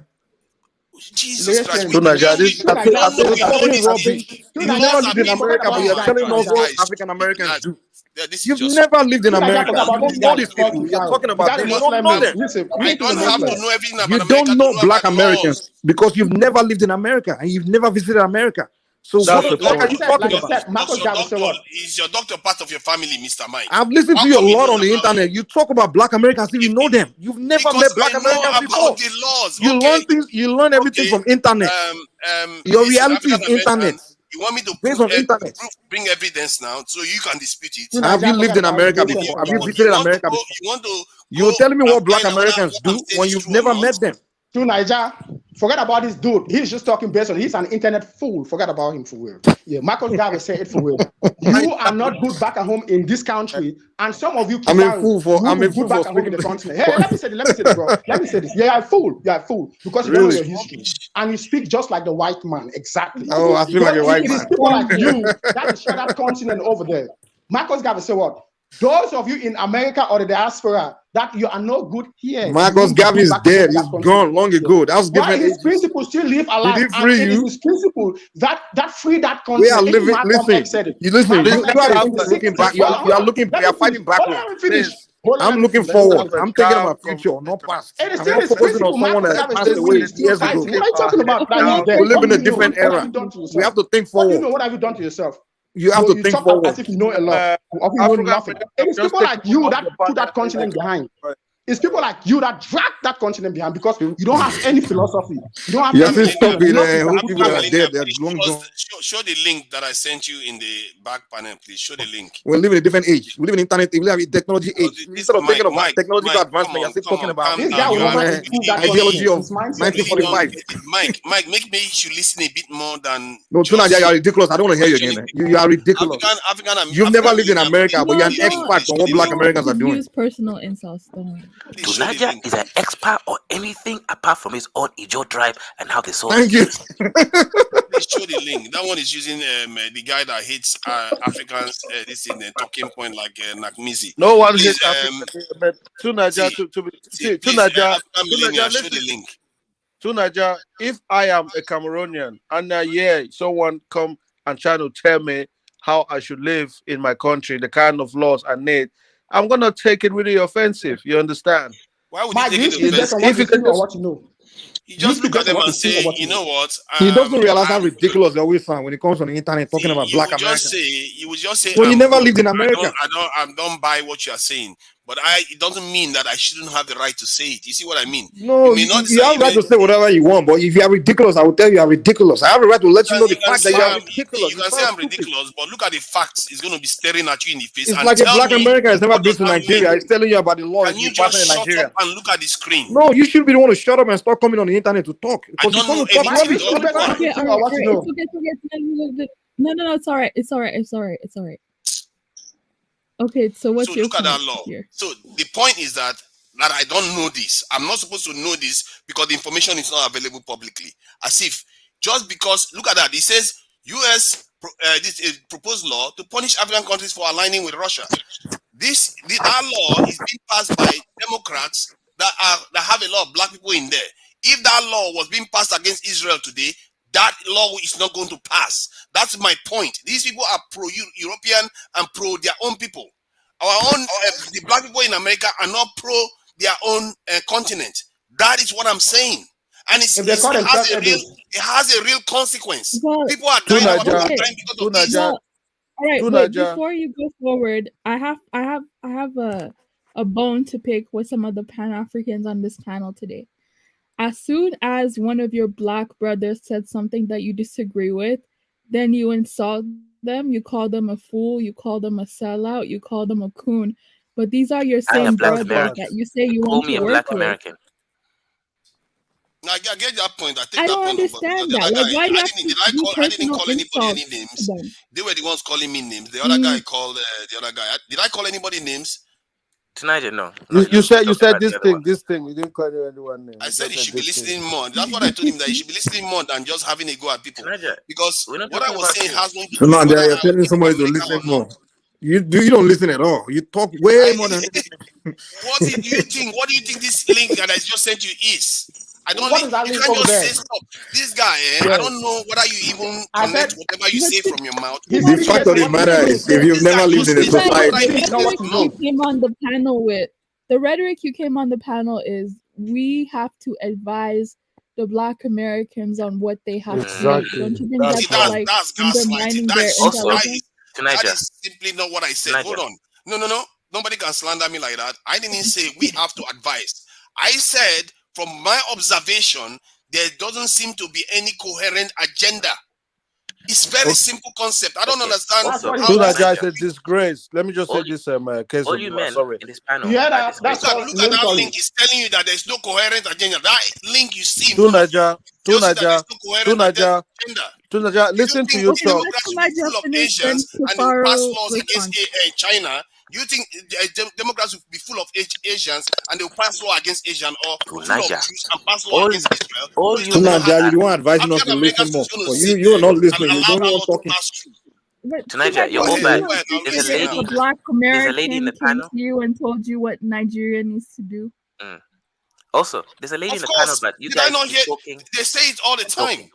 And Niger, I don't. there's a I lady come in the and say, panel. "Oh no! You shouldn't tell us what to do." That's ridiculous. Because their own, I actually think that their voice is also relevant on the continent because they don't have tribal affiliations. We have a Black American woman on the panel, but you African men have no behavior. You keep talking over her and me. You have no. No, she made her point, Kaizo. She just No. listened. She made one point when she was even given the point by African Millennial. But these men over here, these African men, have no respect for their men and their future leaders. Kaizoian Empire. Okay, this is the thing. King Kaizo, what do you have to say? You have a point. Oh my goodness.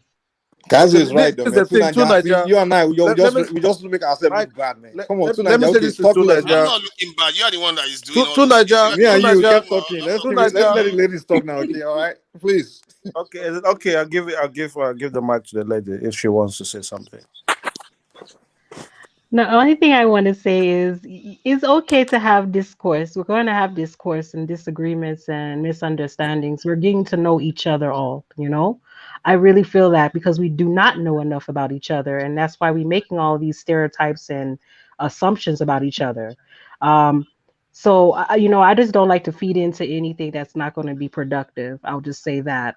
I just want to talk on things that's going to unify us, bring us together. The whole topic of why I came on the show with the Kumerica part, I have just because I'm about to leave off very soon, but I don't have any issues with that whole thing. I just don't like the fact it's the negative part of American culture being exposed. That's the only, or African American culture being exposed. That's the only issue that I have with that. So that's my thing. I so love who I am. I so love my people. I so love African culture of different regions and countries. I love it. I so take it in, and everybody has their own individual, unique way of expressing themselves and who they are and their culture and their customs. the one that I connect to personally the most is West African culture. I know that's where I Have you come been to from. Kazorian Empire, sister? Yes, Sister, Benin, Let her speak. Let her Oya, speak. all Empire, all of those things. I'm aware of them, and I know that's where my people came from. You don't know So Kazura Empire. You don't know Let that her one. speak. Let her no, speak. nah, One question not I as asked you, much. Alicia, what part of All the right. United States Let your her family? speak. Let her speak. No, I just have Let a her question. speak. Don't correct. Don't no. What Let part of her the speak. United Let States her your speak. family come from? Just curious. Yes. Well, on my dad's side, they came from Texas, Uh-huh. Southeast Texas, that area. And then on my mom's side, they are Georgia, but I have roots from the Caribbean. So their Right. side comes from Jamaica. And then from Jamaica, Georgia, and then from Georgia to New York. So yeah. So that's my roots mainly, but I've been knowing that we have had history, passed down that yes, our family came from West Africa. Wow. Brandon is going That to know. conversation has been Be talked about. careful with these West Africans and Pan Africans in general. You And know, can they will sell They're you. my people. I can't can be. you leave that? Can you leave You I have to have be to be careful. careful with other people as is. They're my people, so I need to These people will understand scam you. them very They just well. want your money. They don't want you in the Stop it, country. No, Kizu. no, Stop I it, don't They want believe Kizu. your that. money. So Think this hold one I is on. don't believe They magnesium. that. don't Put care based on about what. you. Put your I don't face in believe the that at camera. all. Put your face in the camera. Do you speak based on what you think or what you know? You speak The based on what you Great think or Recon what you is know. about the Great I think Return he's of foreign joking. You I don't speak take investors. based him on what you think or seriously. what you know. I don't think anyone Daniel, it's all should. right. Don't worry. Daniel, don't take Kenzo serious. You're gonna blow your mind, bro. See, Kifaru, Because you don't agree with me? why is he even in this panel? of Get him all out. Why people, is he I in can't this believe you panel? are the Take one him that out. falls for this. You Listen, don't, I you will take don't you see out, the way brother. this in I Nakmisi will comes go and on take you and out. has a that rotting go at Forget about Africans on that channel. forget Hold on, about then he goes Nagnisi, away Tonaja. to make terrible videos about Africans, and you keep saying forget about this, forget about that. You don't know what is going on behind the scenes. You just listen to people. I Tunaja, think everything is a joke. It's not Tunaja, a joke. Want to Nagnisi take is me not out. relevant I'm not a when it gay. comes to African Americans. You just watch Listen, a link. You just watch a video, Tunaja, a link. Tunaja, Go ahead. Nagnisi is not relevant when it comes to African Americans' decision how to move on. Nagnisi is not Kifaru, relevant. true. Nagnisi It may is not be just an relevant. It's internet the troll. human being. Maybe it was too Why you How can't would say Nigerian. it's that not be relevant? relevant? You can't say that.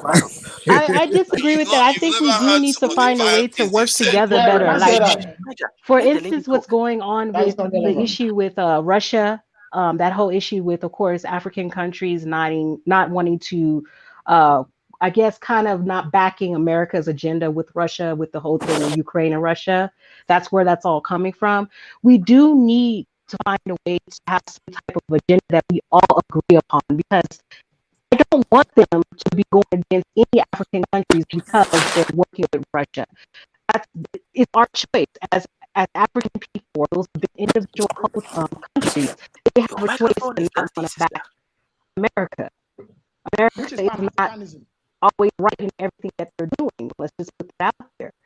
So if they don't want to back them, or they don't feel like there's something that they're going to gain from backing America, they should have the right to not do that. And as us, as Am I the black one people, listening to choppy sound or is Yeah, Your it's very, microphone very is choppy. yes, We are hoping that it's okay? going to come back. yeah, If I'm the just man saying is that we have a right to make Uh, our decisions for ourselves, and we should be finding a way to work together with each other. Even the Africans in America right here, they can work with Africans on the continent and back whatever agenda that they feel that needs that back. Alicia, you're choppy. well said. I Okay. heard exactly. She was basically repeating I what I said. understand I what she heard was saying exactly what she also. said. So I understand what she was saying. She was I saying that they understand should it. work with the continent too. This is the thing, and Exactly. some of these so-called Africans, they saw that link of Africa being targeted. No, it didn't trigger them, but they are busy talking about how people should be separate and do their own thing. Yeah, We should exactly. be ganging up, and you don't see them sanctioning Europe. Europeans No. are there saying, "Oh, we need our gas oil. We can't, separate from Russia so quickly." But Africa, because we don't support them wholeheartedly, they want to start I punishing us want to already. sanction every African Dr. country John and against Clark, Ukraine. Dr. John and So Clark is Tunaja, who saying do you blame for that? Pan-Africanism or perish. If you're not It's a us, people Pan-Africanist, like us that perish. keep talking about we instead of us to come together and start figuring out how to stop some Pan-Africanism of or all these perish. things. We keep dividing ourselves and say, "Oh, Tunaja, let them sort it out. Let them do that one." you know where you're getting it wrong. You're not from Wait, there. 1 second. We don't want anyone to colonize the conversation. King Kaizo and Mike, did you guys have anything?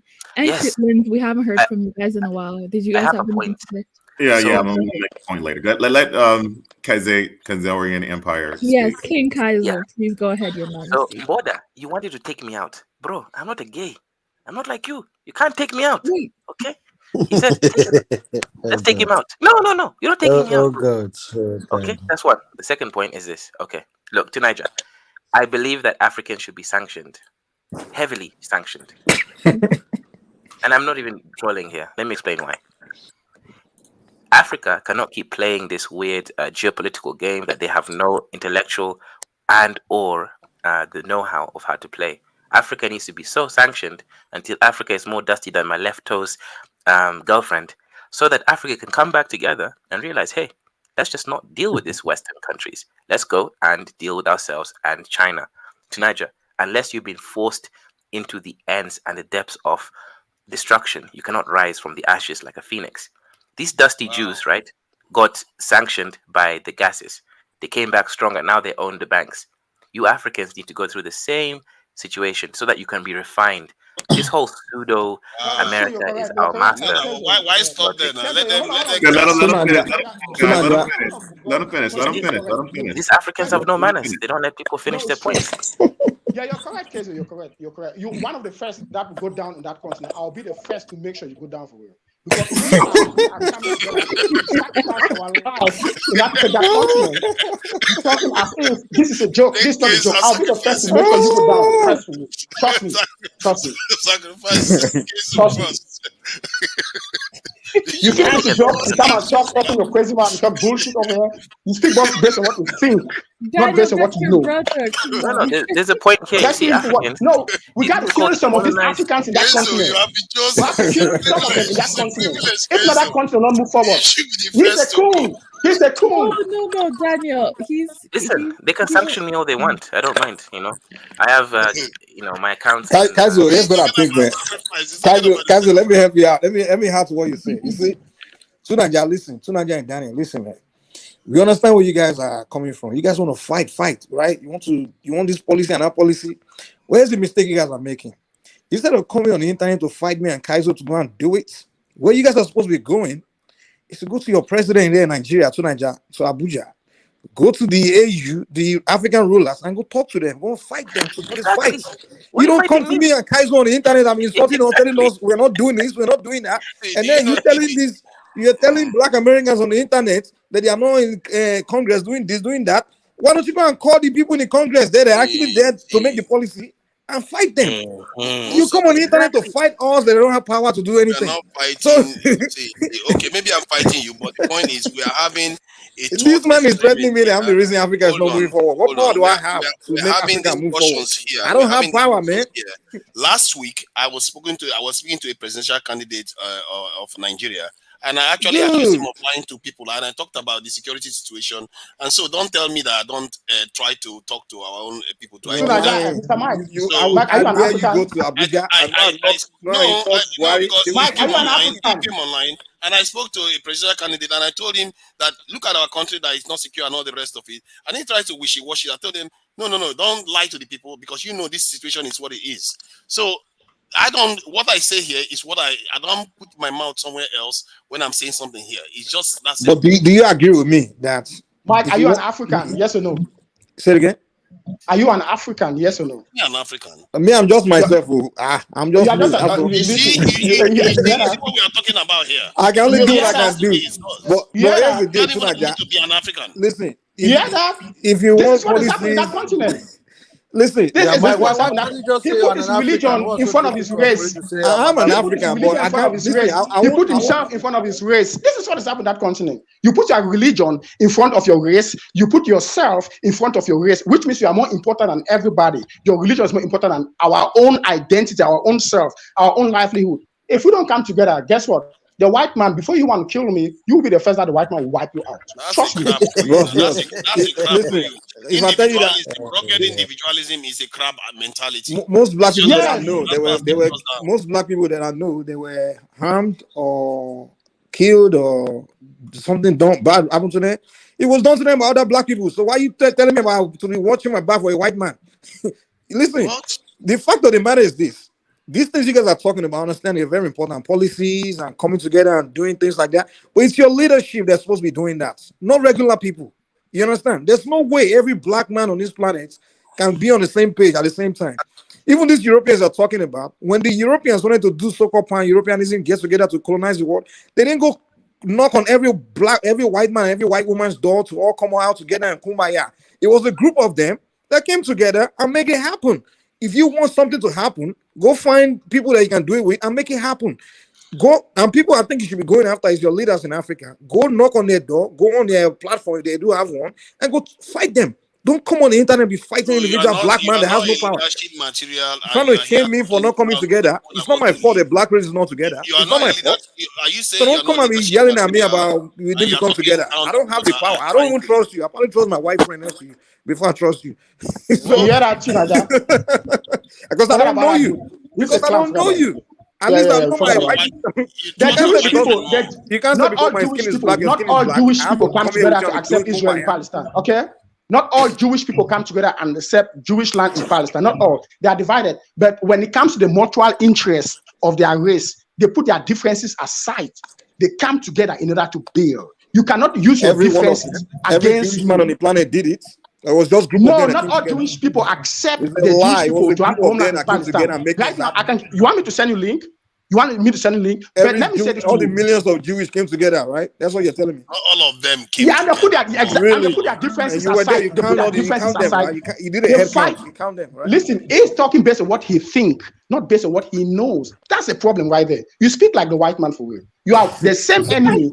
So 1.2 billion Africans, we all have to come together, right? I can't believe a black man talking like this. Which level of education do you have? Believe what I'm hearing from you guys are empty barrels. You make loudest noise, but you're empty. I'm really surprised. You don't have power to make any change. You come here to shout. All they said was African Americans don't appear to have a strategy, and you get all irate about like it's an insult. How do you know they don't? You can say some people don't. You can't judge an entire group of people. I said because I don't. So that statement is wrong. That statement is wrong. Because I've made I know I asked if you ever lived in America. Because I've lived in America for over 20 years. And I know black Americans they are opposite of what you are describing. So you're insulting those people. That's what I'm saying. I said I would let me just Eritrean, they appear not to have a strategy is different from. I don't know whether you understand the English. Can I ask you a question, please? Appearance is not necessarily the same as definite. They appear not to have a strategy from what I can see, and from listening to Brandon is saying that because these African Americans have decided that they are going to integrate with they are the Martin Luther King. So you're going to listen to Brandon. That's why you go get your hold on. That is because it's a point of view.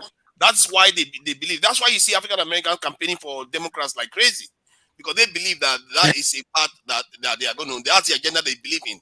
But my point is that maybe they should start seeing a different agenda, because the people that they are working with have their own agenda for their own people. Tunaja, we in Africa, we've got bigger issues to be worried about in the African continent. What has those African Americans done for even African Americans in the House of Congress and How do you know? I know, because they've not passed any law You for know, them. but you never make that point though. I mean, I think with Tunaja, you're missing the point in some respects. I mean, these people are politicians. And politicians serve their constituencies, their areas and stuff like that. I mean, there's things that goes unpublic, and there's things talked about behind closed doors. Yeah, that's true. What is talked behind closed doors might be a different issue, because if you talk about a certain type of thing, then that's going to rattle people's ruffles. That's going to be like saying, "Oh, these black people are, conspiring against, the greater good of the United States." That's true. What have you. So, there's a public conversation you have, and there's a private conversation you have. Like, I talk to, investors, black people, and they coincide with other Africans who live here, and they talk about certain things. But I'm not going to even talk about on the internet. And it's pretty much interesting conversation and interesting dialogues and interesting exchanges people have of trying to make somewhat a difference or make some type of difference. When within the black I guess I won't call them bourgeois, but within the black middle classes who are Afrocentric thinking, but they cannot make that public. Yeah, I agree with that. But however, you have to look at what is also visible. And because what I see that is visible is that the other groups are getting all their stuff publicly. And if we keep saying our stuff, we're getting it privately, they're not seeing improvements. There are grassroots movements that we can't. Tunaja, you're a YouTube philosopher. Why don't you go on the ground? So Nadia is not setting any grassroots movement, not setting organization, he's not setting up anything. But he comes on the internet. Tonight is part of the grass YouTube. So Nadia, what are you doing? When are you going to start the movement so we can join you? I'm the YouTube philosopher. It's all good. Go ahead. we in the black community here do not want to know. Can I say this? Can I say this to my brother over here? Was it Daniel? Okay, Daniel. I think you Pan-African is a very aggressive one like myself. But I don't think I read one comment on the comment section here and it made more sense. We Africans, we should the one sending our hands to African Americans and trying to make them connect, not the other way around. But what Tunaja you're trying to do, you're trying to say, oh, they should be connecting to Africa. But this is what I'm gonna say. I'm from Cameroon. I think Daniel's from Cameroon. Okay.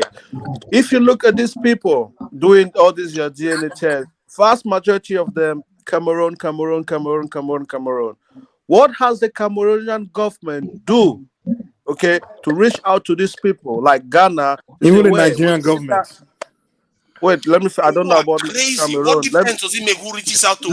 Let The point is oh my Jesus Christ. Tunaja, let him talk. Let him It's talk. like you disagree with somebody. It's just ridiculous. Some of the stuff I'm hearing today. Badly behaved The Africans. point is both sides should work together. That's the point. And now you're agreeing with the point. Oh my God! Yeah, soon after you talk, just say yes and move on. Instead of no, I'm not saying yes. Okay, let me finish my point. So Daniel, so what has the Cameroonian government done, like Ghana, to reach out to these people and say, okay, we've acknowledged that you are from this continent. Come with, let's do something. Let's celebrate. Let's know this our history. Let's create this. Hello, link. everyone. What has the Cameroonian everyone. government done? Hello, everyone. Hey, how you doing, Should I show my hand to prove that I'm black? No, we already know. But before you say something, let me make a simple point. There are many Pan-Africans on this channel, but none of them are even living on the ground because they're dusties. They're all living in America. Tunaja hasn't approached the Nigerian government to do any policy, but he's approaching me to come do it. Tunaja, what is wrong with you, man? Just like I was saying, you're not even on the ground. Oh, Mike, Go to Nigeria and start this movement. Go to Abuja, go to the capital, and talk to the Nigerian government and tell them to create policy for Black Americans. Start from there. Mike, I want to come here ask and you be terrorizing us on the internet, man. Come on. Mike, I want to ask you this. That's factual. I want to ask Mike something. What's your problem with Marcus Garvey? No, I don't have problem with Marcus Garvey, man. No, you're suffering from something. The distance Africa has reached. You think Africa reached this distance without Marcus Garvey? Like where? Like reach what? He doesn't know. He doesn't know. Wait. Why would you think you can do without Marcus Garvey now? When you never done good, when the best you have done is because of Marcus Garvey. Okay. Let me. I think he may have misunderstood. Listen. Hold on. Answer his question. Kwame Nkrumah died. Should we forget him? Okay, let me answer your question. First, I think you may have misunderstood what I said earlier. Maybe when I spoke to that guy. You said why dwell in the past? I understand totally what you're saying. But here's the deal. Here's why I said that. Let me explain. Not be ungrateful, Mr. Mike. Not because you're so free to speak as you like. You think you just get this way all of a sudden. You think nobody fought for you to speak so loud. Really? Okay. Okay. You owe people, your ancestors, for your loud speaking and your free thinking. Really? You need to know that, Mike. He said, really, he knows nothing. Really? You will based on what he thinks, not based on what he knows. Wait, he knows nothing. Please let Fire finish. He just got here. Fire, are you finished? No. Yes, man. Okay, fine. Now you guys can talk. Okay, want me to respond? Can I go ahead? Yeah. Okay.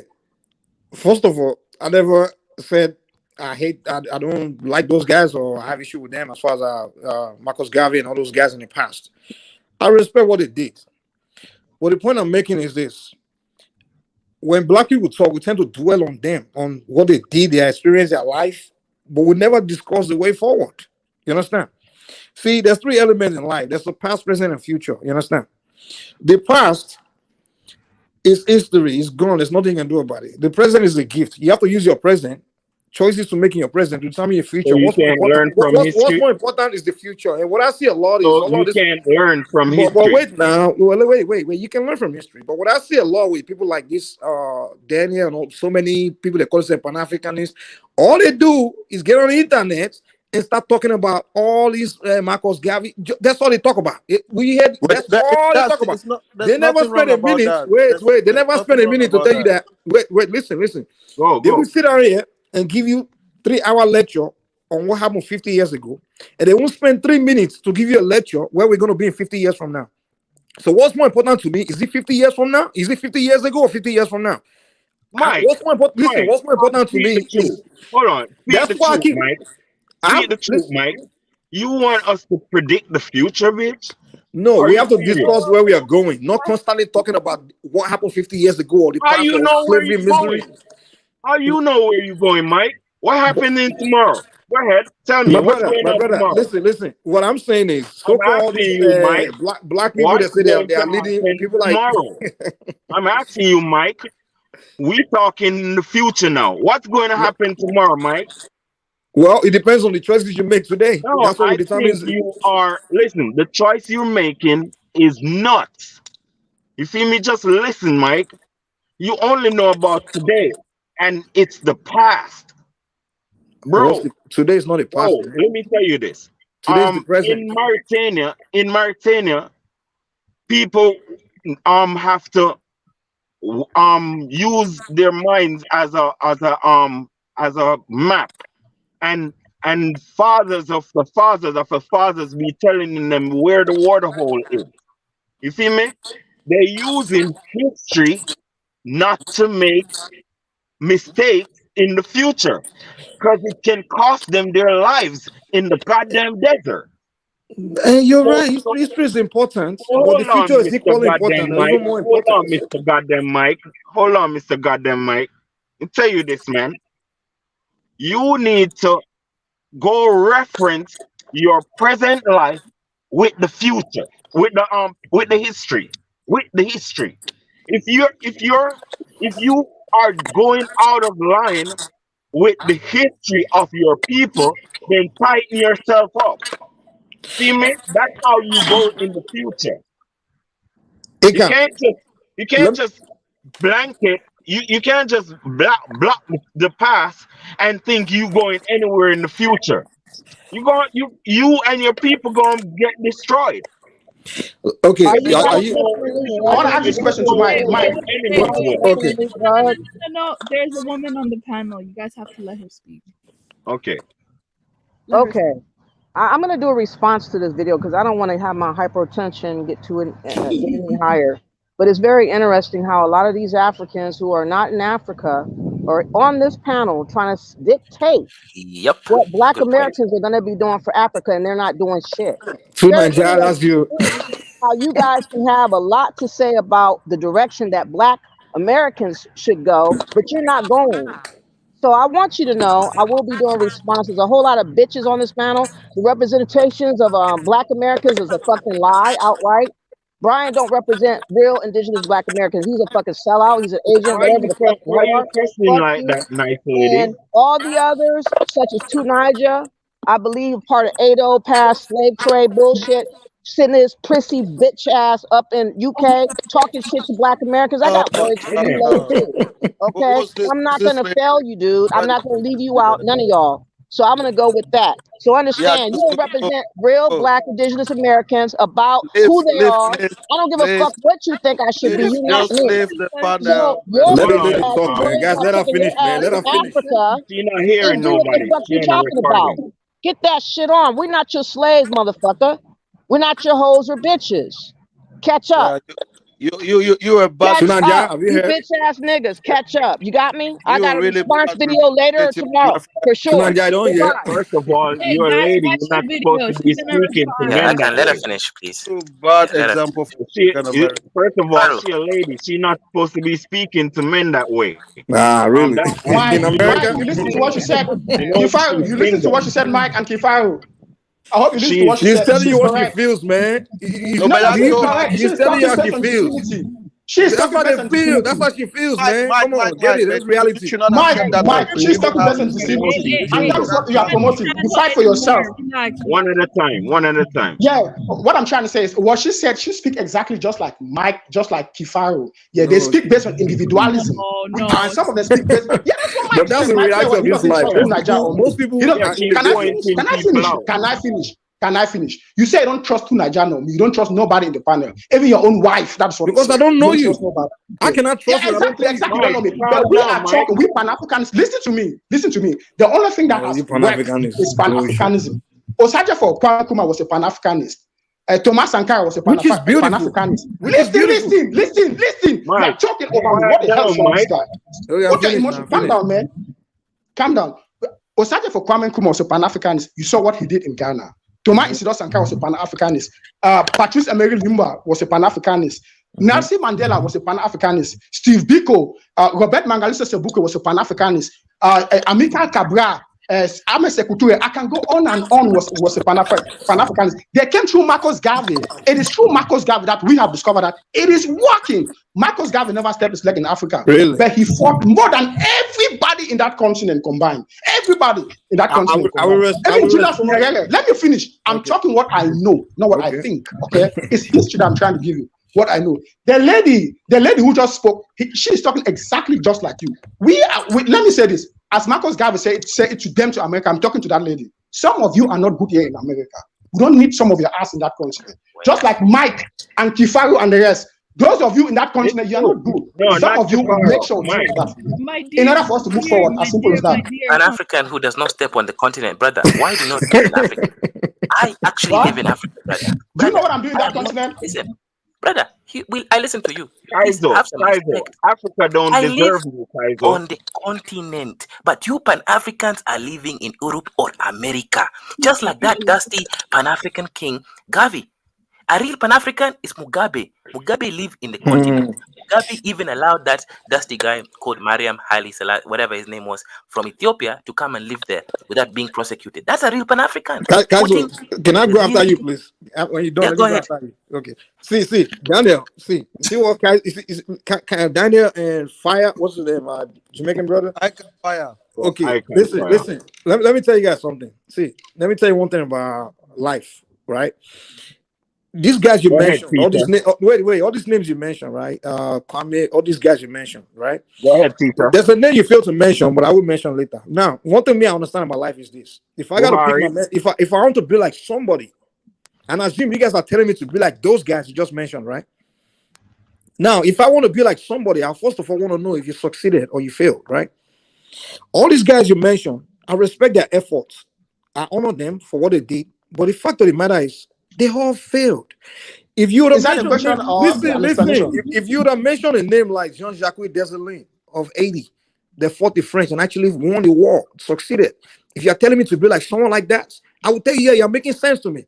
Now, if you're telling me to be the next Marcus Garvey, the next Thomas Sankara, the next, you are setting me up for failure. Because if I have to do things exactly, wait. If I have to do, let me tell you what you should be. Let me finish.